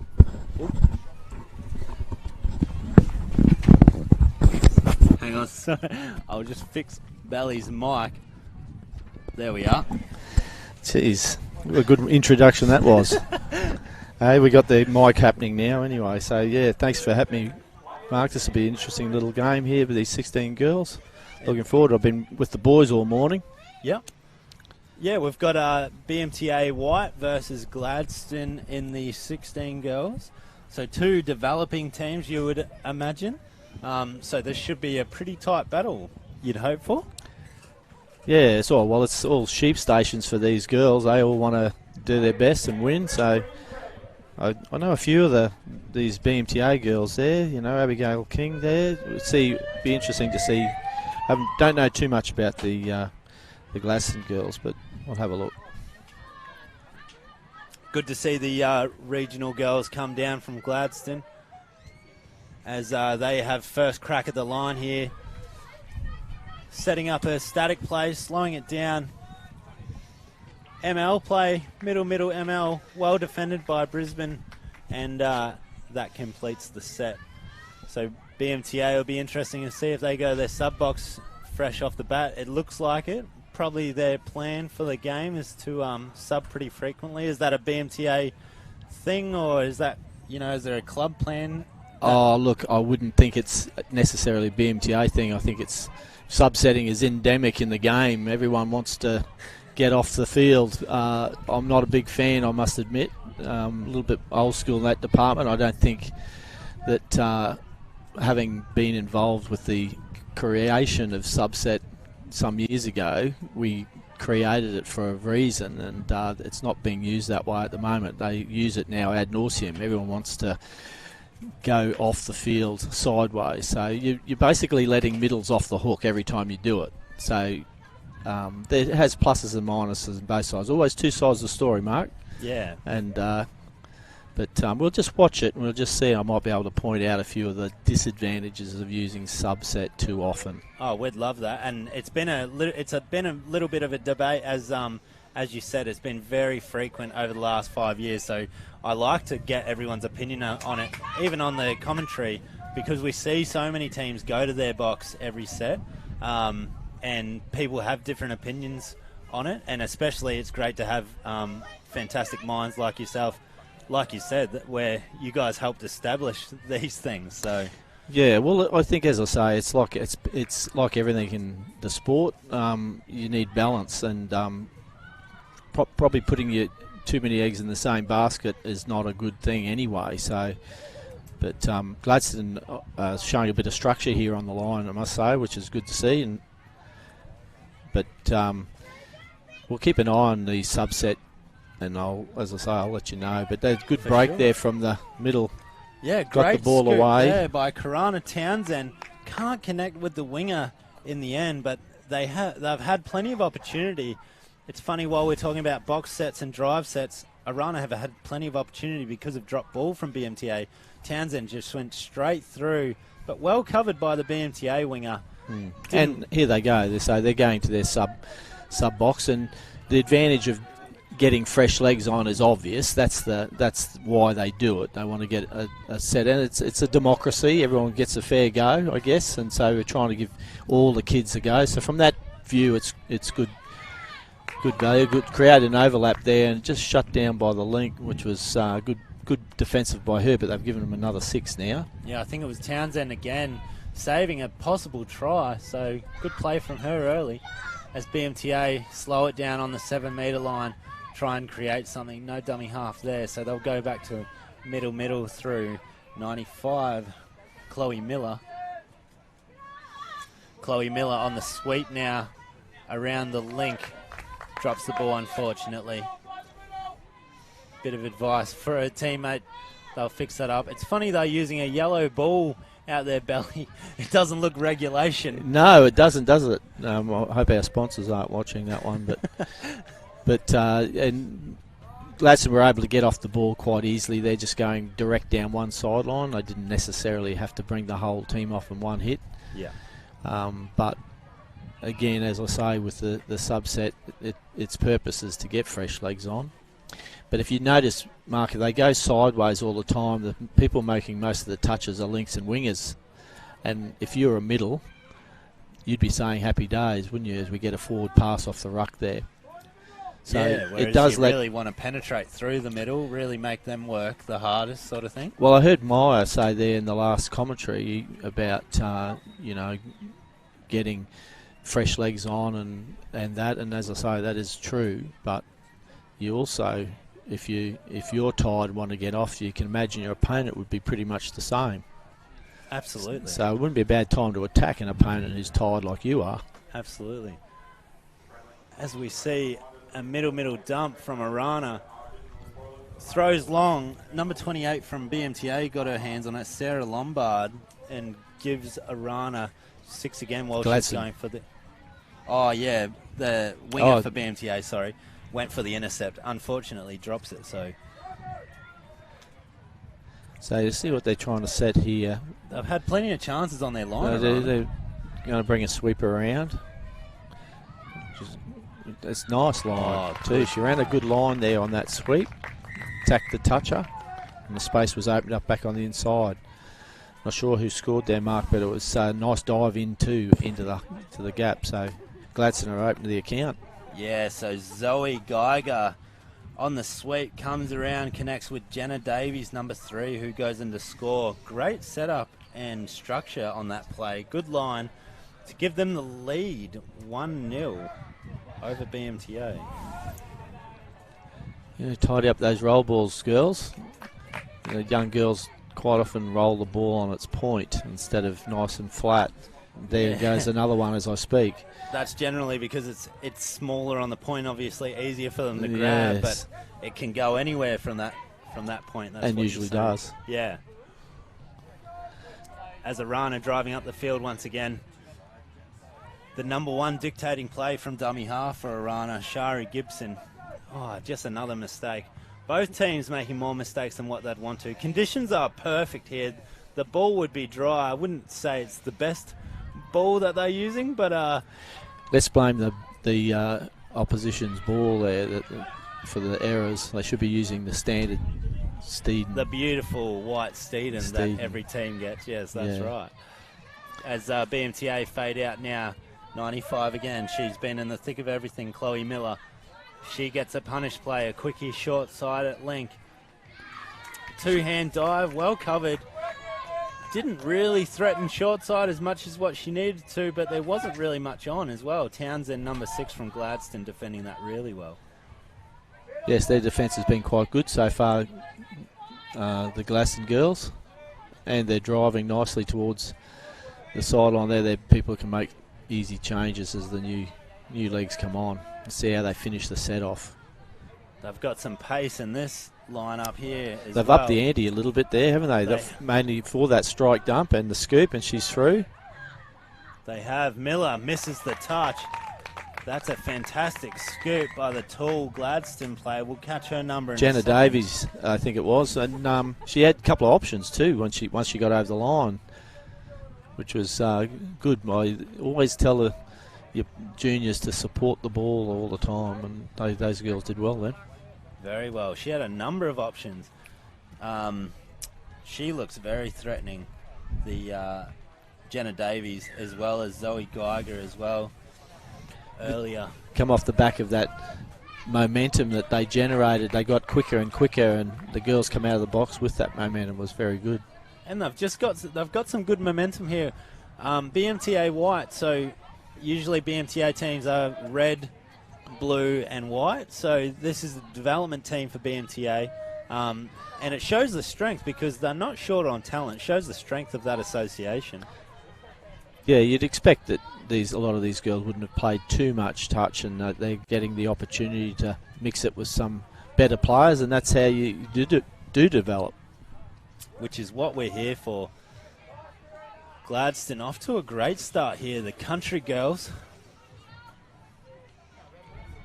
2 years ago, in fact, in the 14 Girls, BMTA Red were the winners of this title. So that shows that in this age group, obviously, plenty of talent coming through at BMTA. As they drive into the line once again, 48 there. Gladstone on the ball quickly, and away they go. So they're going a little bit more direct, as you can see, Mark. They're not coming to the box, and I like that. I much prefer that, and easily down to halfway and even through there. Townsend again, number 6 there. And the difference is obviously that, yes, they've made middles make touches, and the last game, the key player, Narana, for example, I think you kept calling the Matters boy, who had a great game, but he didn't have to do too much in defence. They didn't ruck at him. They kept coming sideways, so he was able to be fresh for the attack. So there's a disadvantage. It can be if you don't work out who you need to target. But as the subset unfolds here, you'll see the fresh legs come around the back, and that momentum hopefully gets them something. I really like, and I think it's playing to their advantage. You see the Gladstone girls get out of jogging mode and really sprinting on their drives. Yes. It's something that BMTA haven't been able to do quite as well. Hopefully we'll see it now from Gladstone. They've really put effort in these first 3 touches, which is getting them down the field. There's the first one. They're in good field position, so they may have another crack down the field. No dummy half, just when I've talked them up. But here's Zoe Geiger, number 8. She's been at them all day. Now they've got that momentum we talked about. But that's caught at half there, but that's what we want to see flowing into the line, Belly. Absolutely, and it's often a problem we have with junior girls teams that tend to want to pull the attack up. They generate the momentum and they want to stop and organise something. Well, you lose your momentum, you're better off just keep continuing, and that's what we're seeing from Gladstone. That might have been lucky to get away with that one. They're not on side, so we'll get a fresh set. At least they're in good position now, and BMTA need a touchdown here to make it exciting for us. So let's see if they can set something. But Gladstone, great touch. Gladstone pretty organised in defence. They're not really too loose. They're nice and tight with each other, and they're communicating. Yeah, punish play again, the quickie on the short side there. But Gladstone once again up to the task to keep BMTA out. Good defence, as you mentioned, Peter. This must be last, is it? There's a touch and pass. Good refereeing too by the young girls. So, and we've mentioned about the young players. There's young referees as well. So some of these young referees getting the experience. I know for myself, playing my first state cup was where I fell in love with the game, and I think that happens for a lot of people, these kind of tournaments, Belly. You just have a great experience if you're refereeing, coaching, playing, and you want to be involved for a long time after that. Yeah, absolutely. I thought you were going to say you fell in love with a referee there at one point. Oh, that too, but we won't go into that. As Arana drive into the line, they unfortunately can't make that pass stick. But they are creating opportunities because they're prepared to run hard and get the strike dump for their scoopers down the field by doing the hard yards early. BMTA, this is a better drive. A little bit lost once they get there. The actual play that they're trying to set to come out of the box is a little bit, it's just sort of like hands a bit there. It's not really as structured as Gladstone know what they want. They want to get you on the back foot, and they've got a couple of girls who can really got good wheels and can really go, so that's what they're after. And even when they have had that repeat set opportunity, they've looked for those punish plays, the short side quickies with not a lot of space. No, it hasn't really worked for them yet. No, it hasn't. Arana have been much more direct going through the field. This one, the number 6 here with the ball now, has been very lively and looking to scoop through. I would say she's a go-to here again if they're wise about what they're doing. She takes off from half, dummy both ways. There was a bit on, but yeah, not actually probably what we thought we're going to. Oh, this is a change over here. But let's just say, I was going to say right on half time they haven't got any play to one touch and that's it. So don't tell me they can get away with it here. No. BMTA have shut it down. Bally Townsend with the 2-hand dummies has seen her go through a lot.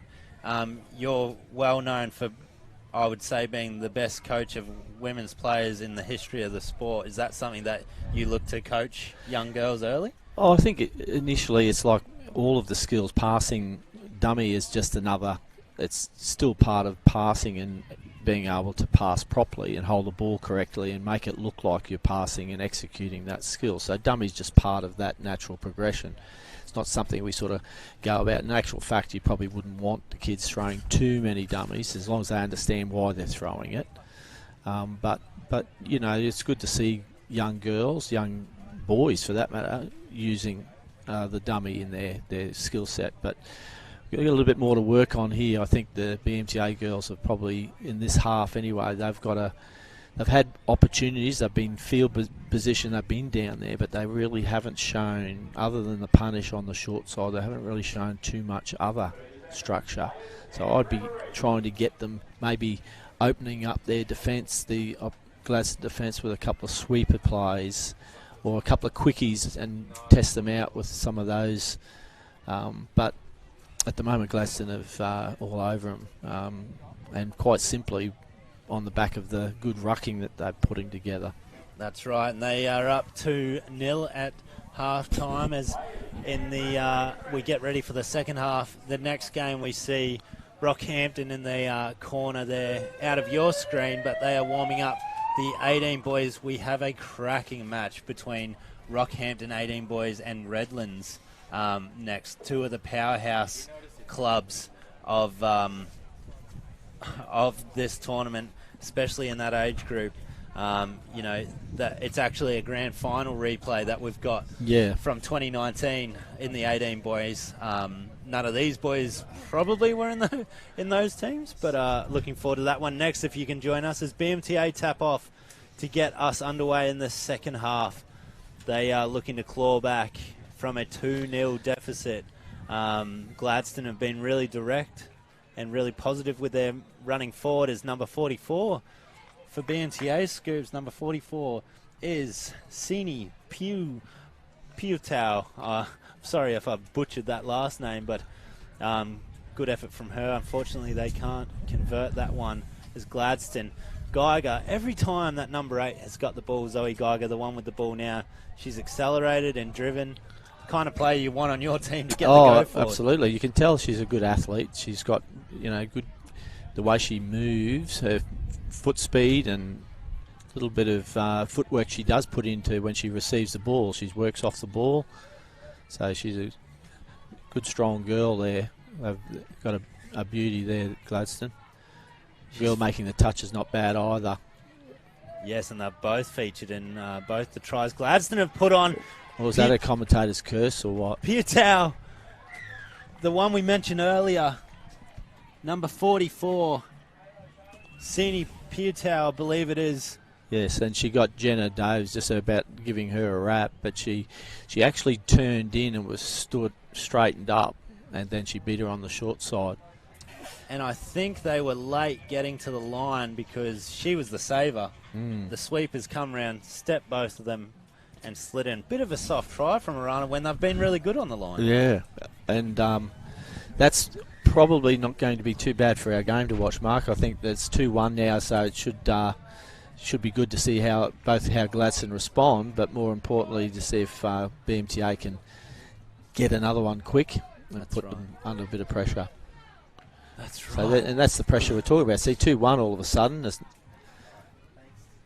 And momentum swings in our sport are so important, and it's not something you can see physically, but you can feel it, can't you? Yeah, well, a lot of the coaches I work with, we talk about you can actually smell it. It changes and you can see it unfolding, and you know that this is the moment, this is the touch, this is the second that things have got to be either fixed. And when it's not going your way, you feel very helpless. Helpless indeed. As BMTA can't make the most of that one. Number 95 has been very clinical for BMTA, hasn't been able to convert. I like that BMTA straight away, though, on that last play when they scored, they ran a sweeper instead of going back to those short side quickies. Yep. Maybe the coaches has sorted that little issue out at half time, and that's why. Well, we want to hopefully they stick to that now. Geiger, she's a threat, but gets touched at half there. She was looking for a penalty, I guess, with a bit of change of direction. This is a big error here. So, and that's what I talk about. If you were not running subsets so regularly, you'd know that first changeover is just punching the ball forward, getting onto the front foot and going direct, putting pressure on that tied middle. And, of course, now they've come up with the error, and it's a repeat set here. Penalty to go with it. Let's see what Gladstone have to set up here. It's a sweeper play for our go-to girl. Geiger on the sweep. She finds and great the four. touch. That was a good shut touch there by the winger. Great read, because that was a try for all money. That's exactly what they need to do with Geiger on the field, though. Get her sweeping around. They might do it again, will they? No, not this time. They run an ML there. ML play. And they've got that. They've got it. And I guess that's the difference between the two teams at the moment. There's a little bit more variety in what they're actually bringing to the table in attack. As we watch the replay, slide in, I believe the number 7, Lacey Johnson, on the ML play. Just right under the defence. Great read. I really liked that they went one play sweeper, threaten at the line. Next play ML, threaten at the line. Perfect, isn't it? Yeah. No wasting touches. No, that's good coaching as well. Obviously, getting some direction from the box and not all the girls. So the coaches have done a good job there, and of course, a couple of those key players have been all over it. So hopefully BMTA have learned and they'll move away from the punish and get something in the midfield here. Yeah, I'm not happy with the little sideways there. It's really congested short side. What they're essentially doing is creating a 15-metre field for themselves with 3 players, you know, in attack and defence. So something for the coaches to look at. They've just scored off a sweeper play in the midfield, and now they're going back to those punish plays on the link. Yep. Gladstone, as we've seen, rolling down the field, and it's pretty much middle. And now they, towards the back end of that set, are coming roughly to their sub-box side, which is a good tactic in itself. Oh, call could have gone either way there on the 6 again, Belly. Yeah, fair. She has. Yeah, I thought it was a fair one. She didn't have her hands up playing at the ball, so yeah, it's 50-50 those ones, but it's a coach killer for BMTA. Another 6. Hopefully Gladstone, for their sake, can threaten at the line again. They don't know. Oh, they're setting up for a ruse to play. They didn't know what they were doing, but the pass doesn't go to hand, just behind. That's 3 different plays we've seen in the last couple of minutes, which is very good for an under 14, is it? Yeah. 16 girls at this level. They're doing well. You don't need too many moves, but it is good to have those 3 or 4 you go to and you know really well, Belly. And good hands. Oh, a little bit across, so she needed to straighten that a little bit.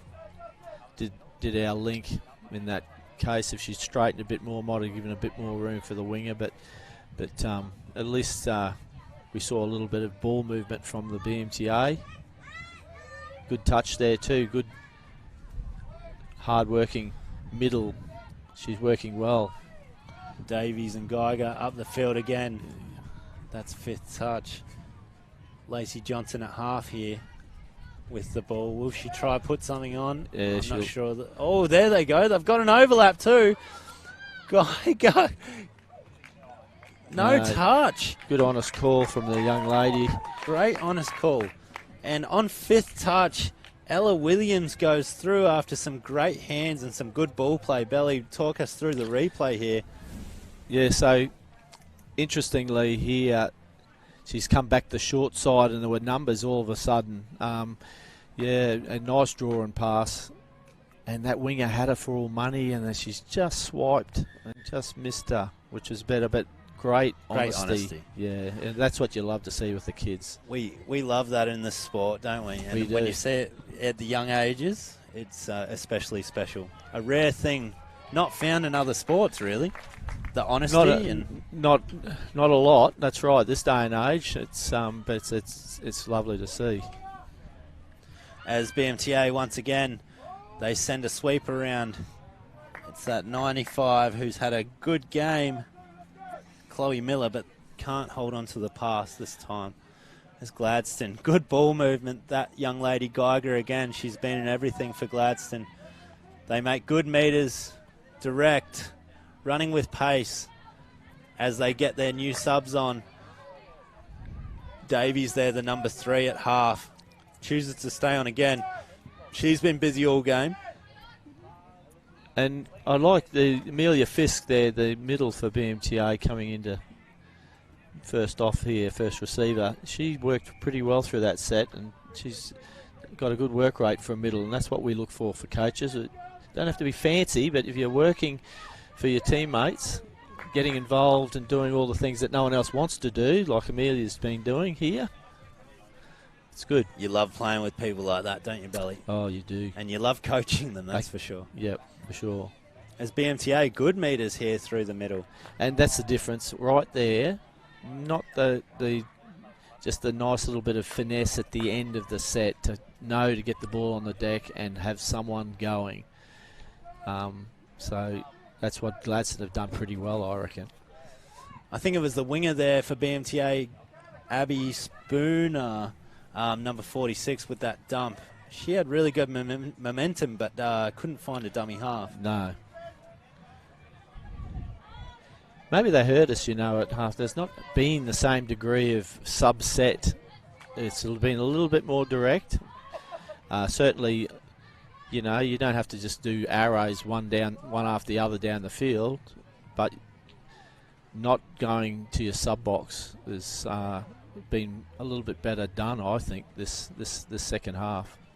It has. As we draw towards the end, we're getting a lot of shout-outs on the live stream to Saini, number 44 from BMTA, who did score a try earlier, played really well.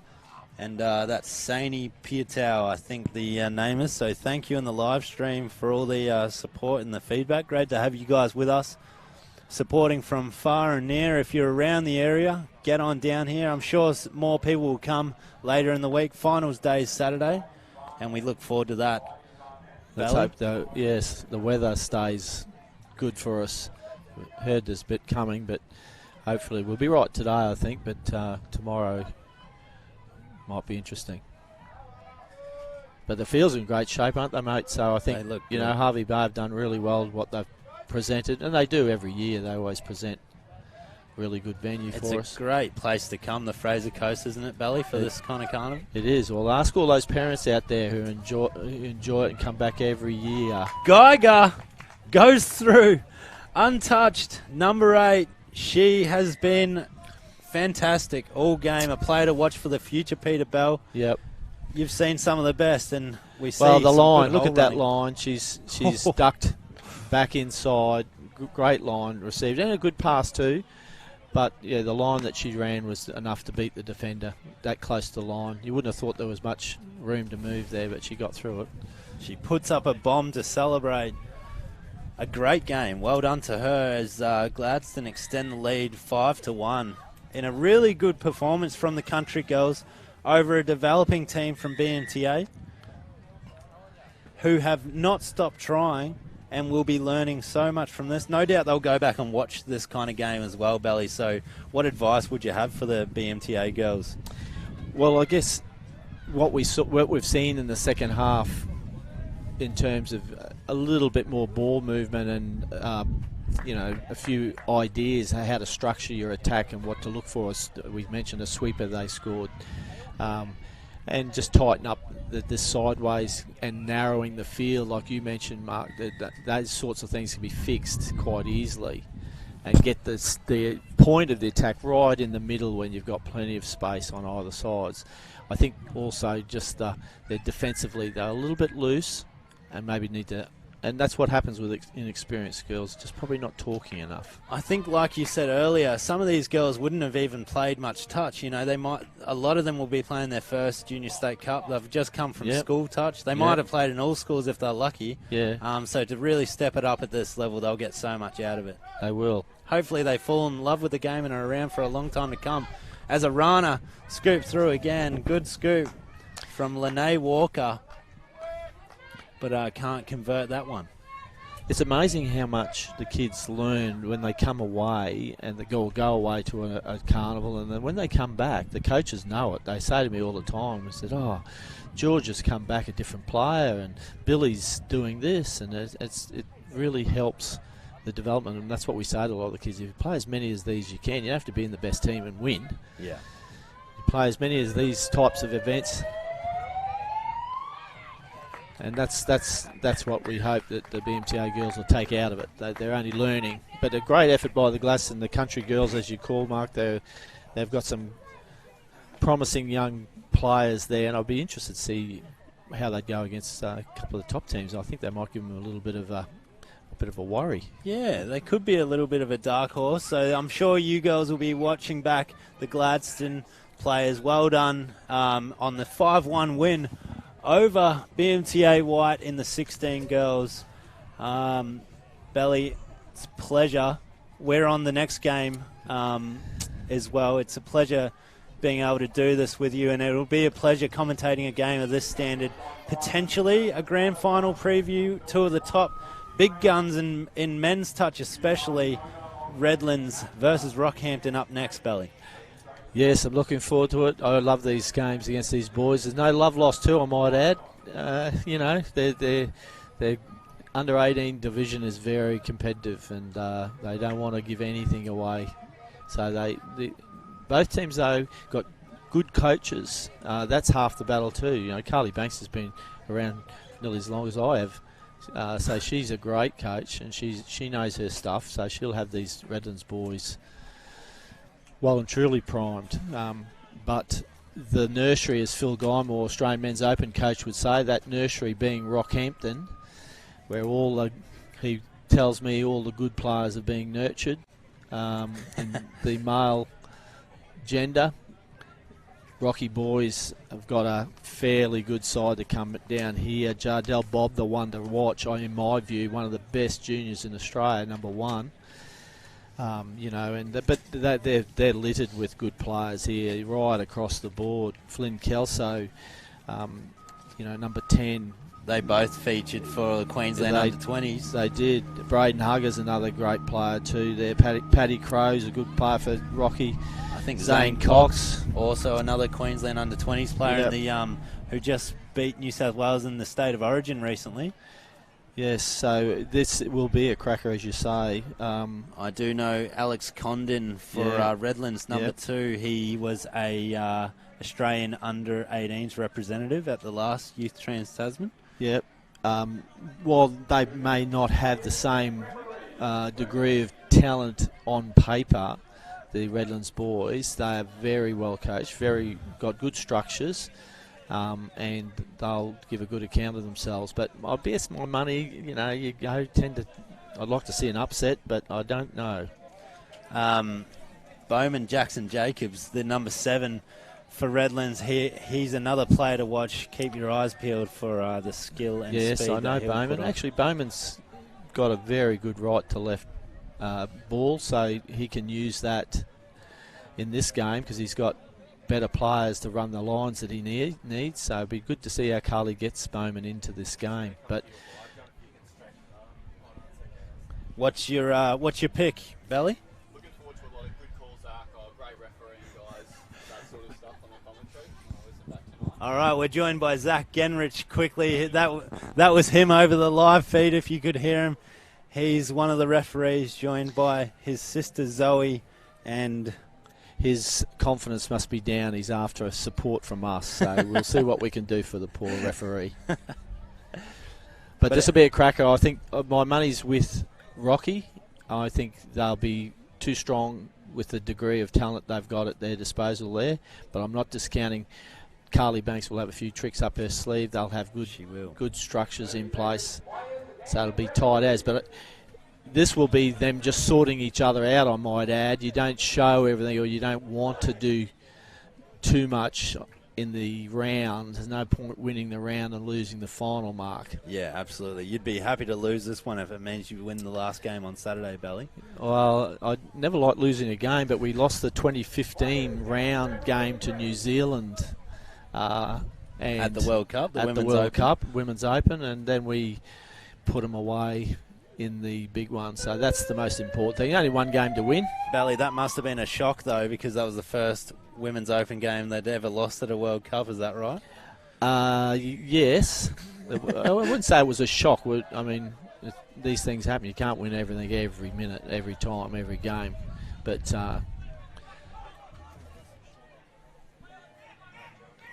Rocky off to a great start. Yes. The sweeper ML play. Had a couple of little variations to it there. We want to. You want to. The viewers at home want to keep your eye out. It happens so fast. It catches us out. 6 to go there.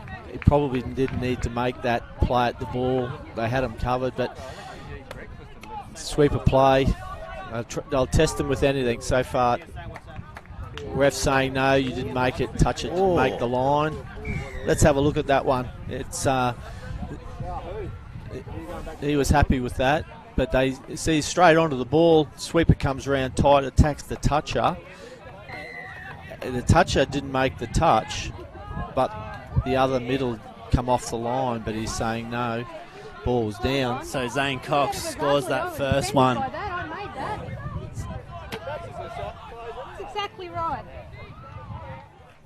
As Redlands. A little bit background noise there. I don't know where it was coming from, but Redlands can't hit back immediately, so Rocky driving down the field. We're talking about direct drive. Ah, yes. Glad you picked that up, Mark. Here we go. Rocky putting on a great display. They'll have a bit of a mixture from what I saw from the 16 boys earlier. Yes. Yes. They'll mix it their up. drive. That's that and balance some I was talking about. You've got to pick your time.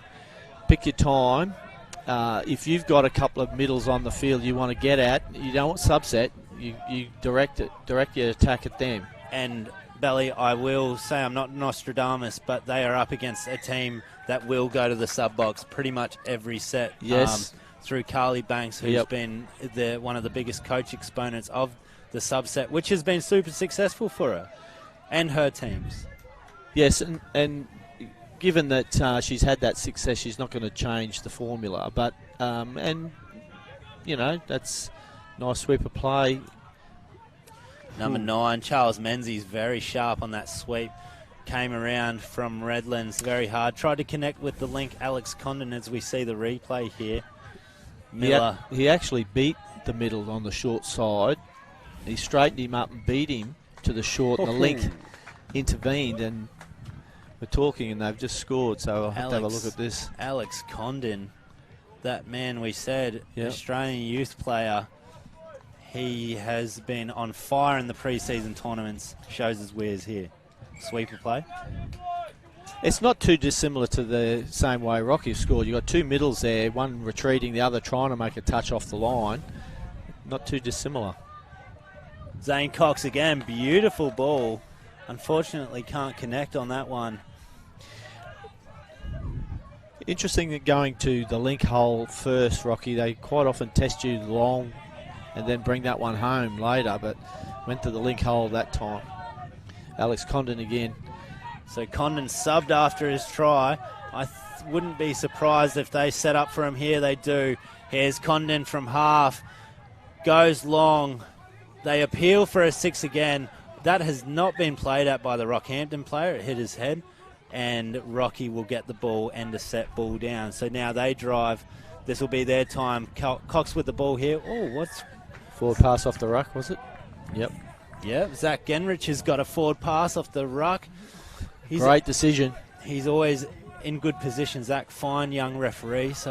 And the standard of referees has been great as we see Redlands charge to the line here. Number 10 for Redlands. He may have snuck under, but great made the touch touch on Zane Miller. So you can see, the story of the attack at the moment is sweeper plays, and we're looking there. That was a sweeper quarterback or sweeper back the short side. But Condon again. 6 to go. No, thought he might have got 60. Should be. No, he's got something else there. It's a touch pass on Redlands. So we see the replay here. Condon picked up from half, tried to go around the middle. Yeah, that's play on, and the ball's gone. Oh, that's touch and pass quite clearly there. Unfortunate for Redlands, but we're at 1-1. It's the nail biter and the tough contest we called it to be. As we see Jardel Bob with the ball now, charging towards the line.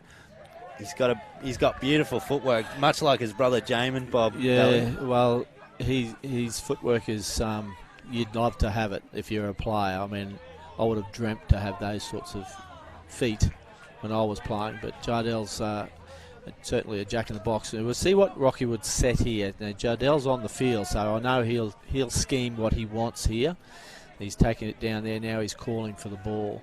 At NTL for the CQ Men's Open team, his open side quickies were deadly, and he's converting a lot off them. And his combination here with Zane Cox, who has the ball, will be very hard for Rocky Redlands to stop. ML early release and bang. That's it.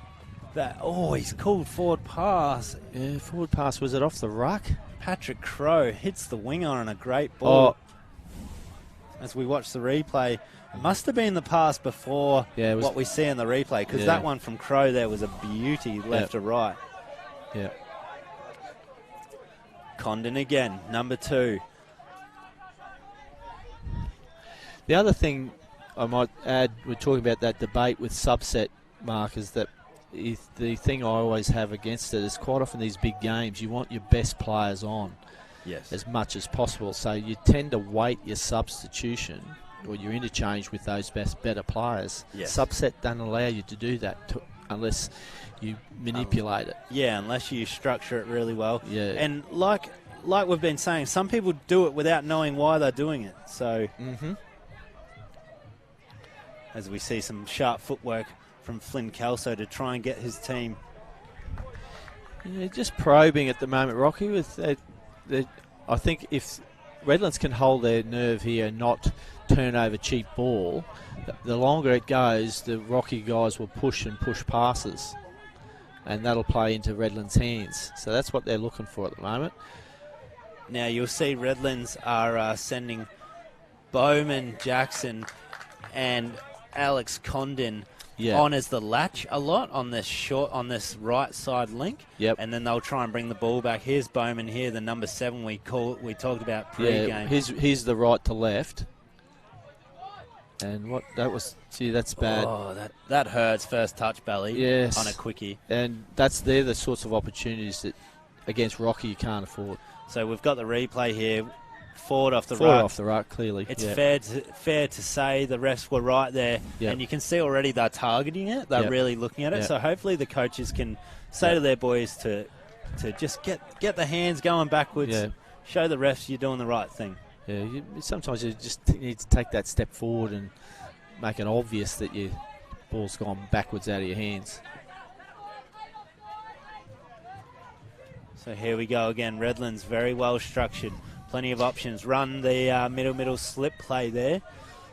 The Rockhampton boys meet their open side link and winger meet the Redlands players coming out of the box, and that's stifling them a little bit at the moment. And that's the way you defend a subset. If you flood that sideline here first and then bring your open links and wingers into play, it's very hard to get across the field where you want to be. And I must say, let's face it, how much success have CQ and Rocky teams had over the past Cowboys. 5 to 10 years, and Cowboys? And, you know, they've come up against plenty of teams like this that run the subset, and, I mean, they defend it better than anyone by doing that, so they know how to defend it. Yeah, well, that's right. And Phil Guymore's the master, the Cowboys coach, who would be... You might even be at home watching this. Hope you're not drinking too much scotch, Phil Guymore, while you're watching the quality game. School holidays, mate. School holidays. As we see Rocky trying to get the ascendancy again through a counties play. It might go to Flynn Kelso here. Flynn's the right link. He's calling for it. Yeah.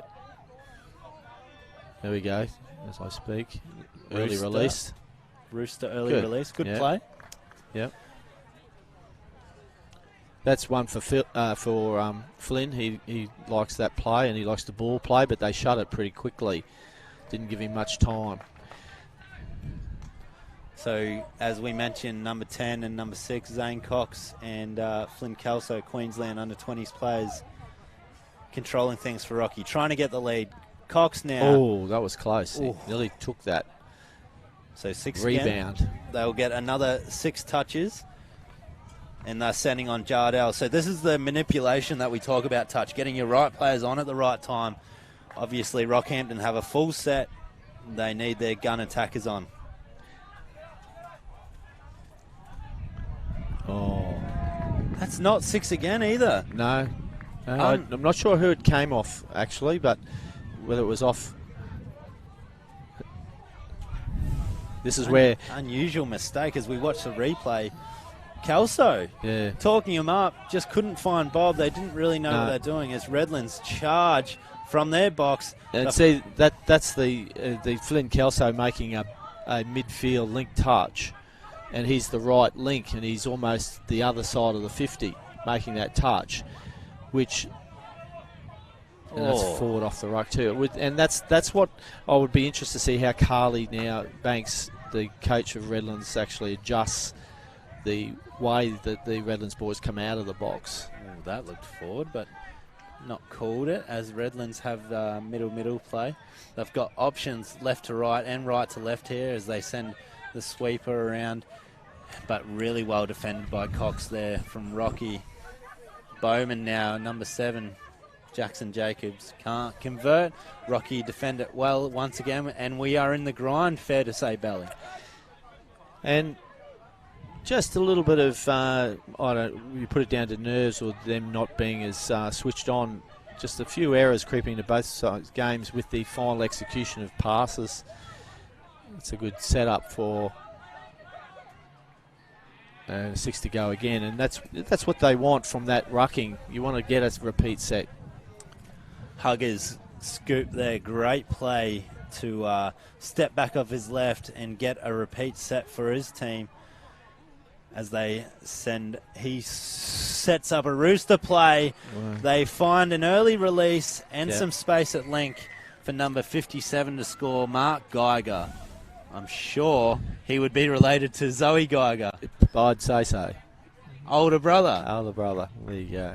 And Katie Geiger's nephew. That's fantastic. Fantastic play there. It all come about from a repeat set, which again at this level or quality of touch, you can't afford to be giving the other team an extra set, which they Redlands did. Come up with the repeat set, and of course Rocky pounced. Redlands now send a sweeper around. Well, that's down. I would say that is down, and Zach agrees with me. That man, Charles Menzies, has been lively. He converts. Yeah. He makes it 2-all. I think you'll see Flynn Kelso here, who's actually the link, but he's playing middle on that play. Gets stood up there, and then is just late. When I say stood up, he just hesitated upright for a moment instead of just staying outside shoulder and being outside him. Remember, he's got to protect that space, and he didn't. Some unusual mistakes from Rocky, unlike them, to give Redlands the ball and a chance to get the lead for the first time in the match straight away here. Redlands send the ball back, send a sweep around. Down for Jackson Jacobs here, number 7. He's got a brilliant right to left pass, as Belly said pre-match, but that one just behind his link teammate there. But they win a penalty. Yeah, not Offside. onside. Yeah, so they've come off the line to shut that down prematurely. In other words, before they were able to come off the line. Let's see some fancy footwork as it's half-time after this touch. Jackson Jacobs goes round. Once again, flicks the wrist with that right to left, but ball goes to ground. Half-time comes about, and that is 2-all between Redlands and Rockhampton and the 18 boys. Great first half, Peter Bell. Yes. As we said at the start of the call, we thought it was going to be nothing in it, and that's how it's turned out. I think Jaden Bembo, the coach of the Redbacks, and Dave Zanetti's over there with him. You got two of the best Cowboy players of the last 10 years over there in the box with the Rocky boys. They'd probably be livid. I know Dave Zanetti would be. He'd be telling them, he'd be laying down the law what he wants. And so the Rocky Redbacks at the moment are being really pushed every metre by these guys from Redlands. And lesser names on paper don't mean anything, does it? Absolutely, Belly. And I was just thinking, we're watching the replay of the 2009, well, like we've got Rockhampton versus Redlands in the last 2 state cup finals at men's open level. Yep. We said 2 years ago on the 18 boys it was Redlands versus Rockhampton 2019 right here at Junior State Cup. We've got essentially the 2 best development programs over the last 5 to 10 years in the men's scene, and like it's so good to see touch at this level played at this pace. It's no fluke that they have coaches such as Carly Banks on one side. No, that's right. And her team, and you've got Dave Zanetti and Jaden Bembo on the other side. What is what do you know about the Rockhampton program? What they've done? I'm pretty sure it's a town of 30-odd thousand. So for them to be as strong as what they are at touch is that's right. They've got a unbelievable. very good competition. Obviously, the Rocky Touch competition is very, very good. They have plenty of good coaches, plenty of players. As obviously the standard is good right across their clubs, but it has been that way for some time. Things don't always stay. Everything's cyclic, and there'll be ups and downs. But Rocky have managed to hold together a fairly good program of both men's and women's. The women's used to be the poor cousin of the men's program, but not anymore. The women's program is improving all the time. So Valley, just on that quickly, at NYC level, we're starting to see so many CQ girls teams get stronger and stronger through the age group. We just saw Gladstone, a neighbour of Rocky. You know, many of those girls would be benefiting and probably playing in the Rocky comp too. So. Yeah, that's right. And it's no coincidence either that you've got this standard of game happening here at our Junior State Cup, and the Queensland Men's Open and the Queensland Men's 20s won the State of Origin. So, and that's with, mind you, plenty of Redlands and Rockhampton boys. Absolutely. As well. So there is a definite correlation between very good local affiliate programs and our success at the elite level. And the Cowboys' successes over that time at the Elite 8 and the NTL is showing through the Rocky boys. But as you say, you've got Titans and Sharks and Redlands all doing very, very well as well in the men's divisions. Absolutely. So we picked it as a close one. It is living up to that expectation as we get ready for the second half. You've got Dave Zanetti on the Rockhampton side. You picked Rockhampton before this game. You would probably run through a wall for Dave Zanetti if you're a 16, 17, 18-year-old boy, wouldn't you, Belly? So you're staying with your pick of Rocky? I'm going to stay with Rocky just to get the job done on the back of their experience, but that is it. Wouldn't surprise me in any, and you're putting me under pressure here, but I wouldn't be surprised if Redlands can do the job either. At this age, it's so fun to watch, but it can go either way. I've seen a lot of Redlands through the pre-season tournaments, and they would be disappointed because they've gone down to Gold Coast 3 times in a row, I believe, by one. But they'll know that it's all about this weekend and games like this come Saturday as they charge to the line here, sending a sweeper around, dish it back. Oh, that's a fantastic start, but even better touch by Zane Cox. Zane Cox is that could win them the game. That one incident in this game, in the context of this game, could win it. Oh, Jardel wasn't there though this time. Or was it Jardel? No, can't see who. Might have been. Condon has scored it for Redlands to take the lead for the first time in the match. Gives a punish play to Casey Doyle, who steps back, finds Condon in space, and he just puts the ball down over the line, away from the defenders to take the lead for Redlands to 3-2. Condon scoring his second try of the game. You'd have to say on that he has been probably the difference at the moment. Oh, that's close too. Oh, he's called him off, Belly, I'm pretty sure. Yeah, I'd say Cody so. there. And who was that scored? Geiger again, was it? Number 15. I like the way he transferred the ball there nicely and got around Yeah, I don't 15. think I have 15's number there, but was it 15? Yeah. It was a great try. Well, there's the experience to be able to hit back like that. Disappointing. Redlands would be shattered on that because that was all they needed, is to get the early strike at the start of the second half and then give it back to them. Bowman back right to left, looking for Faze. Jackson Jacobs, number 7 there, ran out of options, ran straight into the back of his teammate. And I think they got to get Bowman. This would be my call from Carly's Banks' team. I'd like to see Bowman in the game or setting for him. Maybe some sort of counties play or something where he can unleash his bombs. For sure. Because he can be the match winner and take a little bit of pressure off Alex Condon. And let's face it, you picked us right to left before, and we've only really seen it once. Yeah. Need to play the percentages and touch football and get your right people doing the right things at the right time, as Rocky now have the chance to get back in the lead. Rooster early release. Seeing that a lot, aren't we? Oh, Did you make that touch? Yes. Oh, that's a try. Oh, that's a try-saving touch then. Try-saving touch, absolutely. As Rocky set up a quickie play, OZ fake the quickie, release to the link on the outside, but Redlands are up to the task and defend that set really well. Yeah, that was good defence by Redlands boys there.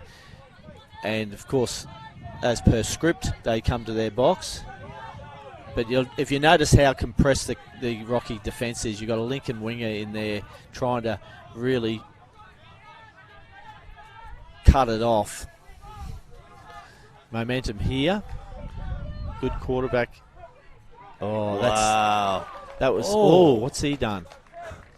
Number 1 goes on to score. Torhara Chase. He's done something. But he's hurt something, the poor fella. Might have rolled an ankle as we watch the replay, Belly.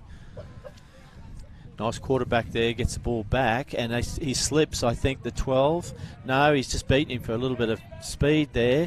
Oh. And then what did he do? Something's gone wrong as he's gone through. Thankfully, he's been able to go through and score. He might have just rolled it, did he, you think? Oh, he's jogging back now, so it looks like he's okay. Bit of fancy footwork for the crowd as Redlands hit the lead 4-3. Oh, that was close. There could have been a penalty there. I don't know why Jardel Bob doesn't run enough open side quickies, but the option is outball to Zane Cox here, who steps back, beats one, can't beat the second. I'll tell you why. Oh, hands. Good defense. Why is that, Belly? Well, I know he would be. That's his. Oh, pet saving it. Well, that could be. You don't want to bring.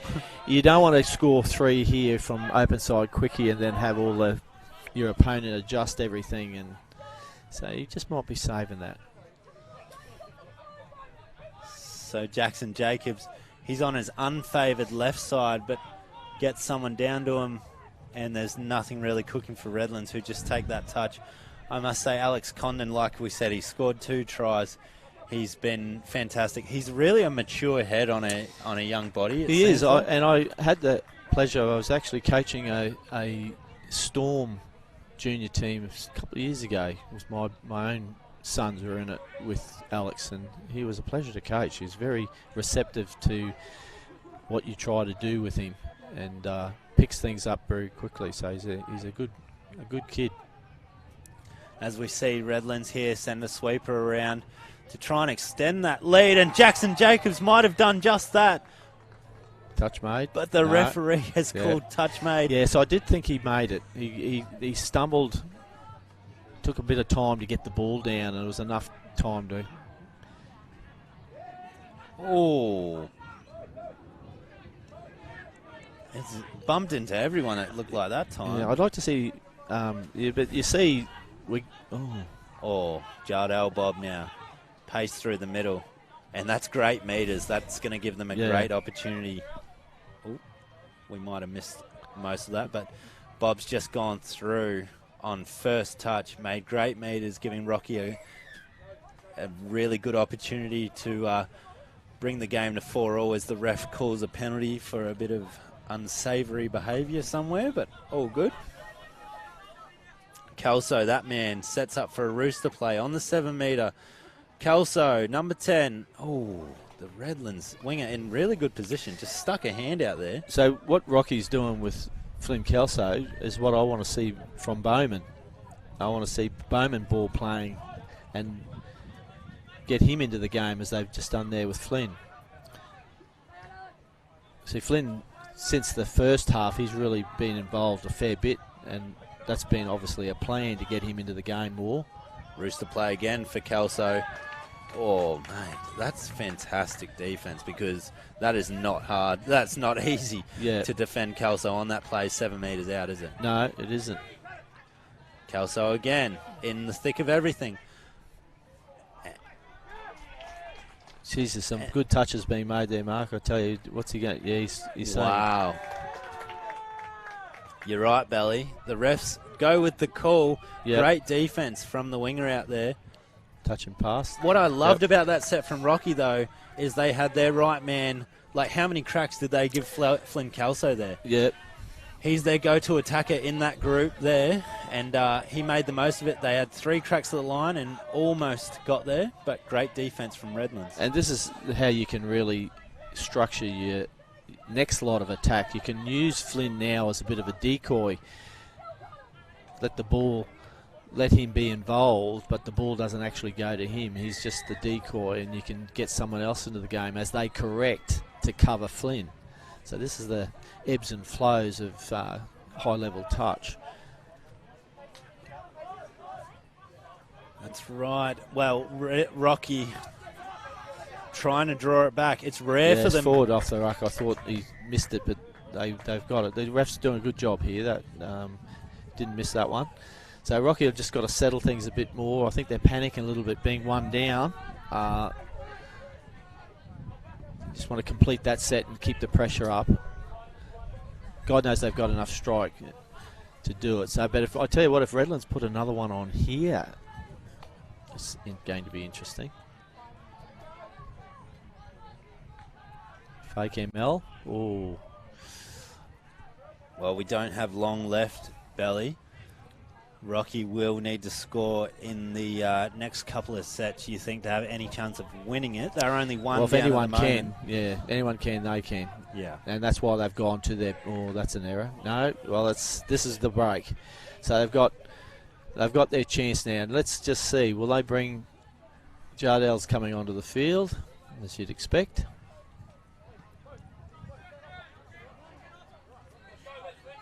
So they will have a set play planned here. Well, Jardell will. Jardell will know what he's going to run.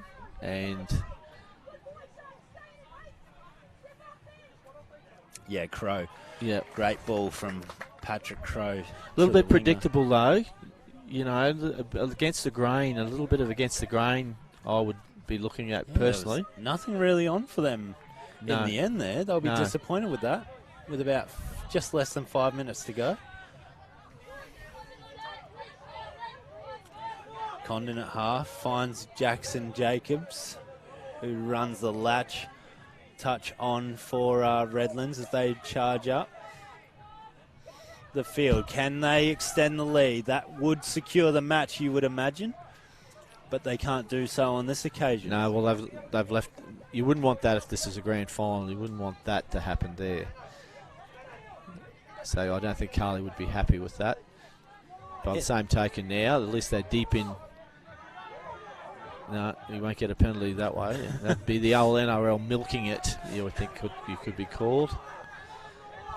As Bob and the winger, number 18, work up the field.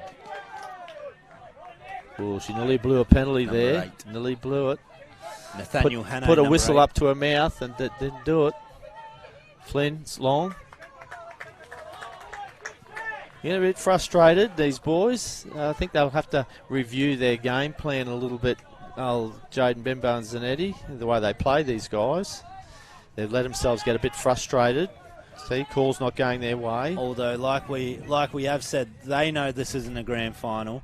They'll get plenty out of this. They've been in more grand finals in the last 10 years than most. As Condon, number 2 for Redlands, he's been fantastic for them throughout, takes off from half, but gets caught. So Rocky will have another chance here. They've got good territory to go up the field and tie it back up. So you got Jardell and Flynn there again, so we'll just see what they're going to run. You might see the open side quicker yet. Sweeper play, quarterback. Bob. Oh, no, did he? Bob scores. Oh, there you Jardell go. Bob. We've been calling it. Sweeper play. Cox went around, stepped back. Talk us through this one, Bally. Yeah, sweeper play, the quarterback ball comes back to Jardell, putting pressure on the saver middle there. You see him, and the link's not going to be there. Alex Connor, I think it was. But saver middle got caught probably dropping into an eye, getting too close to his other middle. Should have given him that little bit of space, and then he would have been able to, would have been a bit more in a better position to handle. They've run the same play there. Number 14, very difficult. Cody Rungy Ruwai. Has Very been, difficult play to defend done properly. It's the sweeper quarterback. It's where the sweeper comes around, changes the point of attack to one side, but gives it back the other way against the grain. It's very hard for defenders going one way and then having to readjust to get back the other way, especially with the speed of passing these boys have. So Rockhampton keep it at a draw successfully. It's 4-all heading towards the end of the match. Can they clinch a winner here as they set up 4th touch? Here's 5. Oh, Bowman, better get up, big fella. Out of position. Very well done by Redlands not to make a touch or concede a penalty there. Yes, I was going to say they're good. That's good refereeing because it clearly, and that's the onus on the defenders. They must make touches. They can't just pull out of it like that and retire. So this could be dangerous here. What's our clock mark? Redlands will be hoping to hold on here after leading Short most of the side second quickie. half. Jardell Bob. Oh, goodness me. He is clutch very often. He's scored the last 2 tries. Gives Redlands the lead with less than a minute to go, Bally. Yep. Well, this is a short side quickie. Gets the ball back on the short side. Keep going, sorry. Yeah, short side. Steps inside the link and both middles there. Either of them could have made or should have made that touch. And Rocky get away with it. Wow. Keeps my record intact. So I can go to the tab with that. They win by 1, Rockhampton, on the back of a fantastic performance across the board, especially in the last, well, I would say 5 to 10 minutes from that man. We picked out the Queensland under-20s representative, one of 3 or 4 in the team. Jardell Bob clutches up, scores a quickie to give Rockhampton a great 5-4 win in a top-of-the-table clash between Rockhampton and Redlands. Great game, Bally. Good game, and Alex Condon probably the player of the game up until the last 5 minutes where Jardell Bob absolutely tightened the screws on Redlands and took 2 touchdowns away from them to get them home. So great effort to Redlands, though. I'd be very confident or very happy with that if I was their coach. So they've done well there, and I think they might have just relaxed a little bit thinking they had that and let the Rocky boys back into the game. But it's only a round game. You got the big one to come. A fantastic round game at that. Both those teams will be there or thereabouts on Saturday. We know they will. 2 top 4 candidates for sure. Peter Bell, pleasure, mate. Thank you for joining us, and hopefully you'll be on later on in the week. If you're not scheduled, we'll manipulate it for you, mate. No worries. Thanks, Mark. Thanks for having me, and good luck for the rest of the commentary. Cheers. We'll be back very soon.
We are back here at Queensland Junior State Cup with Toowoomba Twisters Blue versus Hervey Bay in the 14 Girls.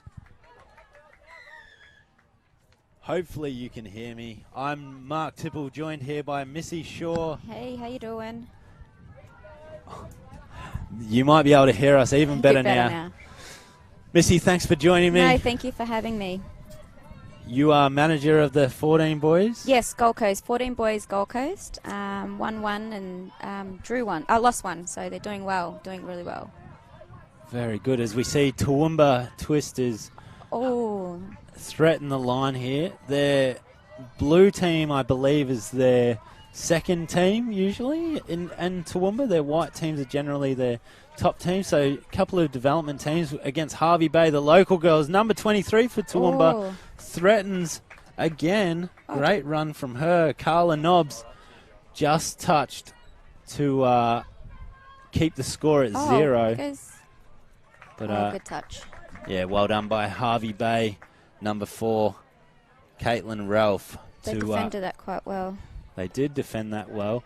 And Missy, I should say you're a manager at this carnival, but you're a part of the famous Shaw family of touch football. You're a Queensland representative, a South Queensland Shark. It's great to have your expertise with me today. Thank you very much. Yes, the oldest. I've got 3 younger sisters. My dad still runs around, and it's just great. That's what touch footy is. You know, it doesn't matter how old you are or whatever. You can always still play. And you guys are an example of all the family getting involved. Yeah, it's great. Now the kids and everything. Yeah, it's so good. I've got a niece and a nephew in the under 10s for Gold Coast, so it's just great. Awesome. As we see Toowoomba, number 14, pops one over to the winger. Kaya Manns was trying to find her winger, but unfortunately for her and Toowoomba, the referee's called touch pass. So Hervey Bay, the local girls, how good is it being hosted by Fraser Coast Council and Hervey Bay, Missy? This is a beautiful part of the world. You've been here since Monday, haven't you? I got here on Tuesday, and the weather's been amazing. And I'm so glad it's just so nice out in the sun today. Absolutely. Yeah, the weather's been really good for the players. It's a joke that this is our winter here in Queensland, isn't it? Yeah. We're very lucky. As Hervey Bay turn it over, the hometown team, they were here earlier, so they'll be stoked that they get 2 live stream games on field 1 on day 1. Good. Yeah. Doesn't happen often, does it? No. But very good for their family and friends who can all get around and watch. Come and enjoy this fantastic tournament as Toowoomba look to take the lead here, try and find a try scorer. 22 again. Great. Finds the winger. Yeah. She's done it. So the great try assist by Stella Sui. She reads it so well, Stella Sui. Did you see her earlier or? Yeah. So she draws it in, holds the ball out in two hands. Great pass. That was a great try. And I think it was Azriella Watts. Lovely name. As Watts goes over in the corner to take the score to 1-0 for Toowoomba Toowoomba Blue, even. Toowoomba Twisters, named after a hurricane. We've had the tent flying around. It's been a bit of a twister in here with the wind. I was stuck in there before. Thankfully, we've secured that now. The conditions are perfect as well underfoot, isn't it? It's dry out on the ground. It's really dry. It's really nice down there. It's really good. Kids are having a good time as well, Missy? Yeah, they're loving it. They love it. They love coming to Junior State Cup every year. It's just, you see friends, family. It's just amazing. And it's the 21st anniversary of the Queensland Junior State Cup. Unfortunately, it started in 1996. 2020 was a write-off due to COVID, so it's even better that we're back here, this year. Extra special for everyone. Sure is. It's a great place to have it, and it's just, the weather's been great. Everything's just been really good so far. So hopefully, if you're not down here, if you're watching the live stream and can't make it today or tomorrow, get down here on Saturday, drive up, have a weekend, sleep on your friend's floor. It'll be worth it. The conditions are forecast to be brilliant. We've got great footy throughout. And right now we've got Hervey Bay versus Toowoomba Blue in the 14 Girls. two development teams, Toowoomba's second team in the 14 Girls, and Harvey Bay, obviously a small town team, the local team, who would get so much out of everyone coming to their town year after year and developing well. They do have a couple of players to watch who have been really good. Madison Fletcher in the last live stream game, number 2, is on the field at the moment at middle for Harvey Bay, and she was very lively. And they'll be looking to put their best foot forward again as Toowoomba. Great touch. Great touch. Great attack. Great defence. They scramble quite well, Harvey Bay down there. Let's just let them see if they can hold the ball and get down there to do some attacking. As we saw the replay, number 21 for Toowoomba, Julia Wainwright. Great pace. And Toowoomba, don't you reckon, across the board, they have fit, strong, fast kids, hey? Yep, they sure do. Boys, girls, the Darling Downs kids are always well-conditioned athletes. They must not have TVs or PlayStations out there. They run all day. Yeah. It's always good to see as they charge up the field again. Oh, I might have bobbled it. So Harvey Bay now, they've got a chance on their line, on the halfway line, to make it up to Toowoomba's line. There's that lady I mentioned earlier, Maddie Fletcher, sending a sweeper in. See if she can organise them. That's right. What sort of play would you like them to see from them here, Missy? I think that even maybe a roost or even just drive hard for Maddie, just to try get them go forward a little bit. See, plays like that, she took off from half, kind of ran out of options. Yeah. Whereas, like you said, a rooster play, you're live, you can get touched, you can dive at the line. In these sort of age groups, the rooster is such a great play. Hey? It is, it really is. I know the boys, they love it. They call it a lot. All my 14 boys that I coach, all they do is roosters and quickies. And scoops, which is my favourite move in the game, will always be the best move. And you're a great scooper yourself, Missy. Used to be. Recovering from an ankle injury pre-NTL, unfortunately. I was gutted.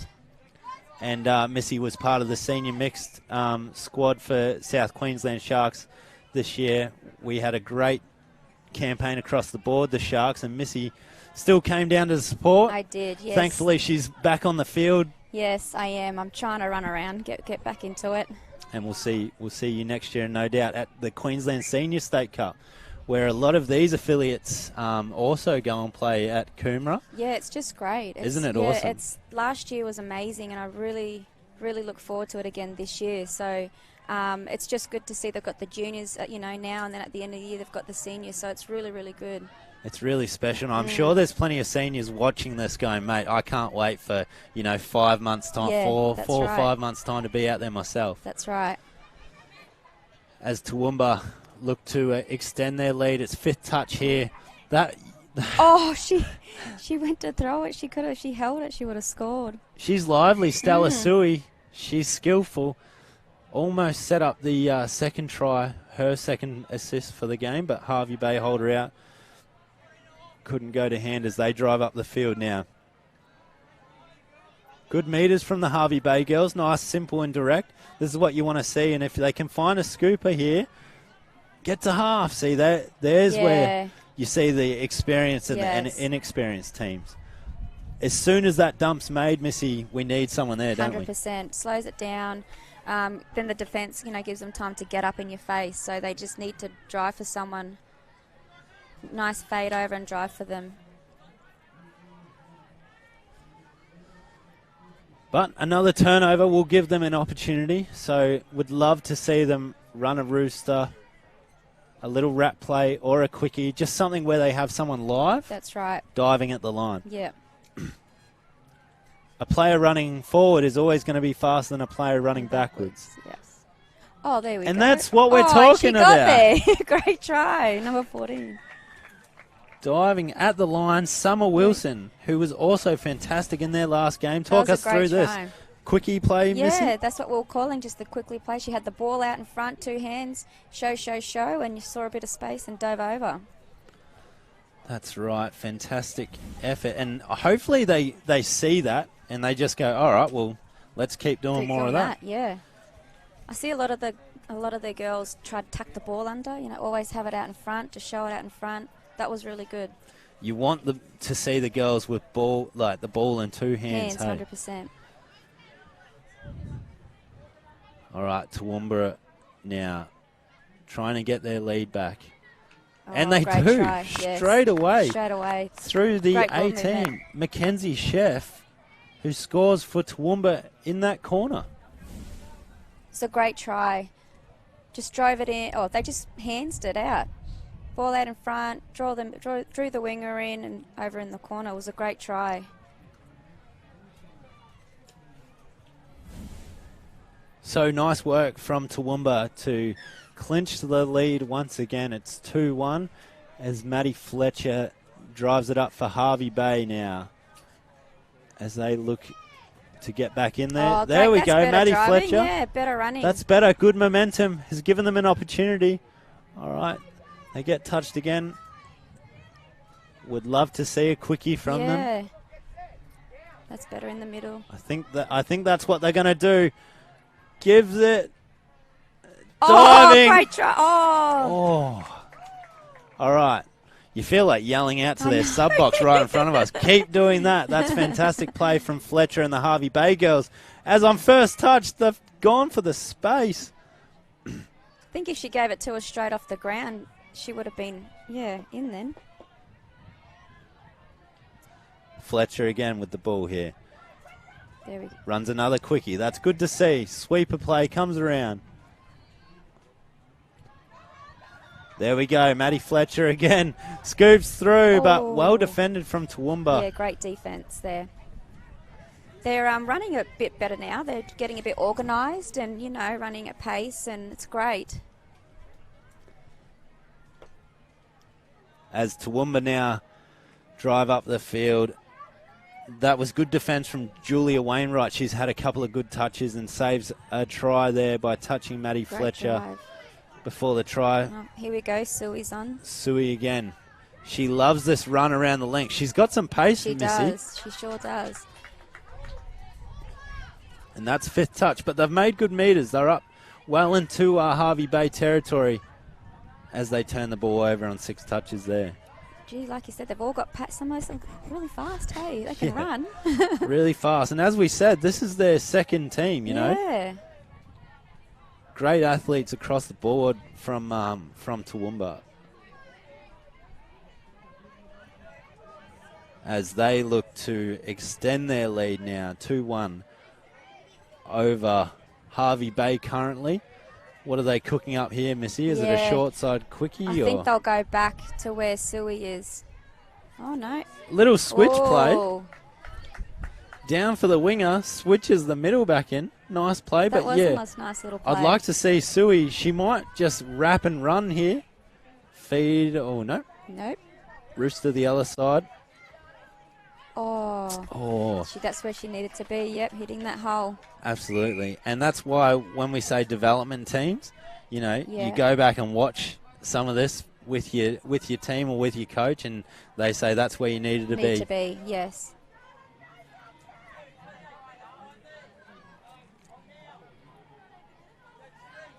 Oh, Harvey Bay's got some driving there, got some sweepers on, which is good. Get some fresh legs. All right. Perfect timing. first Fifth half. touch on half time.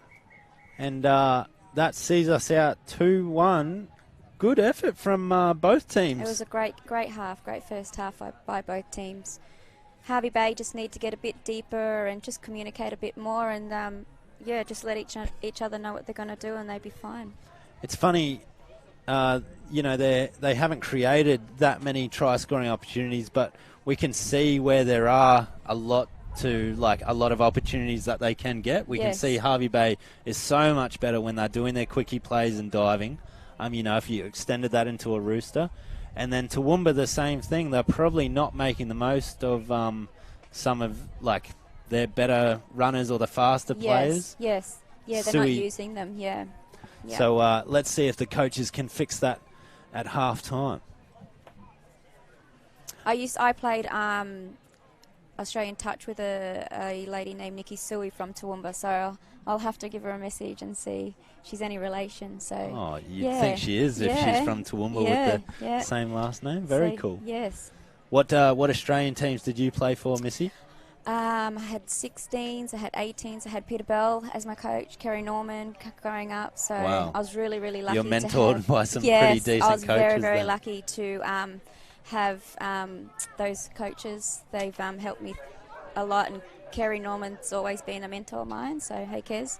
And how good is it that someone like Kerry Norman played the most games ever for Australia, and she's here coaching the 10 girls for Gold Coast. And my niece is in that team, How- so it's how pretty brilliant. cool. It's Very great. special. It's just great. And you wonder why so many of our athletes, you know, and Peter, all these other sports. That's right. As well. Yeah, it's great. It's so good. Kez is just amazing. Pete's so good. Yeah, it's really good. As Harvey Bay tap off for the second half. They're down 2-1, the hometown heroes. It's better driving from them. Nice yards. Good momentum. Yeah. Summer Wilson, this tall number 14 at link here. Go to it. Oh. She's always a threat, as we see here, but really well covered there by Toowoomba. Toowoomba, yeah. Good scribble. pressing. They got everyone over that side to cover.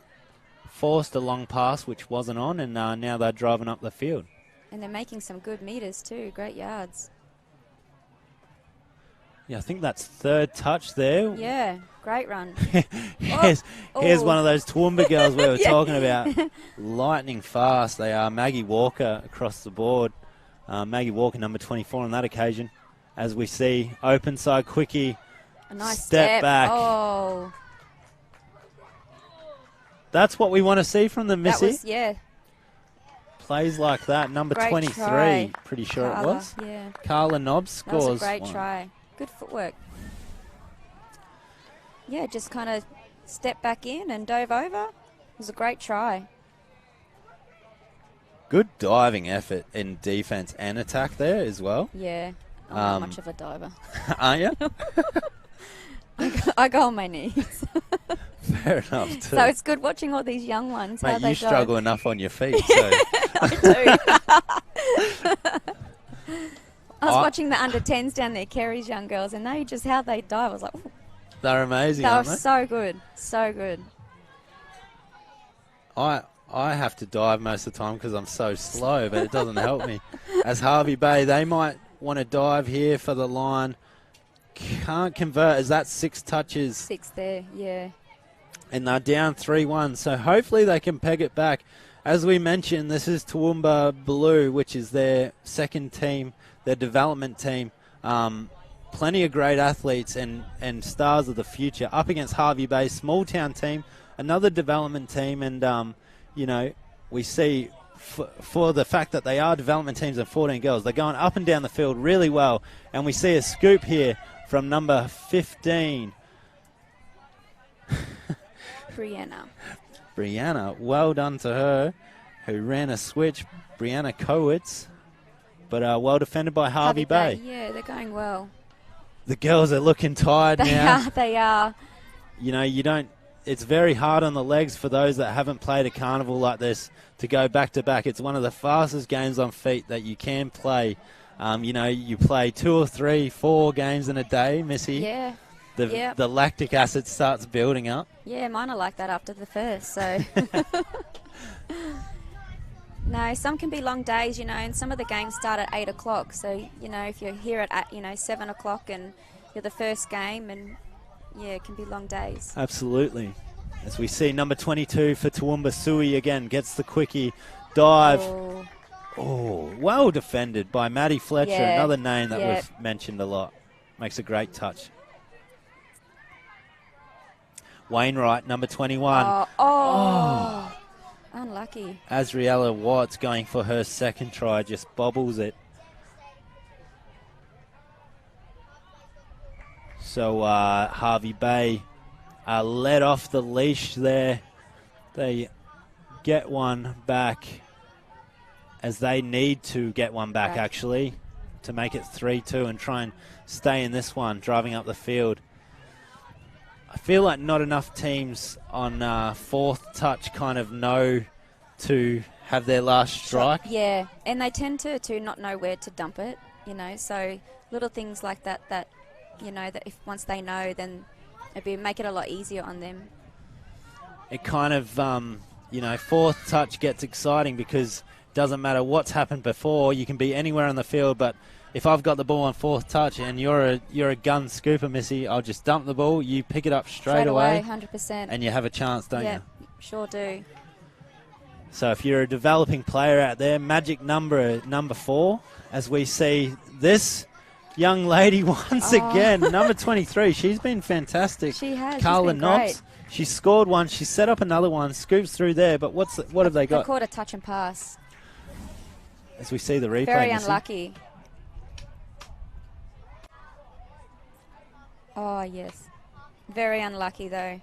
Was really, really good on her feet then. Good footwork. So let's see. We've got Harvey Bay, Summer Wilson's out there at the moment. So let's see if she can direct some of the girls where to go.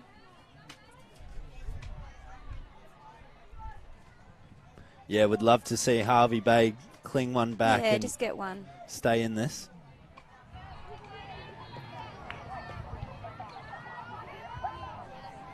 Six touches there, so Toowoomba again charging up the field. They've got the territorial advantage and they have plenty of pace across the board. Carla Knobs with the ball now. She's been a threat throughout the game. Real star player for this team, for Toowoomba. Has the quickie play again, but the half isn't there. Gets it back though, step off the right. She's sharp, Missy. She is very sharp. She's very light on her feet. Looks like they're just giving up the ghost on fifth touch there. They're happy to let Harvey Bay start in the corner of the field and try and keep them down there. Not a bad idea too, to get set for defence, so not a bad option. And it's worked out for them because they had to pass across the field and they don't do so successfully. Oh, that switcher play. Switch play? Oh. I think that's another thing, Missy. I'm not sure on your philosophy, but I really like early on in the sets to have a lot of dives at the line. No need for too many passes. Yes. Waste a couple, you know, have a couple of shots to get over. Like high percentage plays? Yep. As Harvey Bay through this young lady, Maddie Fletcher. Yeah. She's been a threat. Good on you, Maddie. I'm sure you're going back to watch these two games today. Yeah. Had a great game earlier as well. It's good to see. Hopefully, she's going to be tired too, so I'm sure she's ducking out to the pier later on to have a dip in the water in the beautiful Harvey Bay Ocean that we have here on the Fraser Coast. We're so lucky to be hosted here by our major partners, the Fraser Coast Council. So make sure you come up and visit if you're not here this weekend. As Toowoomba look to scoop through their 28. Yeah. Chloe Ewing. Yeah, they're defending quite well. They're scrambling well down there, Harvey Bay, on that line. They are doing well. Toowoomba's had a few cracks at them at the line, and they've scrambled really well. That was great cover by the 11, Kiani Neville from Harvey Bay. They're not lacking any effort, are they? No. Which, if you're the hometown team and you got friends and family here, you'd love to see. Yes. Do you find that on the Gold Coast you get so many more spectators from family able to come and watch? Yeah, it's great. That's when you get to do all your quickies and that, Missy. Try to. Can't dive, so I can't do a lot. Maddie Fletcher. There you go, Maddie. Oh, give it back to her. Yeah, if she just got that ball back a little bit later, if she can get it back instantly on a quickie, she'll be a threat here. Oh, no. Oh, a little wraparound. That's all right. We're watching the girls learn on the fly here, and they'll learn so much from this. So what we would love to see as commentators, who shouldn't have too much of an opinion, is Maddie Fletcher in the middle, number 2, get the ball back on a quickie. But she scoops, gives it late to the 12. Oh. unlucky. Ellie Stewart, who found Erin Goodfellow on the wing, but Harvey Bay will still have another crack here.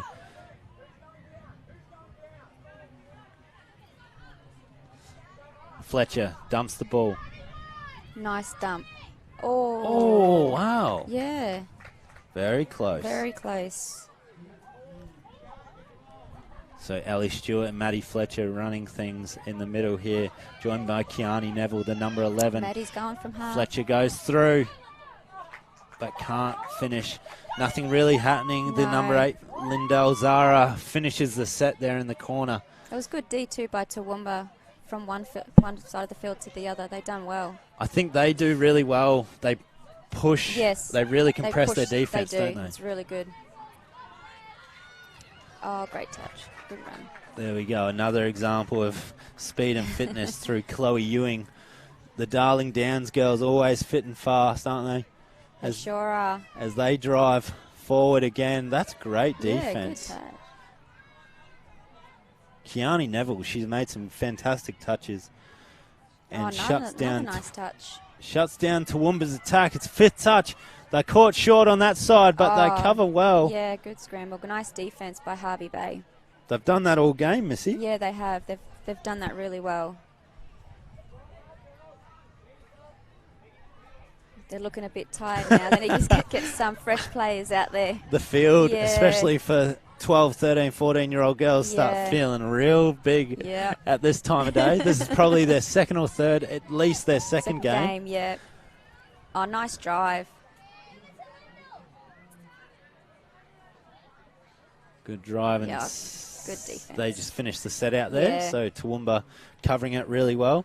And it might peter out a little bit. They might be happy, Toowoomba, just to keep things as is, hold on to this lead, and finish the game, as we don't have too long left.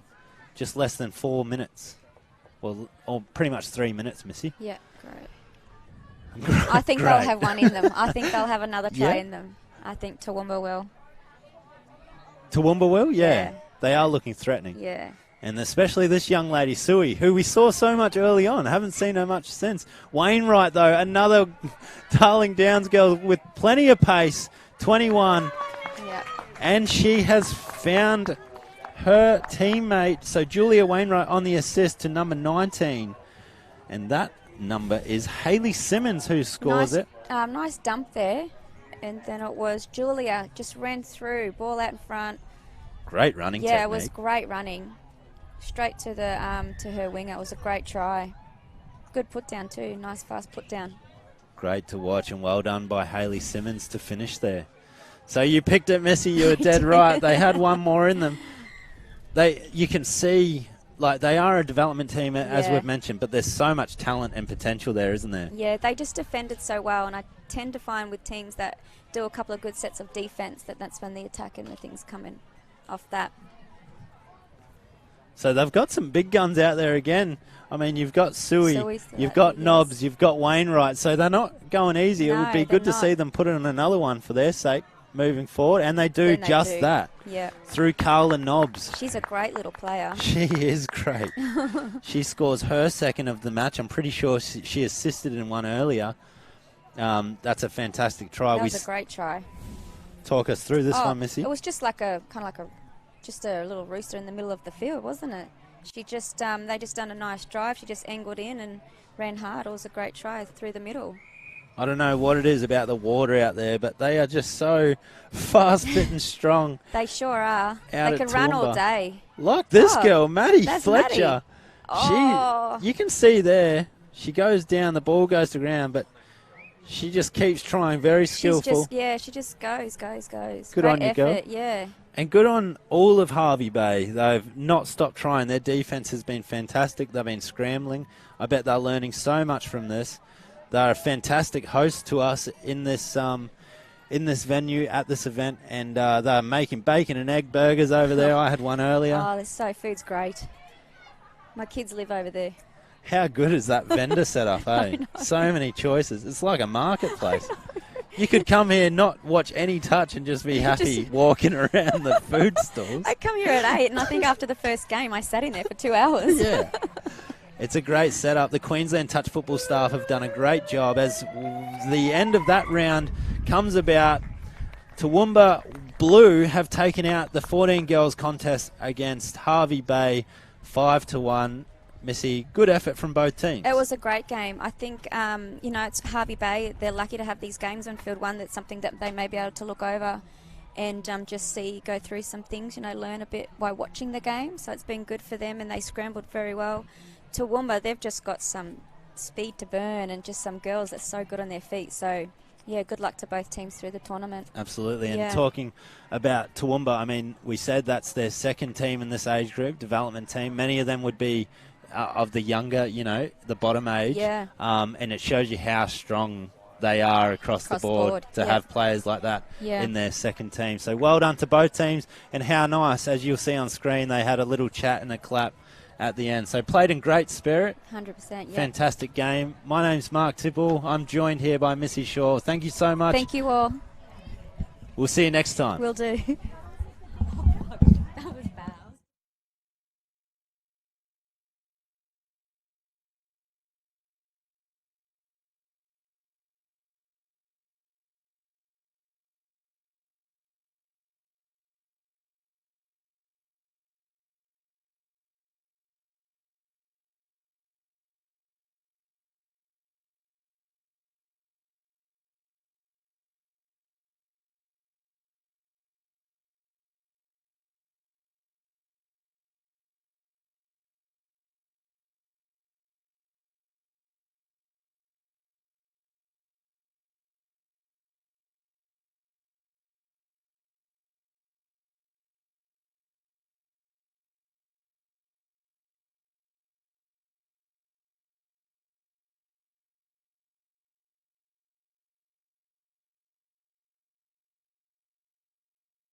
All right, and we're back here live in round 2 of the Under-18 Girls at the Queensland Junior State Cup, a fixture between BMTA Mustangs Blue and Townsville Blue.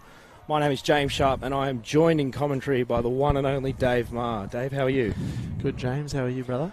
Having a lovely day here, nice and sunny in Harvey Bay, some great touch footy being played all around the stadium. Yeah, I'm coaching 12 girls. I think you're doing the same thing. So been out the backfields most of the morning and now settle into field 1 to watch some great touch here between BMTA and Townsville. Yes, the second best view in the house is definitely the one from your couch for those of you tuning in from around the country.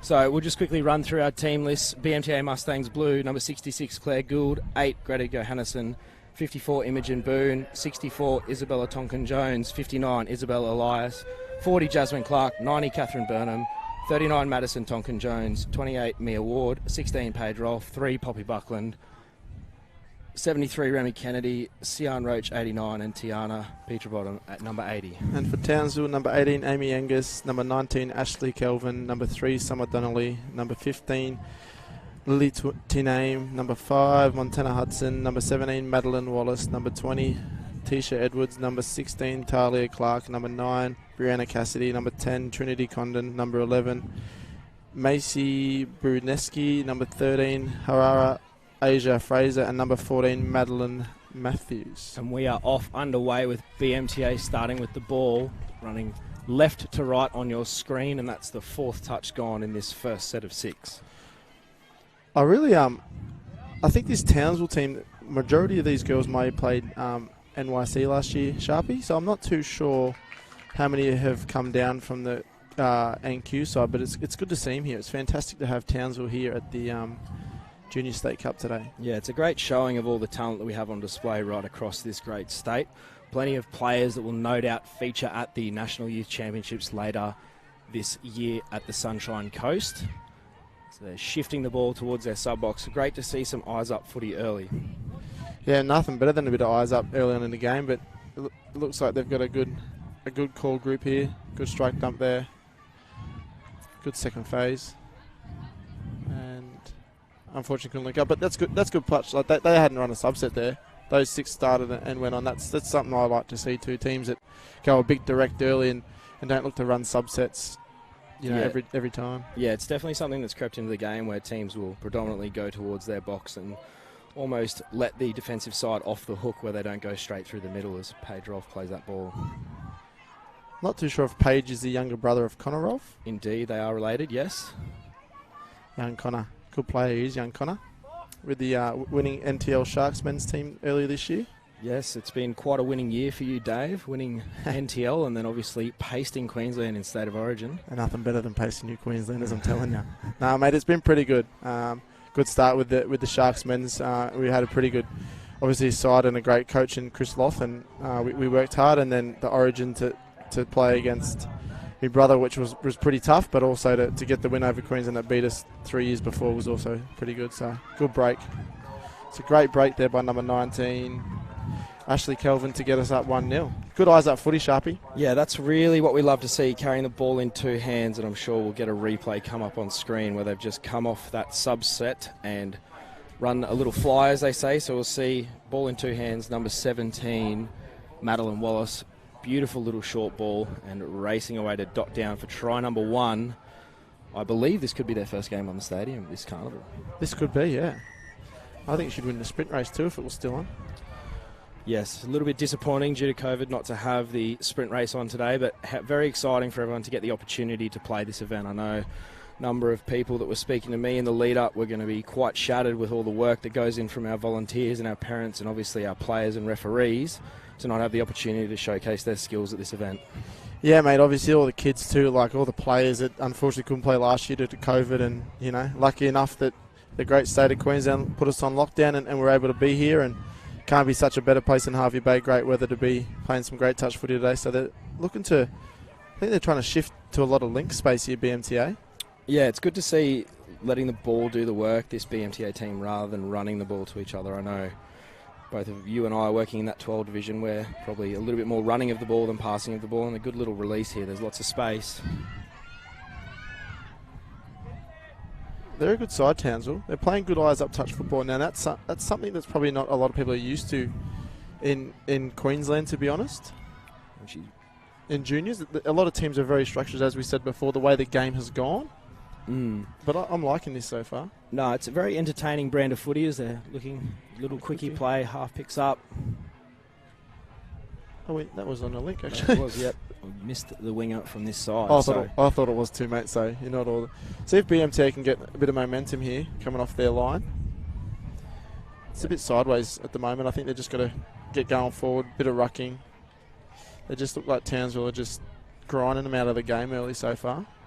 Yeah, well, definitely early in a carnival, it's all about setting yourselves up for day 2 and day 3 on day 1. And if you're able to put the ball down the other end each set, as BMTA have contact with the referee, he'll be in trouble in the fines meeting at the end of the carnival, and Townsville will be on the red-hot attack.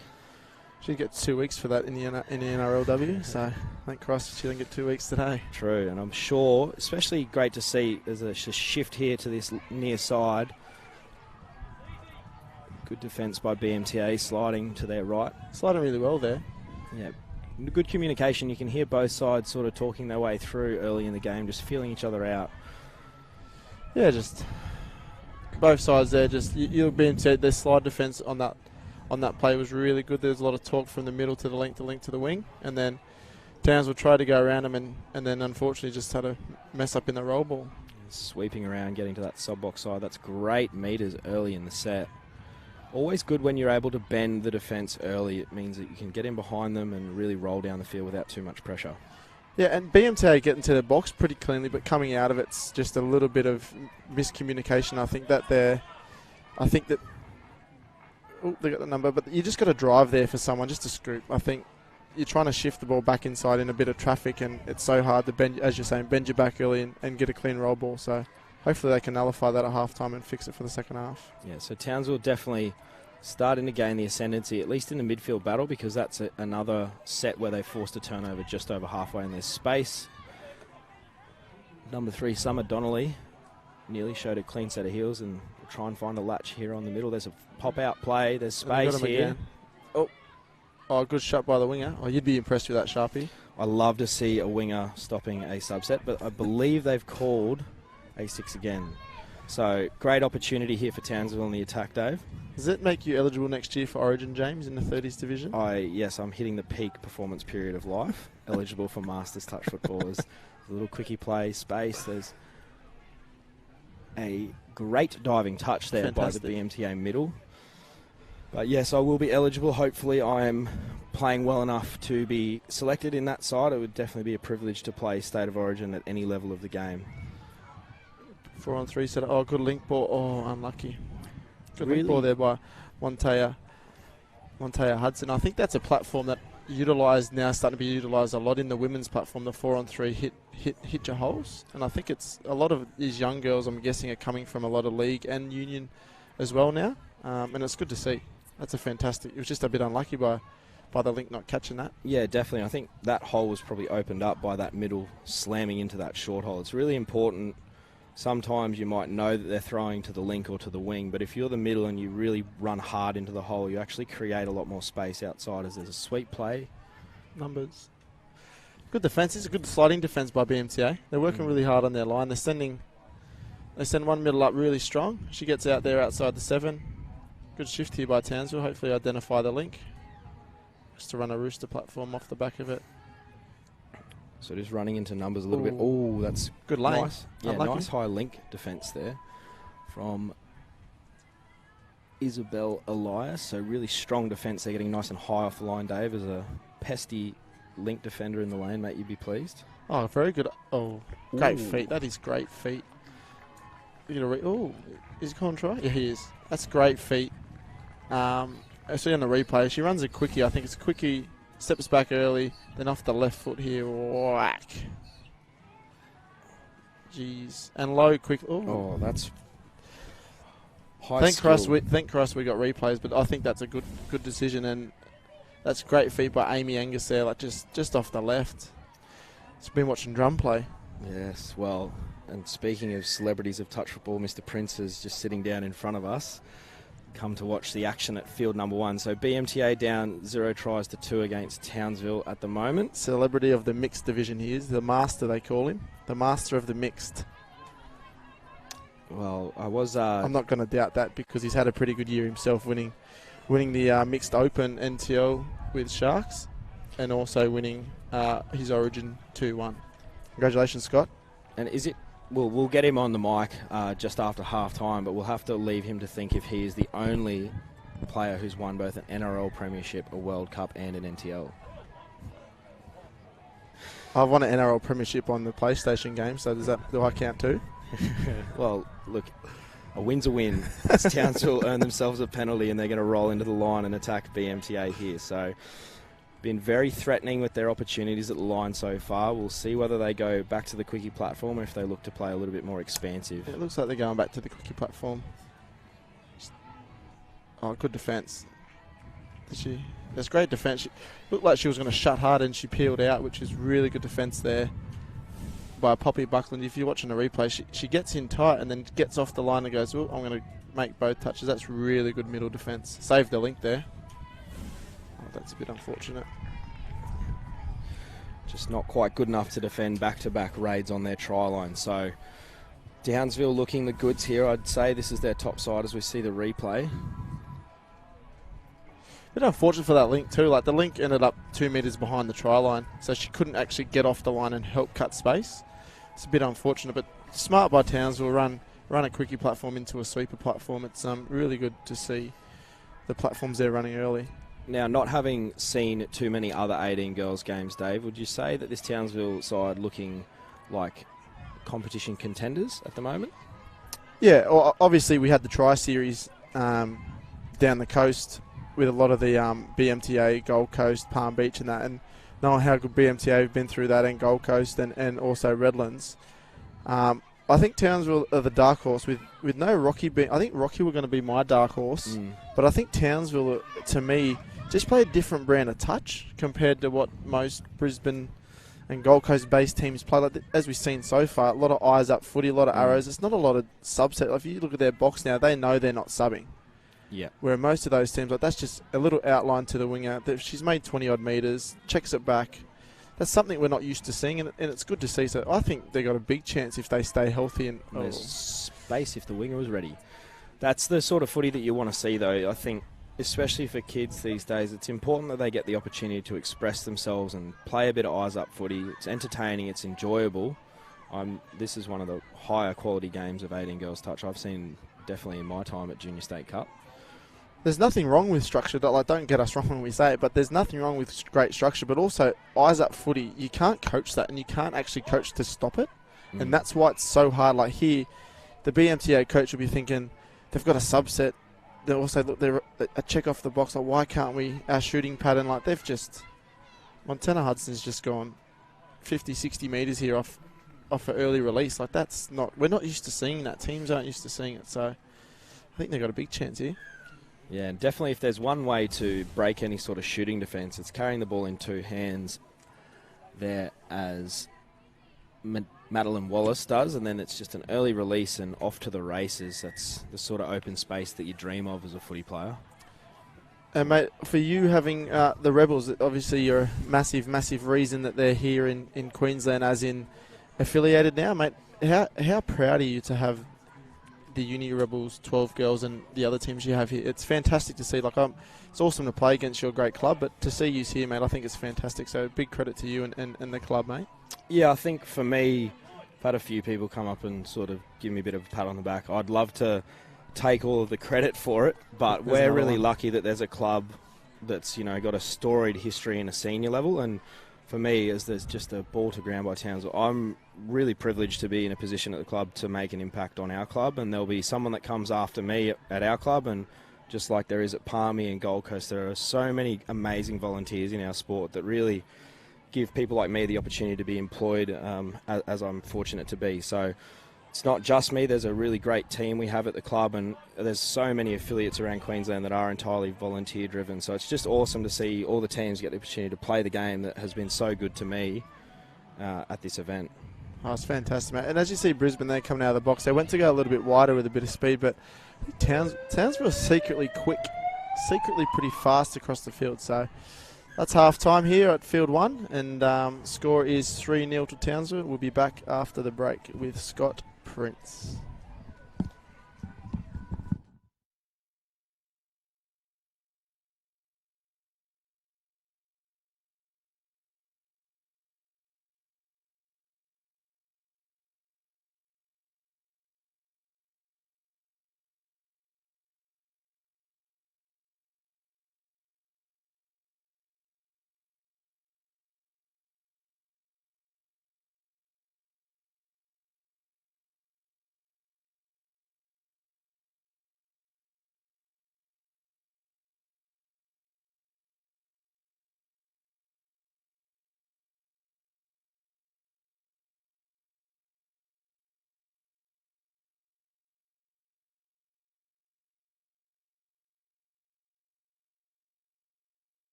We're back here live. I'm joined in commentary by Dave Marr and Scott Prince. Good afternoon, boys. Good afternoon, Been listening Scott. to the call. You've been outstanding. Might put a few people out of a job. Well, I'm looking for a new job, actually. Oh, yeah. My carpentry skills are getting worse. Nice. It's just great to see North Queensland represented here by Townsville. Yeah. Up 3-0. Up 3-0. Mate, great young. So, as me and Sharpie have been saying, they play a bit of eyes up footy. Just like yourself, Prince. What have you so far seen a bit of the half? What are you excited about this Townsville side? Oh, a bit of speed, as you mentioned, just that ad-lib football. A lot of teams nowadays just really stick to the process and the players not necessarily looking up. They're just running plays for the sake of it. But just with these Townsville girls, they're playing what they're seeing, and that's good football. Yeah, and that's what we want to see from our players. And a special mention to young Emily Batten. Unfortunately, she's missing from the Townsville side. She was a late rule out due to an emergency. So thoughts going out to her. I'm sure she'd love to be here with the girls, but they're doing you proud nonetheless. 100%. I think the girls, something like that, mate, when they can't unfortunately be here due to other commitments or family stuff, it's good to see the girls are stepping up and aiming up here. And you still get that. We talked about this side here. They're just playing a little bit of eyes up defence and getting up early and stopping BMTA in their tracks. But BMTA is starting to, there you go, they're playing a bit of eyes up footy themselves, so it's good to see here so far. Oh, that's a knuckleball. Have you thrown one of them before, Scott? Couple before. The good thing about touch, it's not in the paper the next day, like back in the day with that rugby league. It's the Copper Barrage boys. Are you? Surely not. No, but that's just unfortunate. They had a good roll on BMT. They're looking all right there. It's just unfortunate pass. But back on the attack Townsville. I'd like to see how they're set up here. Looks like they're looking to run a little bounce out again. Oh, good defence by the link. Great to see our referees decked out in the fresh pink DoorDash apparel. Many thanks to them for partnering up with this great sport of touch footballers. There's space here. Oh, she's got it. Great touch. ML short side, I like that. I think she should have went herself, to be honest. I think she was going to score if she dove at the line. Let's have a look on the replay. Little ML set up. She dives at the line there. Yeah, I think she scores. But great touch there by the link. We see that play run most teams, but 9 times out of 10 they always go back to the long side. So very rarely you see them bounce short side with the little pop, with that middle sweep and. Yeah, I think the ML short side goes out of the game a fair bit because everyone's looking to be a ball player. Where I think if you dive at the line of the defender that's made the touch, he's got to get. They've got to get back 7 metres running backwards, and you're running forward at speed at them, and it's so hard to defend. But I like that little eyes up there from her to create the 3-on-2. But unfortunately, it was a great touch by the link. So I'd be proud with that touch of the link, Scott. You wouldn't want to see your winger shutting on you there? Yeah, no, that'd get a mouthful for sure. But sometimes they think I'm beating Sharpie, and 9 times out of 10 I am. I play with Dave Marr a lot of the times. He goes, stay out and then hit. And they're through. Great try. That's good eyes up footy there. At least I say hit. Nah, that's great. That's great there. That's out of the box. Sweeped on hard. Just played a little bit of release, and again. Yeah, probably just a little bit disconnected there defensively. Tough to defend that fly when you're sending one up at a time. And that pass will always get around you. And Madeline Matthews holds it out in 2 hands, so the winger doesn't want to shut because she's thinking if she bombs, I'm leaving my person unmarked. So that's just great eyes up there. I've been saying a fair bit, but they're just playing good touch. Like it's a good brand of touch. Yeah, I'm getting flashbacks to playing against Hornets in an NTL grand final where they just kept coming at us, and it happened to keep being my wing. Not an enjoyable experience as the winger when they're running at this sort of pace with the ball in 2 hands. And that's a great side in themselves, the Hornets men's side. That's just a fantastic. Scooped up here. Oh, great touch. But good defence again. She got off the line and just crabbed across field, and she didn't have to overcommit. Just chased out really well. And great to see, as you said, Scott, these country affiliates getting the opportunity to come and play at these events. If there's one thing the Cowboys men's have shown is there's space down the sideline. One thing the Cowboys men have shown is that you don't have to live in the metropolitan areas to be successful at that top level. Yeah, exactly. It's great to see the girls representing the North Queensland region from Townsville, and just looking at this, I know it's been around for like 25 years. I think it's the 25th year they're celebrating, and I would have loved as a kid to have been involved in something like this. She's through and try. number 5, Montana Hudson again. She's pretty smart, I think. She just picks up early and just scoops short side and just runs to the corner.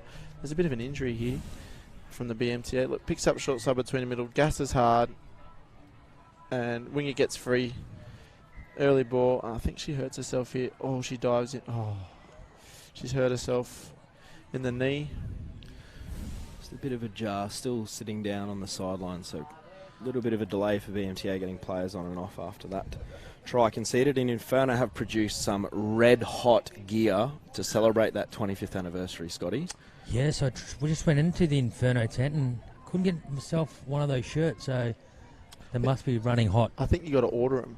Do you have to order them? Yeah, I think you have to online. order them online, and they get delivered. Yeah, I think that's due to the COVID stuff too. Like, I don't think they can sell too much merchandise. Yeah, just run out of data, Dave. It's great to see that Inferno are giving back to the sport that has made their brand. It's a great thing Gavin and Tanya have done, and congratulations to them on the 25 years being probably involved with the sport, him and her especially. So it's great to see him doing great. And the gear looks, I wouldn't wear it. Like, if it was blue, I'd wear it. Oh, wow. Have you ever worn, and there's space racing away down the sideline, that is a try. I'm liking this little fly out of the box they're running. It's a delayed fly too. It looks like she's going to go down and boom off the hip, creating that number, and it's just pretty to watch. And Scotty, you were involved coaching the Valleys Diehards, a fair few touch football females in that side as well, mate? Yeah, mate. Certainly just across the board, I think in the women's sport in general, there's obviously some really strong league players in that space, but when you look at touch footy and the talent that's on show, the women touch footy players do accustom themselves really well as rugby league players. You just got to get used to the contact, but yeah, unfortunately we couldn't quite get the job done in GF versus Burleigh Bears, but now all the NRL clubs, all 6 of them now, are running around chasing and signing players. So you'll see a few announcements coming out in the coming weeks. So you'd like to see a few diehards getting picked up. A few touchies being involved in the NRLW for 2021. Are you trying to hint you've signed somewhere?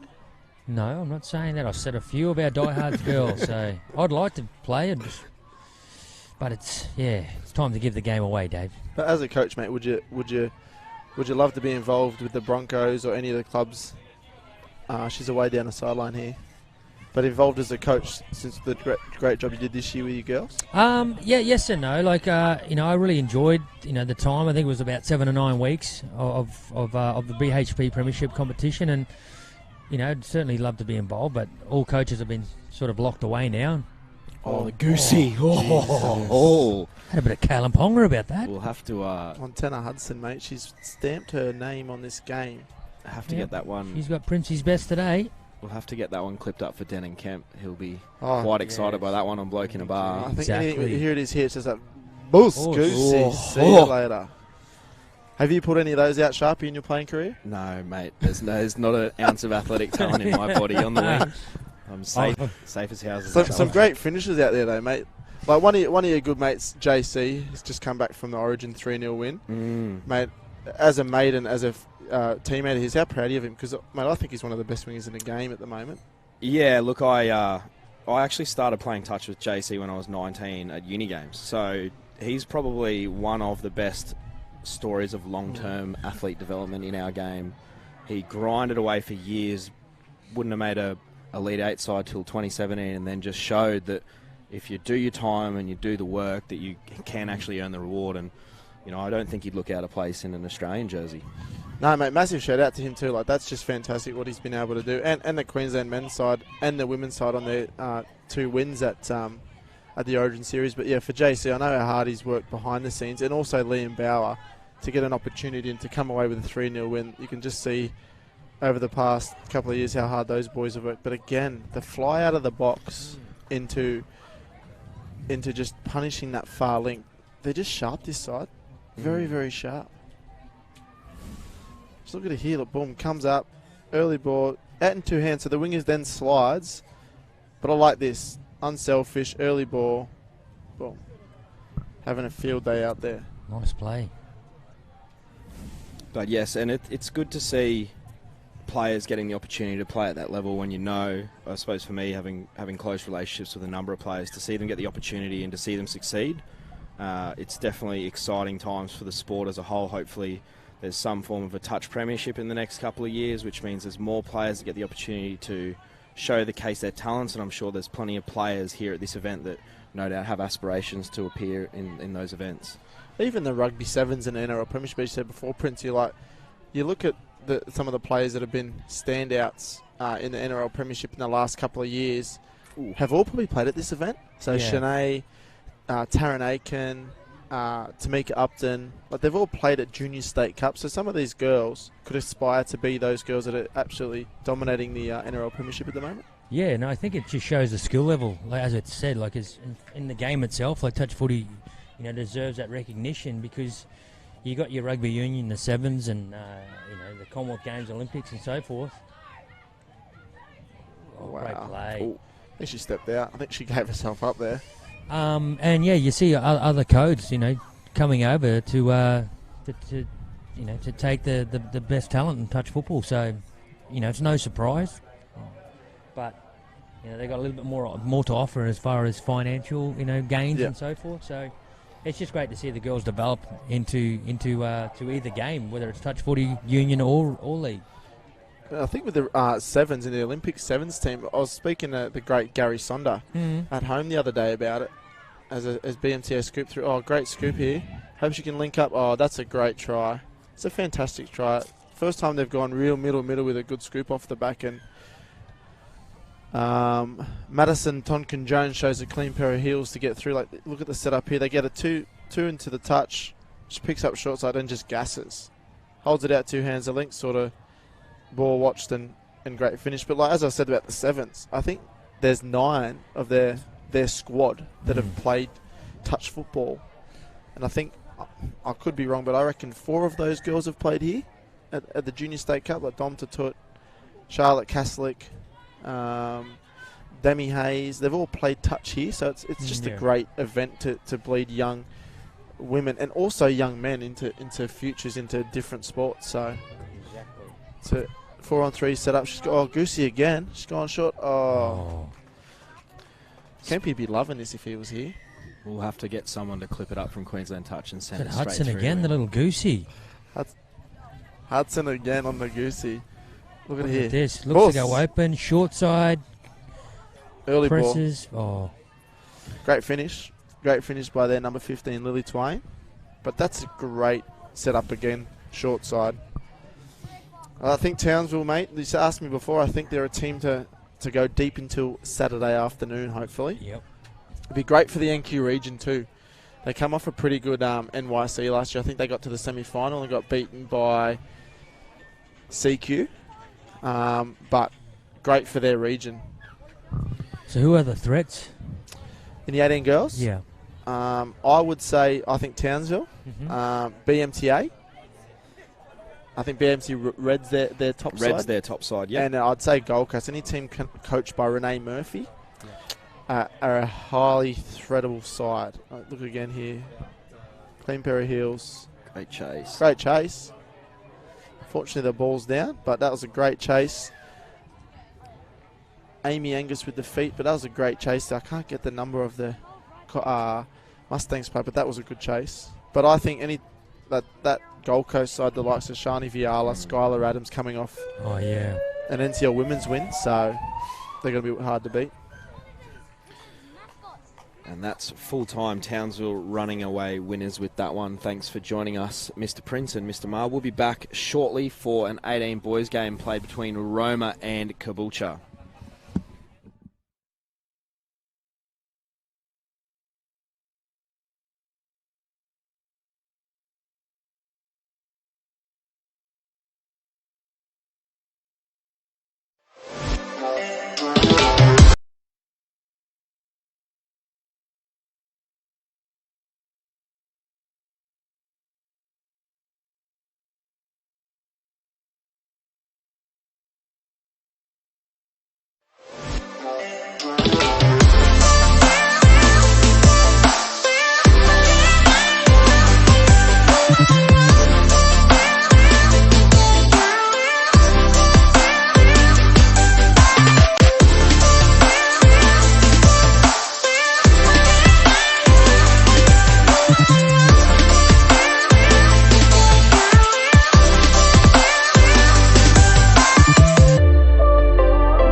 And we're back here live at the Queensland Junior State Cup for some 18 boys action. Fixture being played between Caboolture and Roma. Caboolture running left to right on your screen.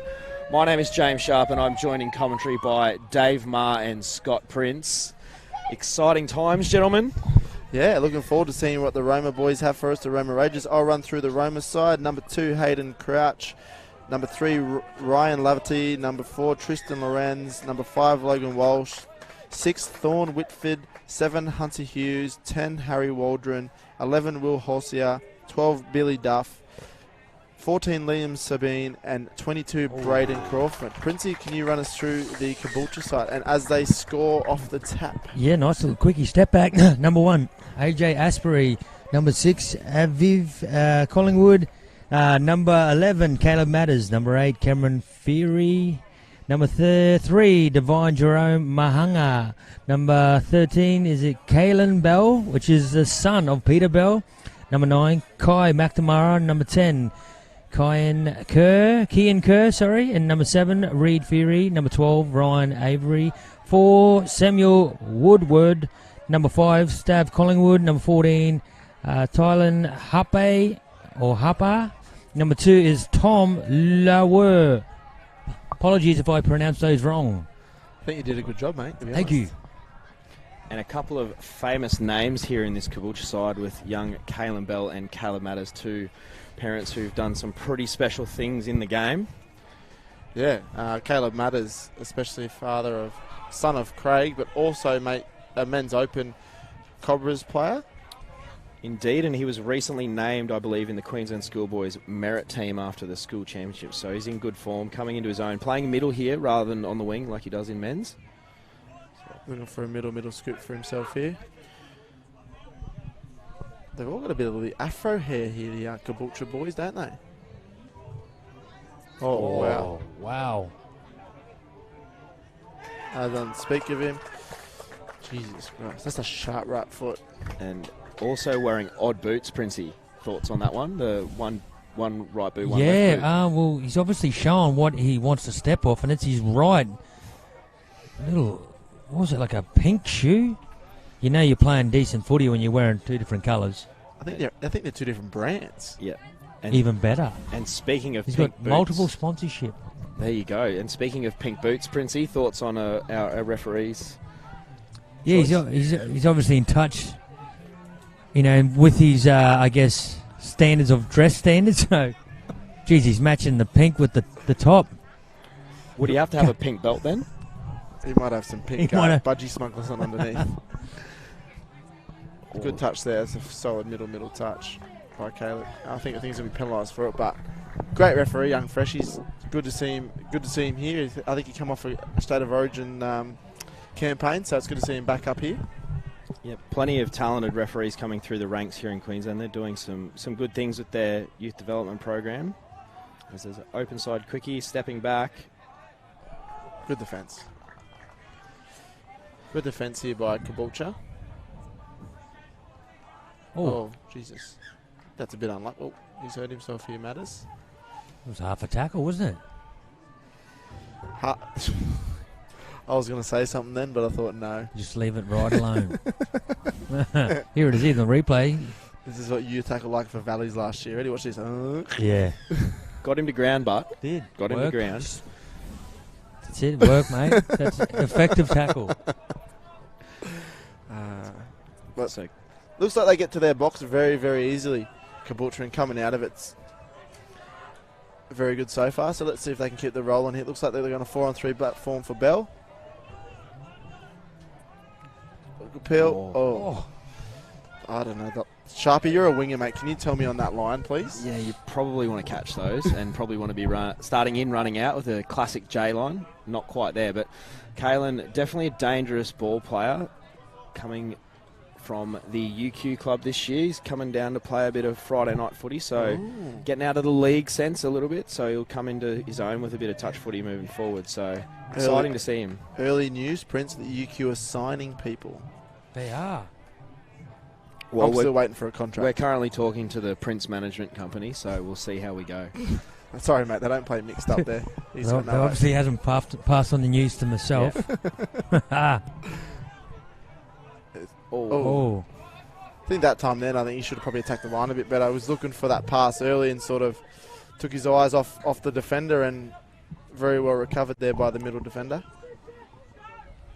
So this would be a big step up from the local Roma competition. So doing a reasonable job holding their own. Just a little bit of helter-skelter action so far. A bit unfortunately, I think he was going to scoop then. I was really looking forward to seeing the wheels, but pulled up and unfortunately checked the pass that was unfortunately forward. But, mate, it looks like they've only got, what's that, 1, 2, 3, 4, 11 players. So doing it tough, but it's great to see him here. Great little country town bringing a good side through. So congratulations to Roma for coming out. I don't even know where it is from Roma. Scott, do you know? Yeah, it's a little 5-6 hour drive west of Brizzy. Nice little country town. It's like a city of the country out there. There is it really? Yeah, it's one of the main little hubs. Step back. Oh. Defending well. They're shutting short side, which is probably not known, but they're doing it together, which is forcing a bit of pressure on the sweeper.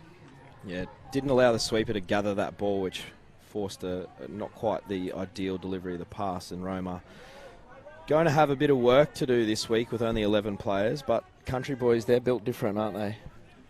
One of them right here. Country Boy built a bit different than everyone else. Hard work, a lot of hard work. Oh, numbers on the short side. Oh, great diving touch. Love a dogger play down the wing. Love a dogger play. I love the wing play. I think wingers should scoot more often. Well, there's a new class of winger, boys. It's been heavily discussed in touch circles, the ball-playing winger. The ball-playing winger? Yes. Haven't I heard of such a thing? Well, you've got players like James Courtney, as we were discussing earlier, Yes. great finisher. Yes. And for those players who maybe aren't quite as good at finishing, they're the pop-back kings or even pick up and throw from you're half. right. It's a weapon of a player, I know that. It's hard to stop, hard to defend. Who would be your winger ball player, Sharpie? Oh, look, I'm going to give myself a rap and say that's my position in the team. Don't get many opportunities, though. No, we've got a couple on the Gold Coast, especially in the over 30s, over 35 division, and Graham Clancy. Do we say ball playing? Ball playing. Better runner, but 10 times tries better. to play ball playing, so he really struggles with that department, but he's working on it, though. He's working on it. GC, he's working on it to always improving as a player. I know that there's none at the men's open Sharks level. None. No, they're wingers. I wouldn't say Marcus Holm is a ball player. Nathan Cook, definitely not. And Maya Phillips. Oh, that's great footy. Great defence, Caleb. But great footy there, Roma. Maya Phillips could be, but Maya's just too fast. Yeah, you don't normally fall into the ball-playing winger category if you're good at other stuff. Maya had a great tap back in the final, Sharpie. Did you see that? I did. For Normo to score first? Yes. Pretty much textbook. If you were to draw it up and write it and describe it, that was exactly what you want to see. And Mai, definitely a player that'll probably look to be in that Queensland men's team at some point in time. Yeah, he was in the squad. I know he was in the squad, and he tried really well. But mate, they had some pretty freakish wingers. Good man on defence. That's good defence one-on-one there. Pulled straight. Wanted him to take him, but great defence there by Billy Duff. I'd be happy with that. I think they're setting up that 4-on-3, but they're not really hitting. They're just going to go man-on-man. So it's really, really important. They need to just pick up and just gas. Yeah. If you're hearing a man on call, you need to go open side at 100 miles an hour to make him chase, to turn him so a late switch can come back through, or you beat him with speed. But if you're going to pick up and try to step in one-on-one, you can pull straight and not force any error defensively. So I think they're defending really well, Roma. Yeah, they definitely are. I mean, even a lost start at this age is probably digging into that short side earlier in the set rather than running open and ball playing. If you actually have a run into the in goal on that short side, a lot of times there's opportunity. We're going on a 4-on-3 platform again, and early ball. Let's see what they can set up here. Caboolture looks like a Rooster platform. Oh no, the old Packers. That's great defence. I don't think they had the overlap there. 4-on-3. Oh, that's a pretty skillful art. The old tip-on play as a middle or a link, trying to tip it straight onto the winger under pressure. Fortunately, he hasn't got it down pat yet, Scott, but plenty of time yet. Yeah, he just seemed like he felt like he was rushed, but I think Caboolture just overcomplicating their attack a little bit more than what they should be. Good wing defence there, James. Nice and in, turn in, ready to chase out. Yeah, got himself nice and high in that sort of zone where the pass was coming through and earned his team a 7-touch set, and now they've got themselves a penalty. So should be able to get 2 or 3 cracks attacking the try line here if they're smart with the footy, Caboolture. Yeah, they've got Caleb Matters back out there with a few of the other boys, and Kalen Bell's out there as well. So hopefully they can set something up here. Looks like they've got a bit of speed out there, so let's see if they run a sweeper off the back of it or sweeper platform. Good defence there by Roma. Good bounce out. Oh. Yeah, Callum Matters, I reckon he'll definitely be a middle at a men's open level at some point in time in his career. He's sort of doing his time on the wing at the moment just to get exposure, and he's sweeping around here. Oh, beautiful. I love when someone, as a ball player, pumps the ball and let the defence make a decision, and then you can adapt to that. This is just beautiful. Watch this sweeper on replay here. Good set up by the 14. Steps back, pumps it early, links, peels out, and great little short ball. Reminds me of someone else, Scott. Yeah, Benji Marshall was certainly a great touch player. That was awesome work there by Matters. As you said, just sweet play, draws the defenders, pumps it. Defender just slides out, hits short ball. Beautiful try. Beautiful. And I think that's 3-0, I think. 3-0. And one of the few times, gentlemen, that a commentator talks a bloke up and he actually comes through with the goods. Very often it's quite the opposite. But I was refreshing to yourself, Scott, as a good step back ball player. Okay. I've played with a few of my time. Oh, good step back, dive. Oh, great defence, Caleb again. But that's better attack. Asking a bit of questions on their link there on the punish play. Bite into line, just really good middle defence. I think Caboolture, they could be a dark horse of this 18 boys competition, boys, I think. They're pretty simple off their line. Oh, they're pretty simple off their line. They look like they got good structures in play, and they run hard onto the field. So let's see their setup here. 4-on-3 for the far link. Oh, goes right foot short side. Gets free. Oh, that's a great put down. It's a fantastic put down. Said it before, James. No one digs into going short side, and here we are off the right foot, and just burns him.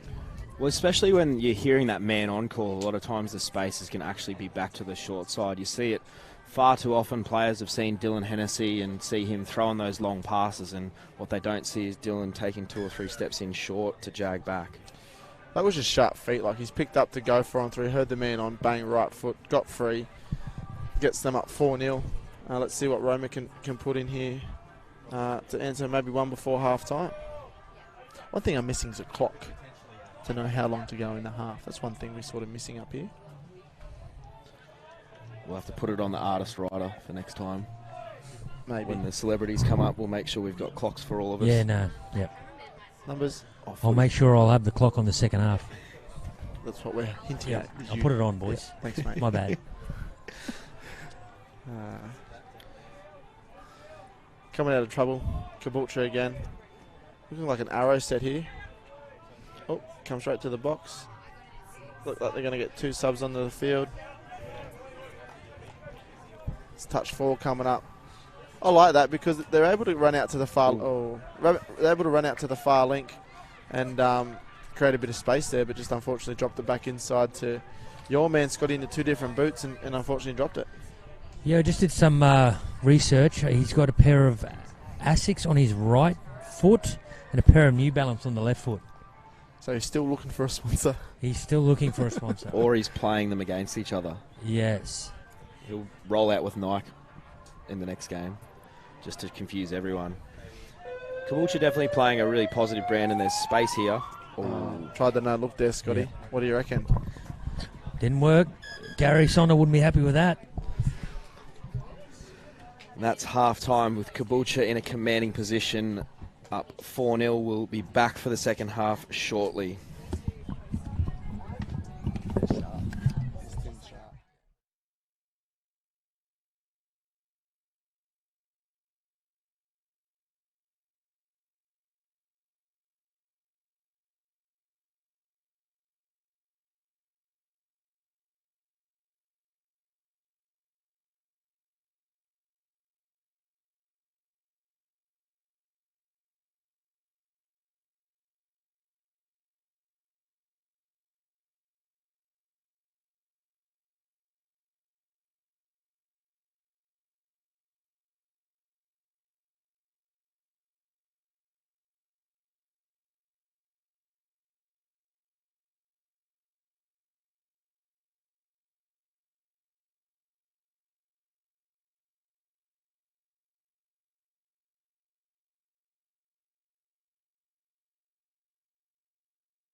For the second half, Roma Rangers taking on the Caboolture 18 Boys. James Sharp again, joining commentary by Dave Marr and special guest Scotty Prince. Scotty, what did you see in the first half? I was all Caboolture. Obviously laid on 4 tries, nice and simple plays, 4-on-3 platform, short side. Roma's going with the man-on-man defence, calling stay out, which is very difficult to defend, Davey. I'm not a big fan of it, mate. But I think the way the game's evolving, man-on defence is coming back into the game a bit, which I think it's also very, very good to attack to. So let's see if Caboolture can keep their foot on the pedal for the second half. And there's numbers. Had the number there on a Rooster. Even though the link made that, he still got outside of Caleb, but just unfortunately couldn't set up the try there. It's one thing I identified that the wingers for Caboolture are right in really close. So if there's any sort of pass in the Roma outfit, like they can really expose them. Yeah, I think so too, mate. Really good start to that set as well. Caleb Matters got himself almost on the dead ball line and charged straight forward. When you can get that rucking set going forward on the first touch, it's always good as the half's in on the in goal and there's space somewhere surely. And that's what happens when you play high level touch in men's. He knows how to break free on the short side range. If you watch the replay here, they call man on, so he scoops hard, doesn't even think about ball playing. Caleb runs straight into the defender and boom, steps away, gets the ball down to lead 5-0. But as you said, that started with him off the back fence to get him going forward. So good start for him. So Roma will need to keep their heads up strong. This sort of game is starting to get a little bit away from them, but especially with these great country affiliates, it's important that when they get the opportunities to play these bigger affiliates like a Caboolture or a Gold Coast, that they keep applying themselves, because these little lessons that you learn in games like this are priceless. Oh, mate, it's fantastic for the region and in Roma. Like, little ninja play. Sharpie, you wouldn't be happy with that as a winger. You have to take those. So Roma get another 6 touches attacking the try line. They've created a little bit recently. Good defence here by Caboolture. They're sending a middle right outside the 8. Like, good defence by Belly there. Good dump on the 8. But they're getting outside, so they're making it hard for them to get a good dump on the 7. Picks up again. It was on. Just unfortunately not running the right J line. Unfortunately. And into a man-on situation, so probably one that winger can go back and have a bit of review of. Kalen Bell releases, and there's space. I don't think I've ever seen a winger do that. Just shot into the middle of the field to knock it down and unfortunately missed it. No, not ideal shape to be presenting as a defensive winger, but they didn't score, so ultimately the main aim of the game was achieved. Caleb's going again. Peel, good inside play. Gets him back in there. I thought he actually didn't have the right option there, Caleb. I thought he should have gassed him short side, because I think he squared him up, but just a good peel to the winger and great tap back here.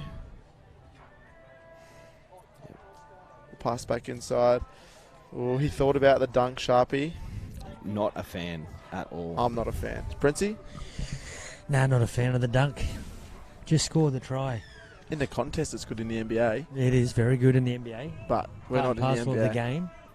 We're not in the NBA. There is not a basketball ring on the touch footy field. Scoop. That's good scooping. You know what we should have in touch events? A 7-metre game championship. Just for the highlights of watching people get whacked. Yeah, I think that I would sit out of that. Just look at what line attack, line defence. 1v1. 1v1. Yeah. 1-on-1. Yeah. Yeah, okay. The old school. You would have done a bit of that at footy training back in the day. Yeah. I did a lot of touching at footy training, but I couldn't tackle. We know. Great hand. I'd call touch. I wouldn't come back. It was tried all day, every day. Who do you think would win in a 7-metre game between us 3? Sharpie, for sure. Yeah. Inside. Ref. Don't take it off him. Yeah, forward pass. Dummy half. He's not happy. I think he wanted the captain's challenge that. Yep. Roma Rangers. Drop the knee. But unfortunately, it was a metre. He wasn't happy. If he only had captain's challenges in touch. We'd be in a world of trouble. A 40-minute game would take 4 hours. I think I definitely wouldn't listen to my wingers. No. Like you don't, like the NRL players don't listen to the forwards. They're never right. Yeah, the winger's the equivalent of the prop forward. Yeah. But if I reckon if you had a scoop sharpie and you told me that he was offside, I'd back you. Oh, great short ball. That's really good line from that middle, just chopping back in and going straight into the space.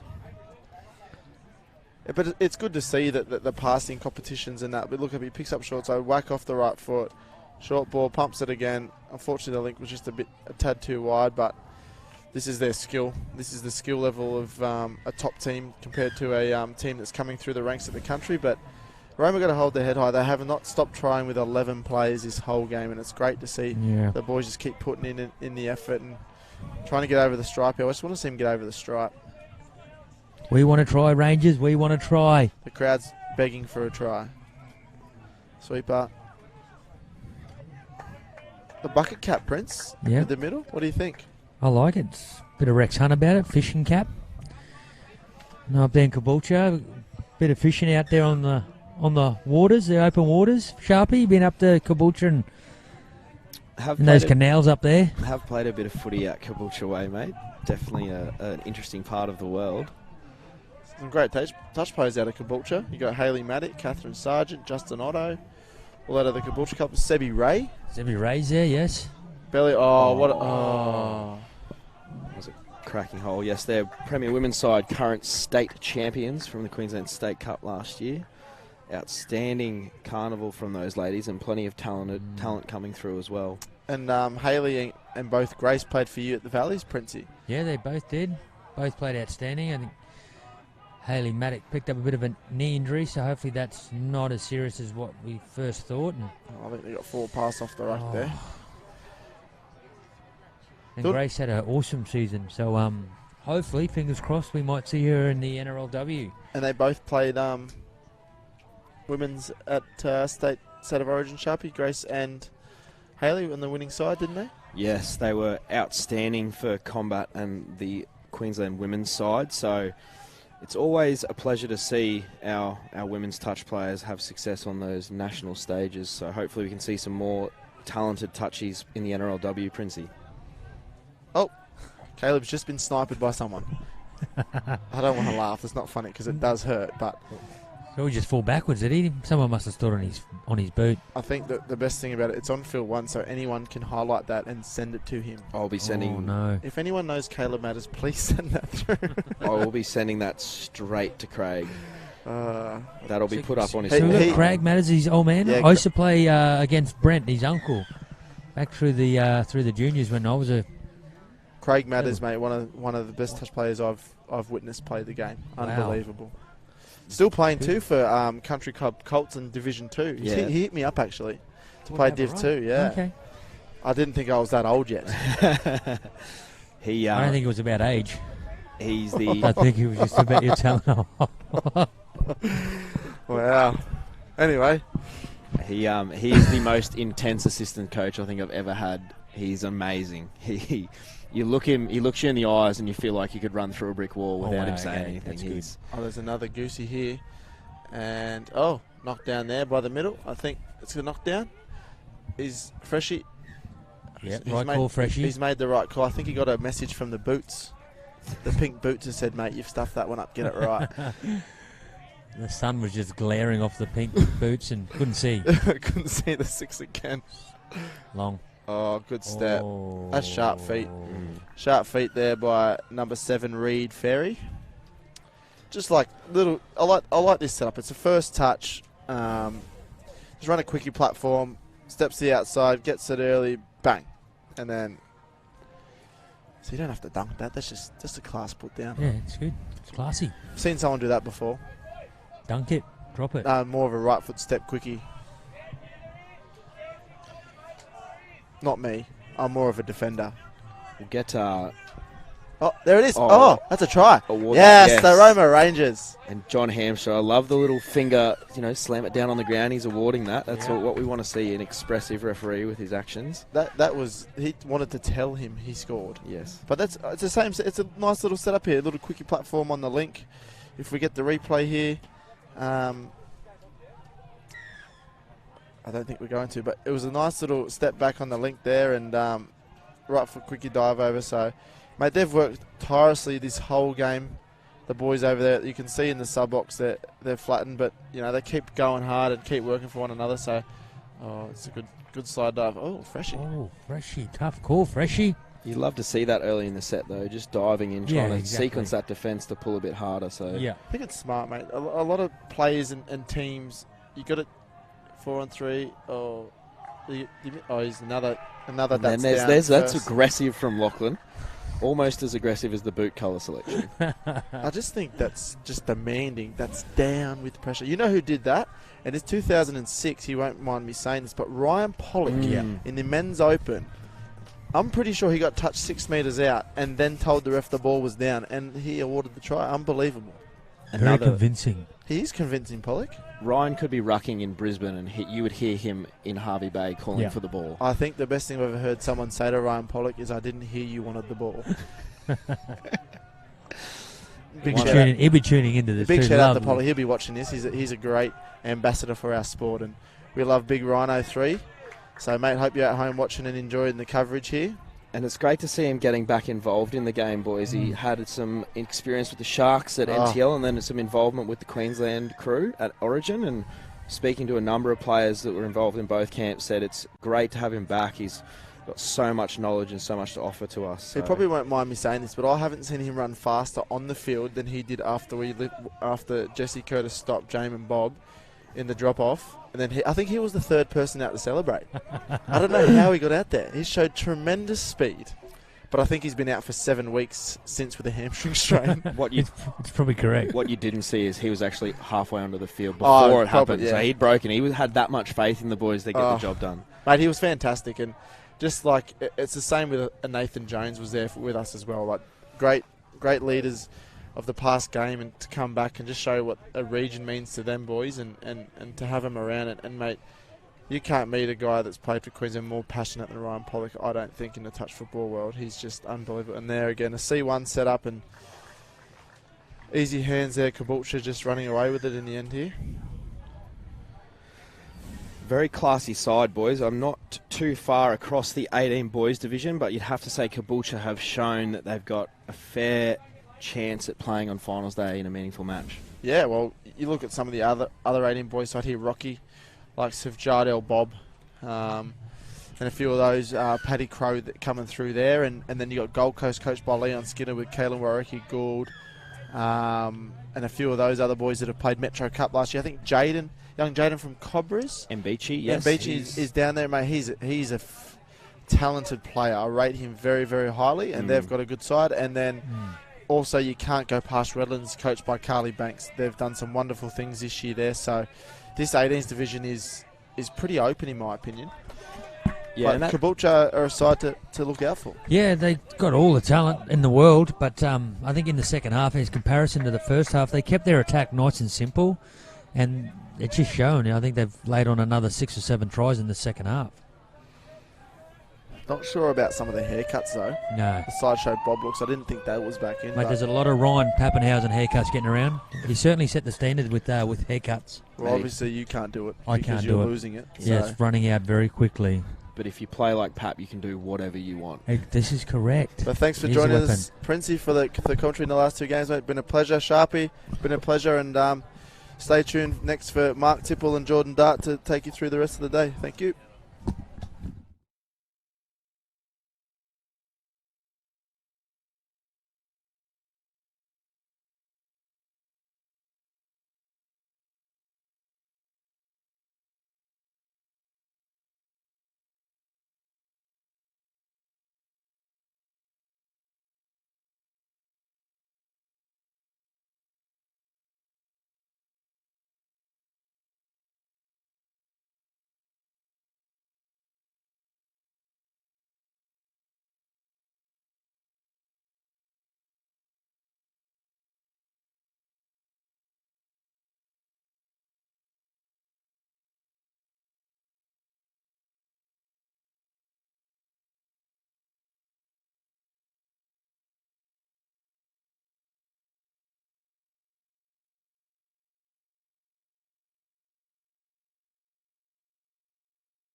Welcome back to the 2021 Queensland Junior State Cup.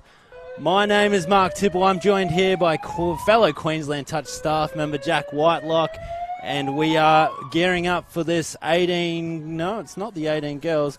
It is a matchup between Kawana Pink and BMTA Red. 16 Girls. In these 16 Girls. Welcome, Jack. How are you? Good, mate. How are you? Good, thank you. What have been some of your responsibilities today as we kick off? Throughout the day, just putting out any fires that have come up, anywhere from car parks to registrations to everything in between. So, been a good day, but the weather's on for us here and some good touch footy, so ready for a good game here. As we see the BMTA Red number 10 fly through a gap there. Chloe Nicola scores the first try for BMTA. Fantastic effort. On the Rooster play, early release, finds a gap. Kawana Pink not covering that too well in defence, Jack. Yeah, not at all. I think Chloe Nicola was one of our junior Broncos from the Youth Academy earlier this year, so nice to see she's backing up for BMTA at the State Cup. That would make sense. Looks like she's got plenty of talent, and it's awesome to have the insights of yourself, Jack, who is involved at pretty much every event QTF run. Appreciate all the work that the Queensland Touch staff members have put on to get this event ready. It's looking fantastic out there. Yeah, the fields are looking awesome. Harvey Bay done well with the fields, with the marking and the grass. I think it was we got a lot of rain this week and it's flooded throughout the week. So yeah, it looks good of what the weather we had leading up. So yeah, privileged to be here.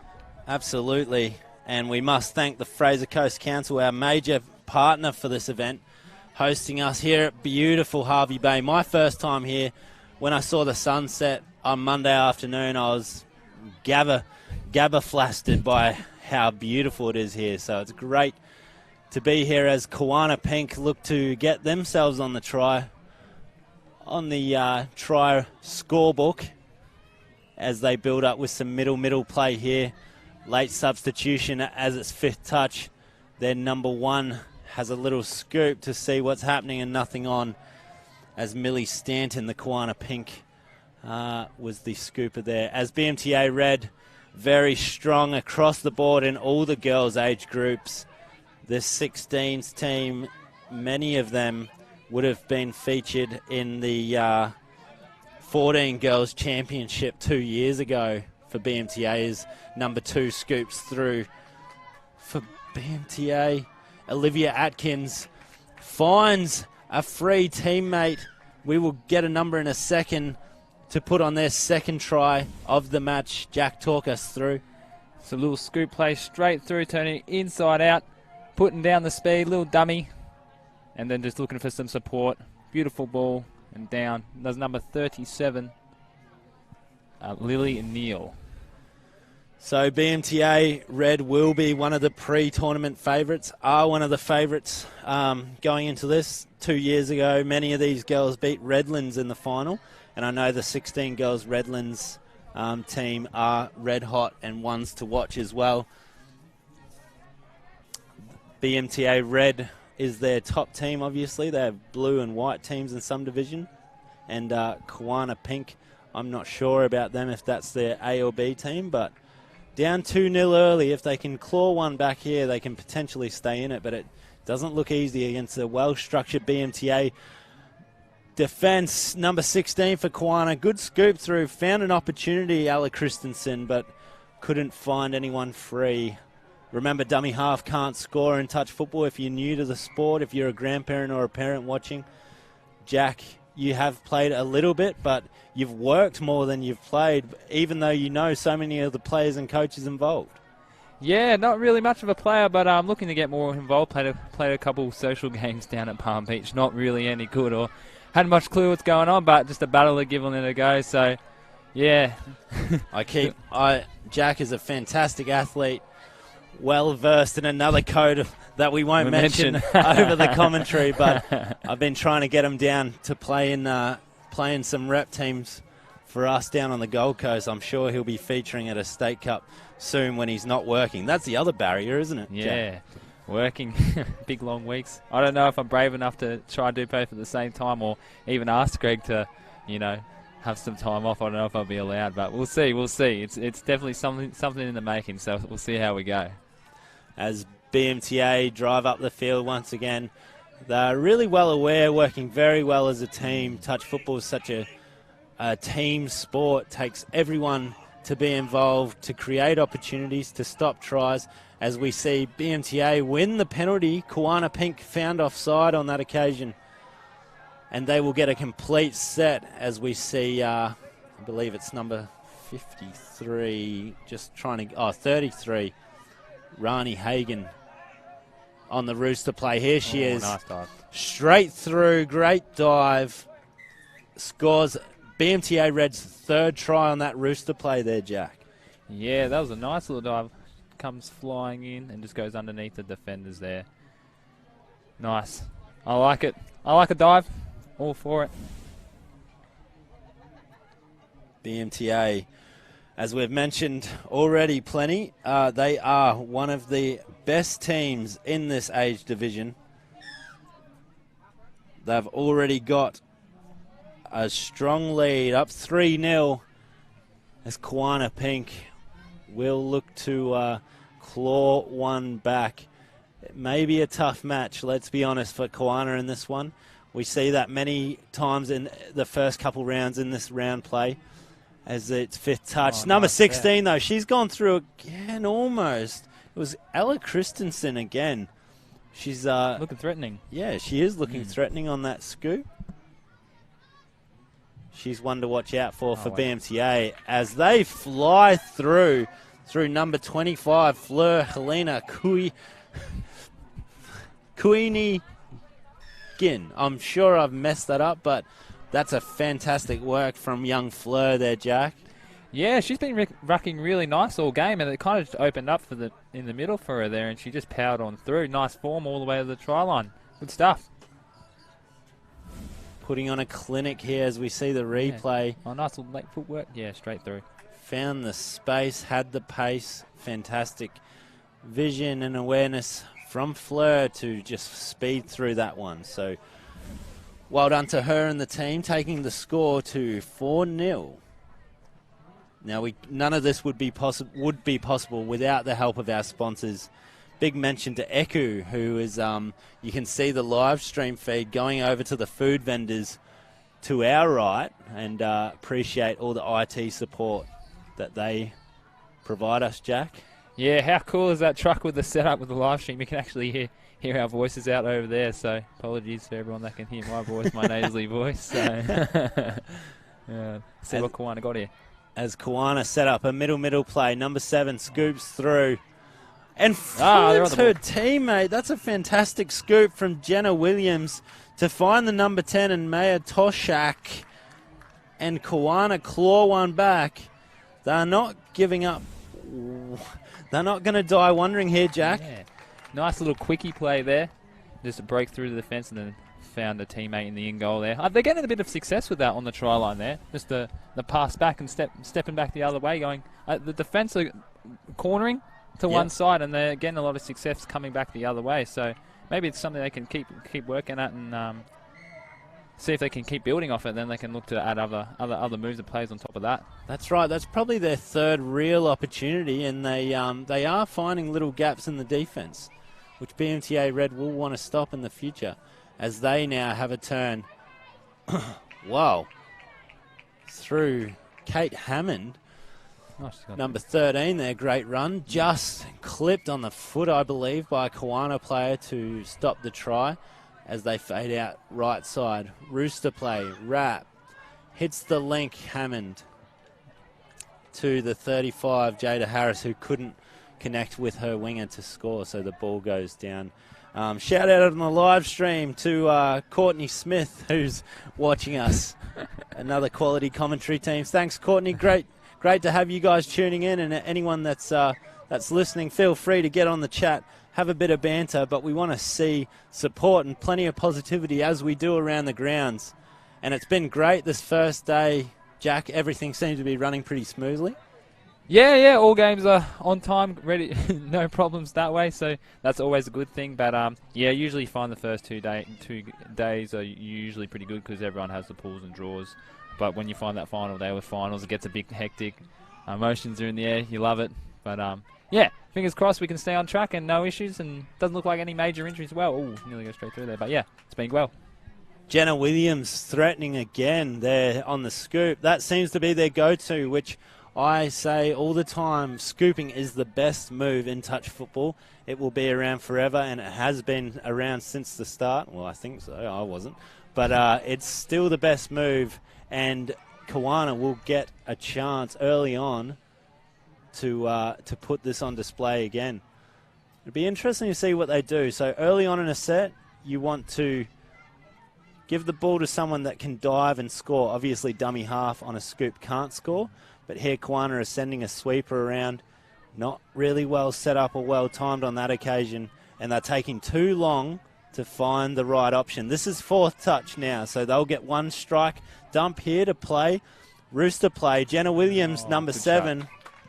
Good shot defense there, Jack. Yeah, great shot defense there. Great read. How important do you find, Mark, understanding where you are on the field, especially close to the try line?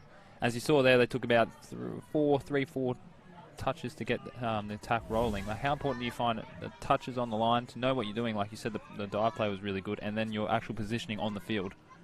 Yes, BMTA used great hands and go and score. I'll get back to you on that, Jack, but number 41, Leilani Hills, was the beneficiary of some fantastic ball play there. Some great skills, Jack, to spread the ball off their own line. Nice pass, catch pass to the corner. Easy. I didn't even really see it happen that quick. Great try from BMTA to go up 5-1.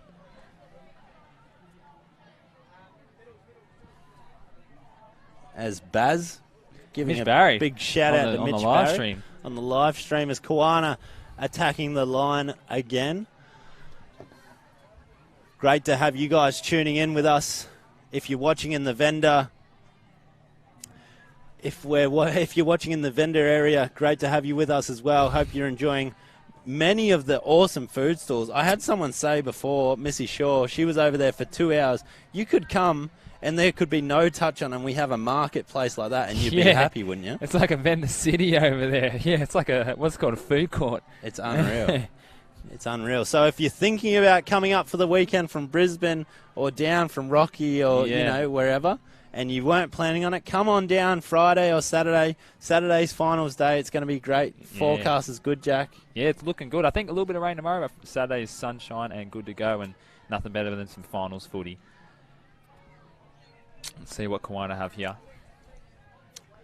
So Kawana, they've been, going back to what you said earlier, Jack. Middle of the field here, like, you just want to see one of these players dump the ball and give it straight back to them on a quickie play, especially early on in the set. So if you're a middle play, if you're the two middles, you want to be bang in the middle of the field, having your quickies on the 7 meters, on that dotted 7 meter line.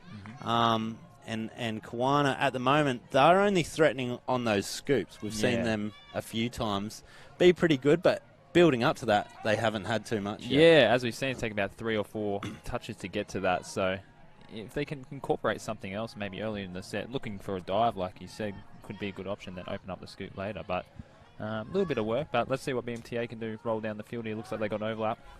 They're doing the quick hand spread again. Is it that? Wow. Leilani Hills has some wheels on her. Leilani Wheels, we might start calling her. Number 41 for BMTA Red scores in the corner, Jack. Great skills again. Looks like a replay of the first try there. They took to the middle, nice hard ruck, and then sent it wide through their hands as they come to sub on and just use the numbers. As we go to half-time there, great way to finish the half, and a very good half from BMTA Red. Been clinical in the 6-1 lead, even though they'll be disappointed about that one try they've let in. They've been pretty impressive. Yeah, they have. You can't fault what they've done. They've really stuck to what they're strong at, and that's rucking down the field. And then obviously those early spreads are working really well. So they're not straying too far from what they know. And then when they get down onto their own line, running in the plays that are working well. So yeah, what do you reckon about for Kawana, Mark? What if you were the coach on the sideline there? What would you be saying? Well, that set we talked about where you asked about the field positioning, like they just wasted so many touches, and I just don't think they needed that many touches to get into a position where they could attack. But a lot of that stuff is hard to fix here. It's kind of fixing at the training ground leading up to this, or, you know, in the future. So a lot of teams are going to be able to go back. This is the fantastic thing about the technology and the live stream, thanks to Bar TV, is a lot of teams can go back and watch this and get better because they can see what they did right and what they did wrong, and listen to us dribble on, Jack. Probably the best bit. Not for Mitch Barry, apparently, who said you're legit Ray Warren from Wish. I won't go there. The referee standard, I can only really speak from Field 1's perspective. It's been really good today. I find that the quality has been out of sight. It has been fantastic. They're bringing a really good energy as well. They seem to be focusing on all the right things, the referees, and we appreciate the effort that they go to fulfill their hobby, which makes all of this possible as well. Yeah, of course. I always love the teamwork on the sideline, how they run the water down. I've always loved that, They get around it, and yeah, it looks like a good group of people to be a part of. So, yeah. Shout out to Steeden. You'll see the official ball of Queensland touch football in the middle there. Established in 1958 and running strong here today and across the park. Every team at Junior State Cup and all of our events get a ball to use for their matches for warm-up. And usually the player of the team, the player's player, will get a signed ball at the end of each tournament. That's kind of tradition in most teams. As we see Kawana start off the second half with the tap, building into a scoop for Jenna Williams, who bobbles it, and unfortunately for Kawana, turns it over to BMTA, who have been relentless in their drive and pretty clinical and impressive, to be honest, as they drive up again for third touch. Pretty much on halfway there, Jack. Yeah, just coming over halfway. Here's the numbers come around. Wow. She's been in here. Great footwork and speed through. Did she get there? No. Oh, man, that's impressive. Rani Hagen scores her second. I commentated a game of her sisters earlier, I'm pretty sure. BMTA Young Hagen, I think, in the Younger 14 Girls. Okay. Very impressive. Have you heard that name before? No, I haven't, but yeah, look at this. Might have to after this. Look, nice little left foot step. Turn the hips out and then feet on the ground. Away she goes. A little skip away. I'm a big believer that footwork is one of the most important things in ball sports. I feel it's just so transferable across them all, and just showed in that play there. Jack and I have been doing some speed and agility training together, actually, and Jack is in fine fitness himself, but I'm massive on that too. Yeah. If you can if you're field sports, if you're basing your fitness and your training first and foremost on speed and agility, you're in a very good place. So keep it up. As Kawana, number 10, who has had a couple cracks, scored the try earlier, sets this one up. Maya Toshak for number 12, I believe, that scored it. Abby Burrows. Oh, no, I don't. Was it the number 1, perhaps, Millie Stanton? We'll watch this, Jack. Step back. Nothing really going on here. Just draw and pass. Got out of the way. Winger shut in. The number 1, yeah. Millie Stanton scores the second try for Kawana. Little goosey. Yeah. Good timing on that pass. Yeah. Well, read it well and just got out of the way before the touch pass, and down she goes. So BMTA, they will, I'm sure, be going back to watch this one on video analysis tonight before finals on Saturday for sure, as they go through, get touched, creating opportunities and finding a bit of space, not able to convert on that occasion. This is 5th touch here, Rooster play, wrap. Number 2 goes through, doesn't give the wrapper, Lily Bradford, and that's the end of that set. Well defended there by Quiner in the end there. Very well covered. They are doing well when they can set up. So many long-range tries for BMTA. Yeah, for at this least game. 3 or 4. Yeah. Just shows like one of their biggest strengths, as we mentioned, is their rucking and getting down the field. And then once they've set up their rucking, like they're going to the space which is there. And there's been some good individual efforts, but As we see a nice run there from Kawana rolling down the field, and half's been touched, so that's a changeover. But yeah, running really well. So in general, you'll find the field in touch football is 70 metres. BMTA finished their set about 40 metres, 50 metres away from their own line, and see now they're cracking on, able to attack the Kawana line because of the good territorial advantage they had on that defensive set. As they run another rooster play here, send the wrapper around, ball goes to ground. Just fell behind there. Yeah, just the pass letting them down there, but really well built up there, and the play was on. It's just the execution in the end. But yeah, really, really nice there from BMTA. They're looking sharp, and I can see why they're one of the favourites coming to this competition. Everyone seems to be on the same page, as you mentioned. Touch is a team sport, and I think they'll go pretty far in this tournament. It'll be good to watch them throughout. They're doing very well here in their last game of the day. So on tired legs, they're looking very fresh, BMTA Red. Very professional outfit. Coached by Levi Tinamu, one of the commentators from earlier on. And the Kawana Pink team coached by Kerry Bradford. So great to see so many volunteers, so many experienced volunteers helping out at these events, Jack. Yeah, without the volunteers, similar to the referees, it doesn't get done. And people are super passionate, the touch community. You got to love it.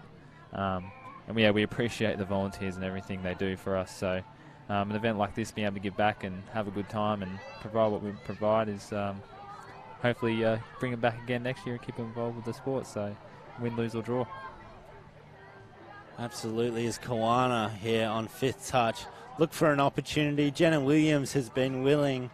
She's been trying her hardest to go through. Doesn't on that occasion, but having a very good game, young number 7, Jenna Williams for Kawana. As BMTA on their second touch now, have really good territory again.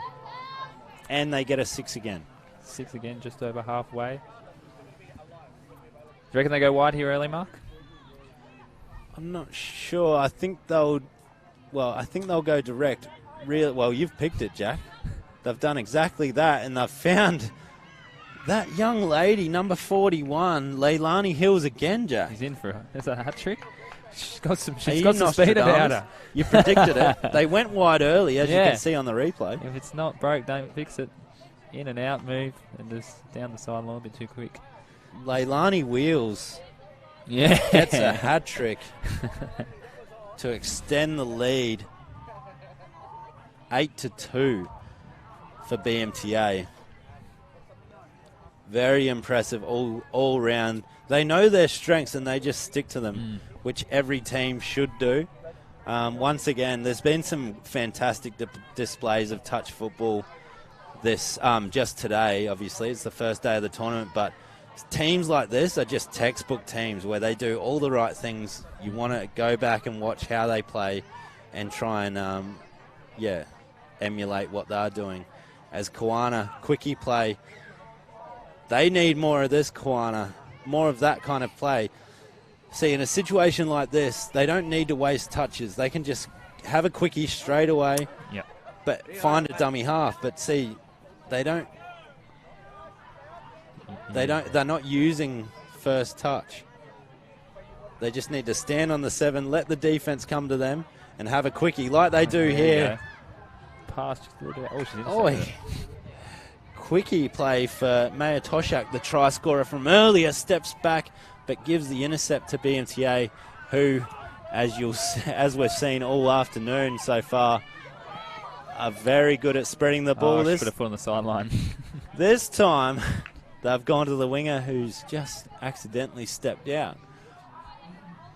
So Kawana with good territory again.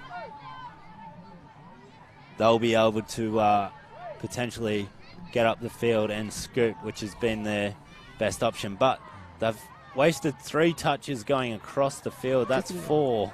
Just a little bit too sideways and here. Now, they get let off there as the referee blows a penalty for offside. So, bit of a let off there for Kawana, as they will have another opportunity. So if I'm Kiwana, like we've talked about, you want live players, so not a dummy half. You want live players diving at the line early on in the set.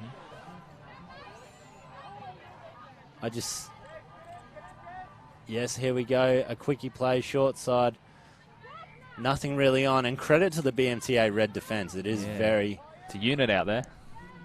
Very well drilled, and they forced the mistake again. So credit to BMTA red and their defensive pressure to convert that. Oh, great hands. Great hands. Number 22, Jasmine Joslin, grabs that one and keeps the ball for BMTA red as they drive into the line. This will be 5th touch here, so it's either a spread or a scoop. It looks like it's a scoop on this occasion. No, rooster play. Wrap again with the blocker. Fantastic try. Number 10, Chloe Nicola passing it out to the winger, Olivia Georgas-Moore, to score and take the lead to 9-2. Yeah, that looks like a pretty successful move for these guys before. They tried to do it before, but the pass was just a bit behind the defender. It's similar to like a block type of play, and the pass found the mark there, a nice little draw and pass in the corner. But yeah, they ran it before, but the pass wasn't on, but they've gone back to it again and found success this time. So definitely can probably keep running it for the rest of the game. I feel they might get a few more tries from it. Absolutely. Now that they've had the success with that one, players going everywhere. It looks like a nightmare to defend. Yeah, bodies in motion, like you said, is key.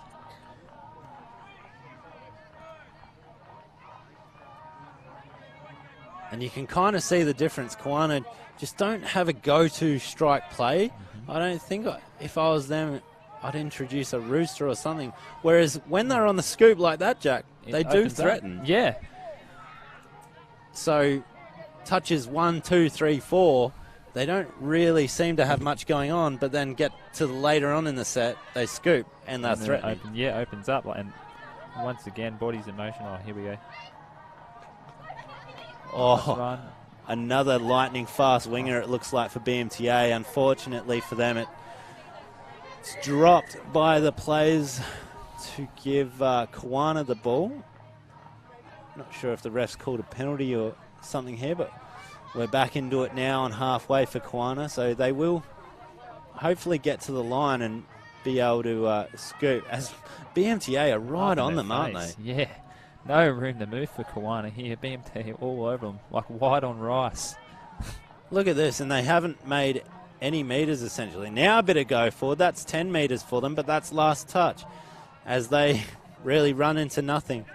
So BMTA very well drilled, aren't they? That was pretty impressive. 10 metres, 6 touches, Jack. Yeah, well, not much you can say. Everyone could see it at home, but yeah, with Kiwana, just as you saw them when they went forward a little bit there, they got BMTA on the back of the heels, but they're going to keep going sideways. I think BMTA will eat them up, be right in their face for the rest of the game. So nice little dummy there.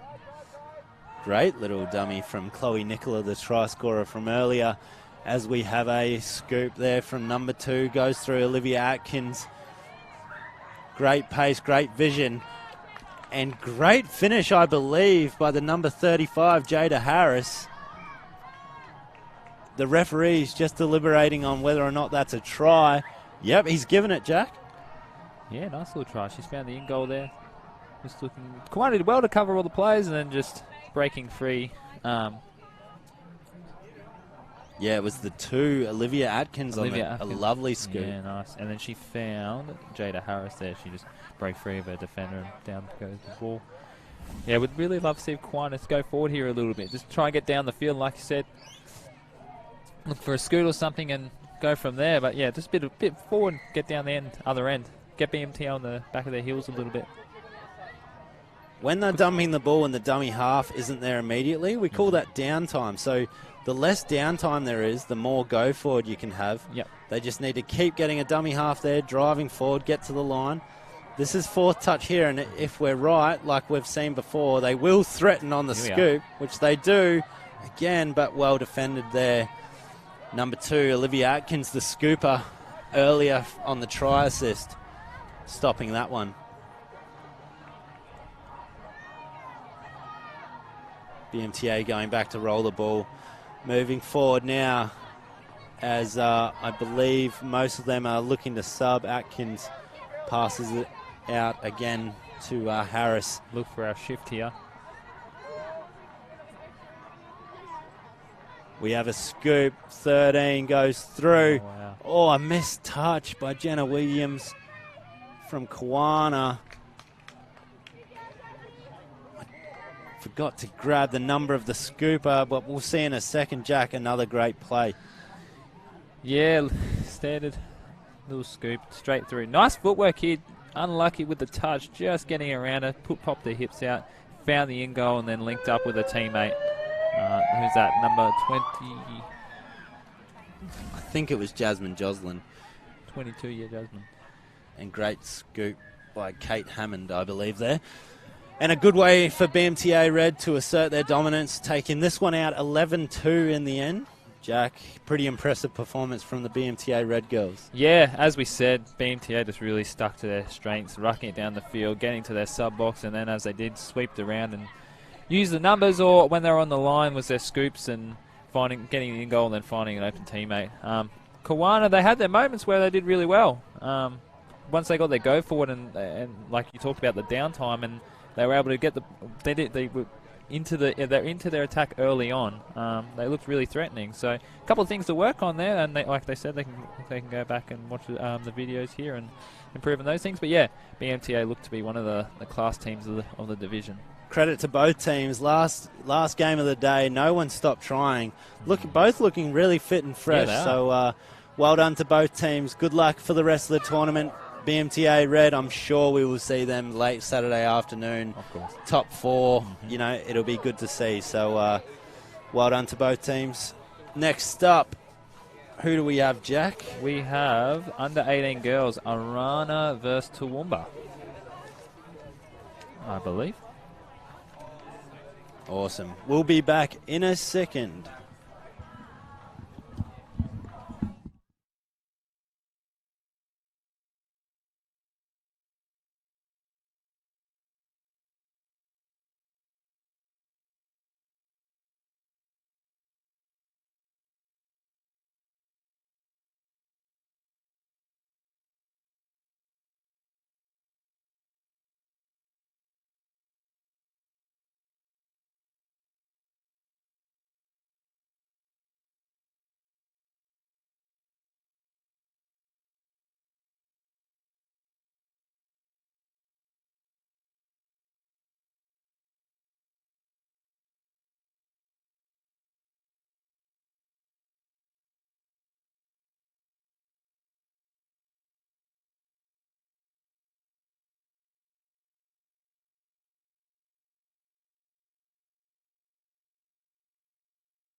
Alrighty, welcome back everyone.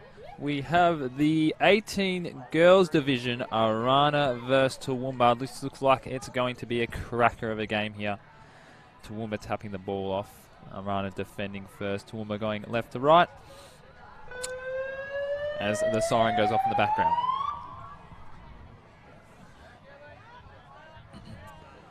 Let's go down the field here. Toowoomba out to the left to the number 11, Zoe Matilda Leichhardt. Sorry, I forgot that wrong. Working up the middle here. Coming up to the 7-metre line. Little wrap play. Oh, nice. Oh, she's put it down. Little cut-out ball there.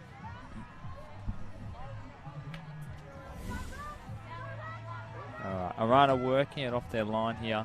The dummy half a little bit late. Toowoomba right up in the faces here early. Looking eager for this game as they come to the sideline here, Arana. A little bit of miscommunication. So they spread it wide, coming up to over halfway. Scoop play on her, she gives it back here. Good meters here by Arana, much better. That's fifth touch, will be a changeover as we are joined by our main commentator here, Mark Tipple.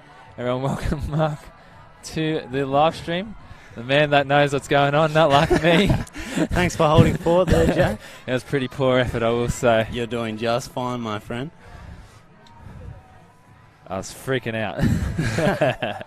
We got Toowoomba here going, I was saying left to right. Looking threatening from the start. They had a nice little play over here, but the ball went down. Let's see what they can run here. Number 5 scoops through, but can't find anyone. Young Hayley Waters from Toowoomba. Toowoomba well known for their fit, fast, strong players out in the Darling Downs region. Plenty of great athletes coming from there that have gone on to represent Australia in touch and many other sports. Namely, players like Dom Dutoy, Emily Cherry, and players of the like that would be proud of a run like that, once again, from Hayley Waters. Involved a lot here, Hayley. Arana, North Brisbane. Do you know much about that affiliate, Jeff? Not too much. I know. You know, I like you mentioned the north side of Brisbane. I believe they're more juniors based. I don't believe, or they don't come to the senior state cup or Queensland state cup at the end of the year. I know they have more involvement in the juniors, and they're always competitive. Arana, they're always fielding good teams and competitive in everything they do. So see how the girls go here. But it looks like Toowoomba have got off to the better start. It'll be interesting. I think it'll be a good contest. You're right. I commentated a boys game of Arana's earlier, and they were really impressive too. I'm from New South Wales, so I haven't heard much about Arana, the suburb or the affiliate, but they seem like a strong club. Yeah, not the biggest one going around, but yeah, for the numbers they have, they're strong, good coaches, good system there. So it really shows on the field. I think that I've seen their boys too. They're looking really sharp out here before, so I think they'll be pretty threatening. As we see a little knock on there by Toowoomba. So we might be treated to a close game, I think, to finish the day here, Jack. Maybe, let's see here, yeah. As Arana, the red and black Panthers, are driving out from their field. That second touch. Player taken out in backfield. Wasn't happy about some of the physicality, but ref says play on, which is fair enough at this level of the sport. As Arana looked to set up for fifth touch on this occasion. This far out, they'll probably look to scoop. And it'll be the number 5 going from half. Clara Jackson switches back with the number 4, Ellie Reck. Good play from Arana. See, I'm a bit of an old school man. I've heard that the switch has gone out of the game of touch a little bit. I'm a big fan of the late switch. You know, I feel it's a bit under years from my unprofessional opinion. But as you saw there with Arana, they ran it nicely. And unfortunately, the ball went to ground. But what's your opinion, Mark? I feel like the switch could be used a little bit more in the game if it isn't already. 100%, Jack. I'm completely with you as Toowoomba turn it over on a touch pass there. I think what happens is it doesn't get taught well, and then so people choose not to use it. But when it's coached and taught the way that it should be, it is one of the best tactics and moves that you can put out in touch football. It's so hard to, if I'm running one way across as a defender and someone's running the other way, you know, it's so hard for me to adjust and make that touch. Yeah, of course. We see a turnover from Arana there, and Toowoomba just making it over halfway. So Toowoomba, perfect conditions here. Dry ball now. The ball won't be slippery at all. It's not brand new because it's had a few games in it. The grass is nice and dry. Great hard track, Jack. You couldn't ask for better conditions. Yeah, the sun going down, just cooling a little bit, so it's not too hot out there. Just perfect as they come around for the sweep play here. Oh, nice dive. Good. With a touch, I believe, by the number 12 there from Arana. Charlie Jarvis. And good attack, good defence as the Toowoomba player was swept around. I'm not sure if we caught her name or number, but this is the thing. Arana haven't been really able to make it up the field yet, and they don't have to blame the perfect conditions that we have here. So hopefully they can convert. They've got a good opportunity with third touch just past halfway now as they look to set up a scoop once again. But unfortunately, ball down. The ground.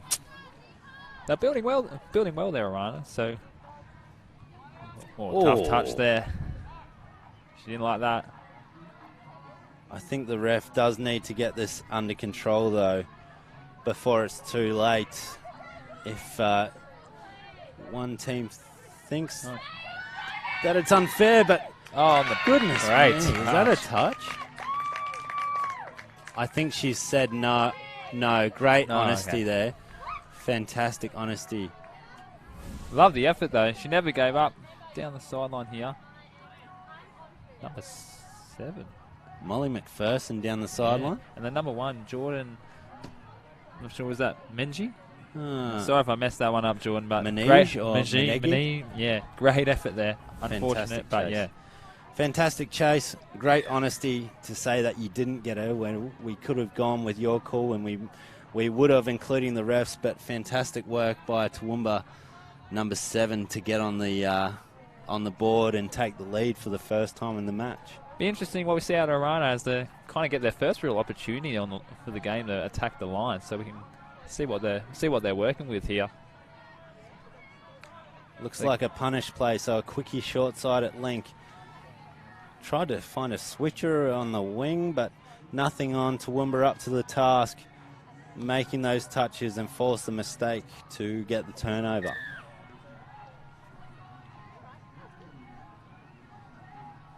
They'll be driving off their line now. Their box sides, they are having a set box, their box side, but they decide to drive straight up the field. So that's the big debate, Jack. Every set pretty much is if you choose to go up the field direct or run some subs.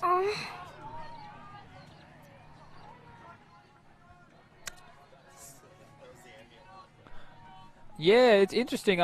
Well, it depends. Like, obviously, there a ball went down, and I don't know. Like I said, nice little dive play there. In my unprofessional opinion, I look for space. If the space is there, you go for it. But a lot of variables. What are your thoughts, Mark? I'm all for the space. If it's there, give it a go. But yeah, I don't think it needs to be one or the other. I think if you need to sub, you can sub. As Arana have another crack at the line, but the ref says that the number 10, Kirby Richardson's caught there by the Toowoomba defence, getting the completed set of 6.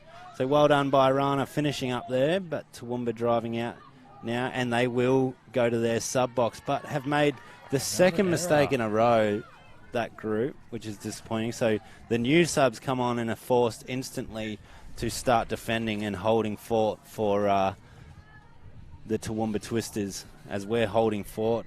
It's been a bit of wind in our commentary box this today. Nearly taken away, like up. This thing's nearly flown away a couple times, actually. Marquee we got here. Come to the middle here, Arana. So Arana looking to draw it back, cling back that 1-0 deficit that they're in at the moment. Send a sweep around. Dummy half decides not to give it. Number 12, Charlie Jarvis, but gets touched on that occasion as Toowoomba now drive out. So this group, I believe, is new, and they've found some space on the wing. half of them are substituting and getting on some fresh legs, as that's 4th touch here, so they'll look to run a strike dump, find a scooper here, you imagine? Imagine, yeah. We'll take it to the wing. Good touch, nothing in it. That might be 4th, so now they'll set for the 5th in the strike dump. Turns it back to number 7. The try scorer from earlier, Molly. We see a scoop and a great nice right foot step and a long ball. Oh, just falls short. Very pretty play there from Demi Ashurst. Swans player. Oh, Southwest Queensland. Nice right foot step. Lovely right foot step. Through long, not quite long enough, Jack. Yeah, interesting with the passing. I find a lot with the passing, people think it's the wrist and all that. I feel like a lot of the passing comes from your core, your abdominal muscles. So working on them, help with the pass going a little bit longer. But yeah, it was a nice little running go through. It was a nice right foot step there. It was a really quick step. Often put a defender on the back foot, but yeah, looks like Arana turned it over again from a dummy half being touched, and I think Toowoomba will look to sub here. So yeah, Arana just can't convert their opportunities at the moment. Doesn't seem like they have one go-to move or one go-to player who they want to try and get them this first try of the game, but I'm sure it will come. It's early days still as Toowoomba now driving through there. Number 6, Taylor Hart, who's scooped, but well defended by Arana. Yeah, they just keep turning up for each other here, Arana, so keeping Toowoomba out. Still only 1-0 with that nice little individual play down the sideline. So I think when Arana get down the other end, they're looking really threatening with the dive play underneath. But working off that, they can add probably the sweeper around the back and see how that goes from about. I think ball security, even for both teams, is probably the key at the moment, I would say. Nice little step in and out there, and just went straight through. Play. That was really nice. Ellie Reck again. She created an opportunity earlier. Yeah, unfortunately it's gone down there. That was a nice little play there. Little right, left foot step, and she went straight through. Just couldn't find her teammate, unfortunately. As we've got the replay right, here. left. And wow. Good footwork. Found plenty of space. As we mentioned before, yeah, footwork is one of the biggest things for these type of sports, as you can see there. But yeah, plenty of space and straight through. Toowoomba come up over halfway. Oh, good hands.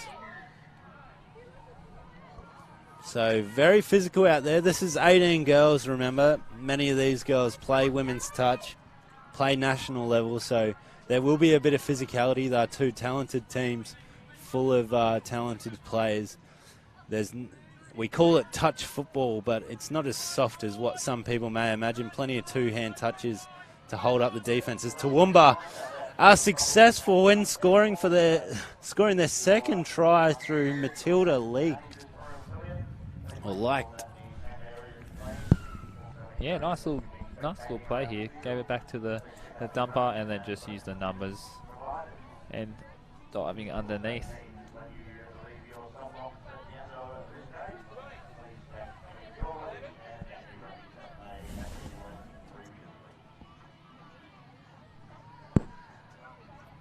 So 2-0 now to Toowoomba over the Arana Panthers in this 18 girls matchup. Our final time slot of the day. Yeah, it's been great. Earlier finish, I think, than last year. 6 o'clock games, so they've done well to get all these games in such a a short period of time. It's been awesome. And it's been really good quality, as we mentioned throughout the day. So let's see what Arana have got here. What are you thinking, Mark? Well, they look threatening. They won't have much to play with here unless they step and weave their way through, which they can't on this occasion. But they're definitely creating opportunities, Arana. They're not out of it by any means. It's a pretty even match that we've got here. And I think Arana just need to find their go-to play that is going to create the most opportunities. In the matches previous to this, I've said the rooster rat play is a go-to. They've gone through on a couple of scoops, Jack. Yeah, they have. They've been really effective on scoops and going one and then the scoop and going through. So I know they've gone a lot to their dives when they've got closer to the line. So I don't know how effective that's been, but keep working on it and going from there. But Toowoomba, just for Toowoomba, just hold the ball and complete the sets. They look like they've got they've got it sorted if they can get down the other end. But Arana keep turning up for each other on the other end, and it's a tight contest as we predicted at the start, only 2-0. All right, we will be back for the second half in just a moment.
And we are back here. My name's Mark Tipple, and I'm joined here by Jack Whitelock. We are both Queensland Touch staff members, Jack, enjoying this tournament. We've been here since Monday setting up.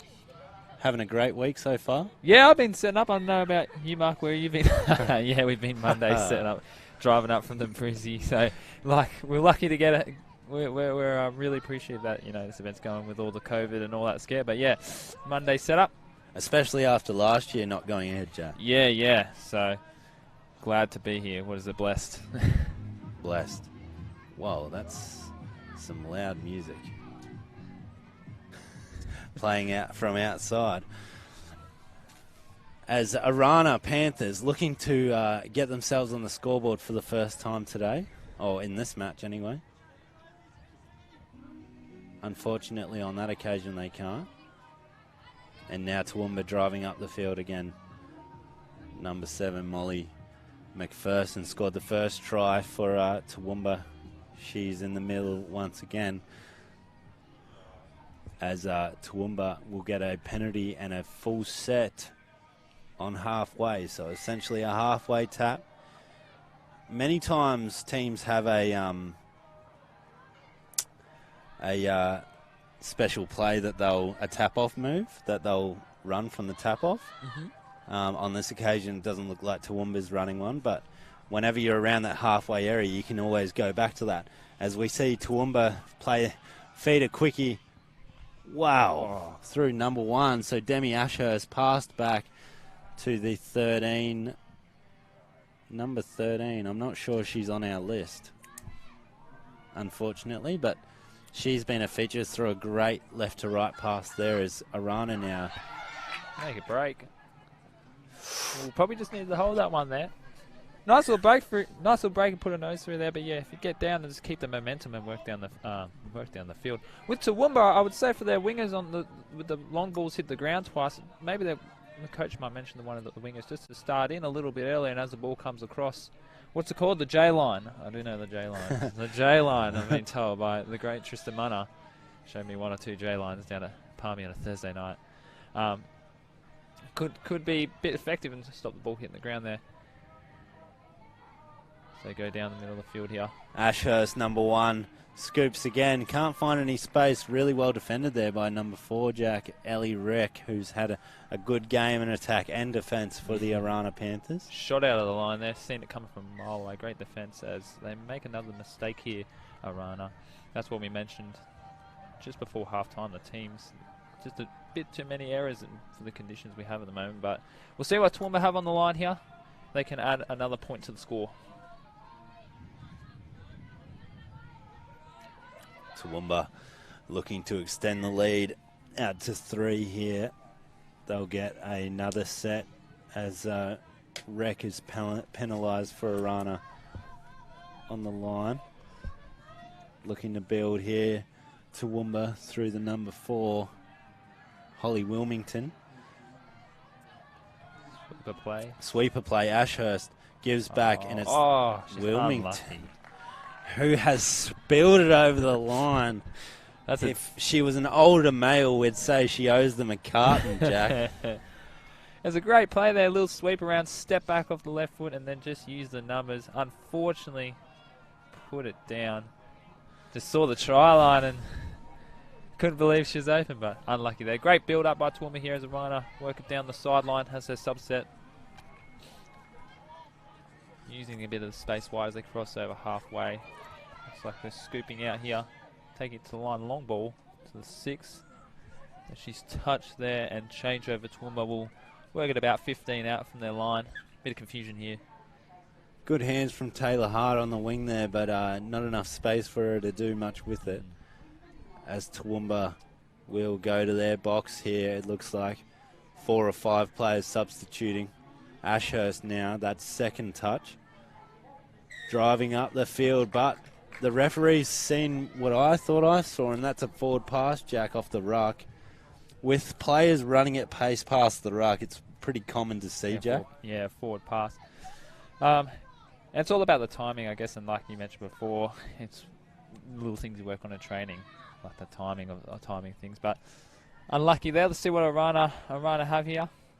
Kelly Stephen, the number 2, having a couple of cracks here in the middle. It's good to see them using the ball, using live players to dive at the line, or at least threaten. Let's see what they cook up here. Another quickie, number 5. Oh, no, it's a scoop there through Jordan. Wow, Jordan Manegi. And she found the wing, I think it was there. Great try.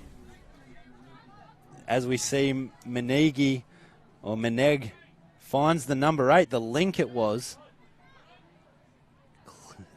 Sierra Jackson to just peg one back for the Arana girls, Jack. Yeah, nice little play there back down the short side, and then a little individual brilliance there from Sierra to use footwork to get to the outside and dive underneath as it's 2-1 here, and Toowoomba work it down. Arana are well in this game, so anything can go here. If they can defend Toowoomba and get down the other end and give it another crack, yeah, anyone's game is still up in the air. Molly McPherson now, the number 7 with the ball, as they try and set up a sweeper for our unnamed number 13. We don't have her on our team list, unfortunately, but McPherson here dumps 13 with the ML play. Great long ball left to right, but even better defense by Zoe Parkinson, number 11 there for the Arana Panthers. Well covered. Great attack, great defense, the kind of touch we want to see. Remember, this is the last game of the day. The girls are on tired legs, either playing their second or third game of the day, and they're doing really well, both teams. As Arana drive it forward, and unfortunately drop it on that occasion, not able to convert. So we are running out of time, Jack, for them to peg this one back for a draw or a win. We're into the 20-minute zone, so less than 8 minutes left. Pretty much 7 minutes, I think. Yeah, that was a really good run there before. Unfortunately, ball went down.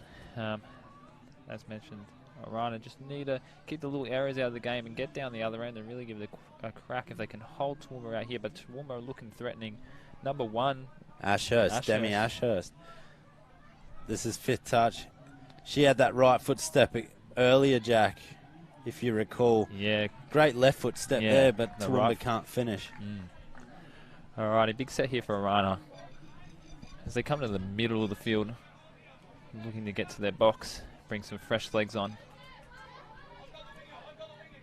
They will be tired, so pretty much both teams, you'd think, if they defend their line, they will substitute straight after that, as they have another opportunity here through Ellie Reck. And I think if anyone's going to be open up, it will be Ellie here. She's looked dangerous all game, and she splits through. And she has. Great touch there. Christina Jones, was it? Or the 14? Yeah, I think it was Christina, yeah.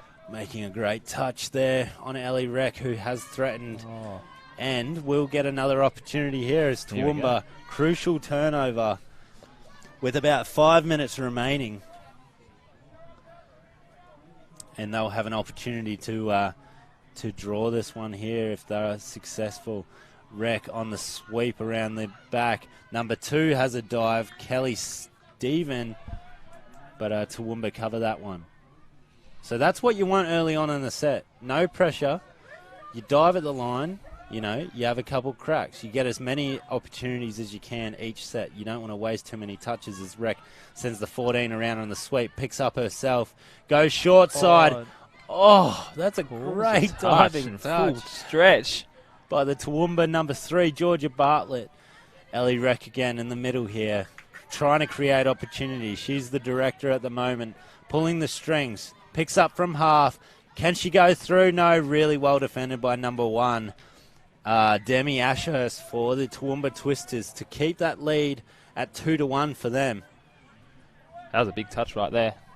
Arana, I think they've, as the game's gone along, have looked a lot more threatening and found a bit of comfort. There's a good run there by Toowoomba. Okay, we might have 7 on, Jack. Oh, no. There's a bit of chat here, so something's happened. The referee's just tidying it up. Not sure what it was, but there's a 4 substitution, so the winger out there for a runner just needs to come to the sub box and get a player in place of her. As Toowoomba look to secure this match and extend their lead. They're doing so through their middle players. There's Molly McPherson again fading out right. Out ball to the 6, Ella Kowitz, who sends a sweeper around and might have been successful. But no, the referee says Hayley Waters was touched on that dive, so good defence by Arana. Here we go. Final touch for Toowoomba in this set, and well covered by Arana. Good long ball though, Jack, right to left. Yeah, that was a nice one. Got it up in the clouds, and a good read there by Arana to shut it down. But yeah, I have no doubt that touch footballers are the most skillful passers and users of the oval ball in the world, especially Australian and New Zealand touch footballers, because they get to play so much. The ball can't hit the ground, so you're forced to learn how to pass really well, Jack. Mm-hmm. Yeah, that constraint, accuracy, and look, I have to agree with you there. Touch is the sport I play that we will not name. If it hits the ground, it's play on, and passing, along with footwork, passing is instrumental in the game of touch. So, can really control the game with a pass. As Arana have a scooper through their number 10 there. Number 5. But that's a great read by Hayley Waters. There was a good scoop from Kirby Richardson, good cutout ball, but up to the task again, Toowoomba, to just keep their noses in front here as we really close down to the dying moments of this one. Urana girls looking a little bit tired here. They'll need to hold on here to have any chance. If Toowoomba score, they secure the win. Demi Ashurst features again with her partner in crime, the 13. Bit of bump and grind in the middle there. But to play on as Arana get the turnover. Keep themselves in with a chance to win this one. Or probably draw is the only realistic chance for them to get any real points from this one now, Jack. Yeah, you'd think so, with the time ticking down and down by 1 as scooting out here. They've got some numbers here if they can get it out there. But good read there by number 4, Holly Wilmington. And what have we got there? It's a forward pass. Ellie Reck picked up from half. Passed it back to Charlie Jarvis, the number 12 for the Arana in red. But rolled forward on that occasion as Toowoomba get another chance to lock this game down. About a minute, just over a minute to go now. What do we reckon, Mark? They're getting over here? Oh, I hope, well, for their sake, I hope so. It just depends what play they're looking to set up. It's 4th. Scoop here, 5th and final. but they get the penalty, and this should secure the game then, Jack. That looks like it will be the case. Really good effort there by the Irani girls. They have kept turning up for each other. They looked a bit tired there at the end. They keep turning up and shutting Toowoomba down. So let's see what they got here. Never say never, but time might be against them as Toowoomba attacks the line, coming about 7 metres out. On this note, you'd love to see a classic try from Toowoomba. There's only been 3 in the whole match. Yeah, as the siren goes in the background. Good touch there by the 7 from Arana, who is Charlotte McLean. So good finish there from Arana. Good defence, but Toowoomba Twisters run out winners in this one, 2-1 in the 18 Girls division. Closely fought match, which we thought might be the case. Both teams looking to press their case for a spot for finals on Saturday. Jack, what are your thoughts? Yeah, it was a close game, as we mentioned at the start. I think for both teams, they'll have a few errors, and you could probably put that down for the end of the day, tired legs. The Toowoomba girls were, clinical and got the job done in the end. The Rana girls should keep their heads up because, like I said, they keep turning up for each other there and played well. A couple ball goes your way in a different game, you might get up and get the draw there. But, good game all in all. Very good game. The final game of the day, Jack Whitelock from Queensland Touch. Thank you for joining me. Thank you, Mr. Tipple. Very much appreciated. Till next time. Been plenty of fun. Until tomorrow, guys, we will see you. First game is Bundaberg versus Redlands, 18 Girls tomorrow, 8:05 a.m. Have a fine evening. If you're a player, rest up, get your food and get your hydration in, and we'll see you here at this fantastic venue tomorrow.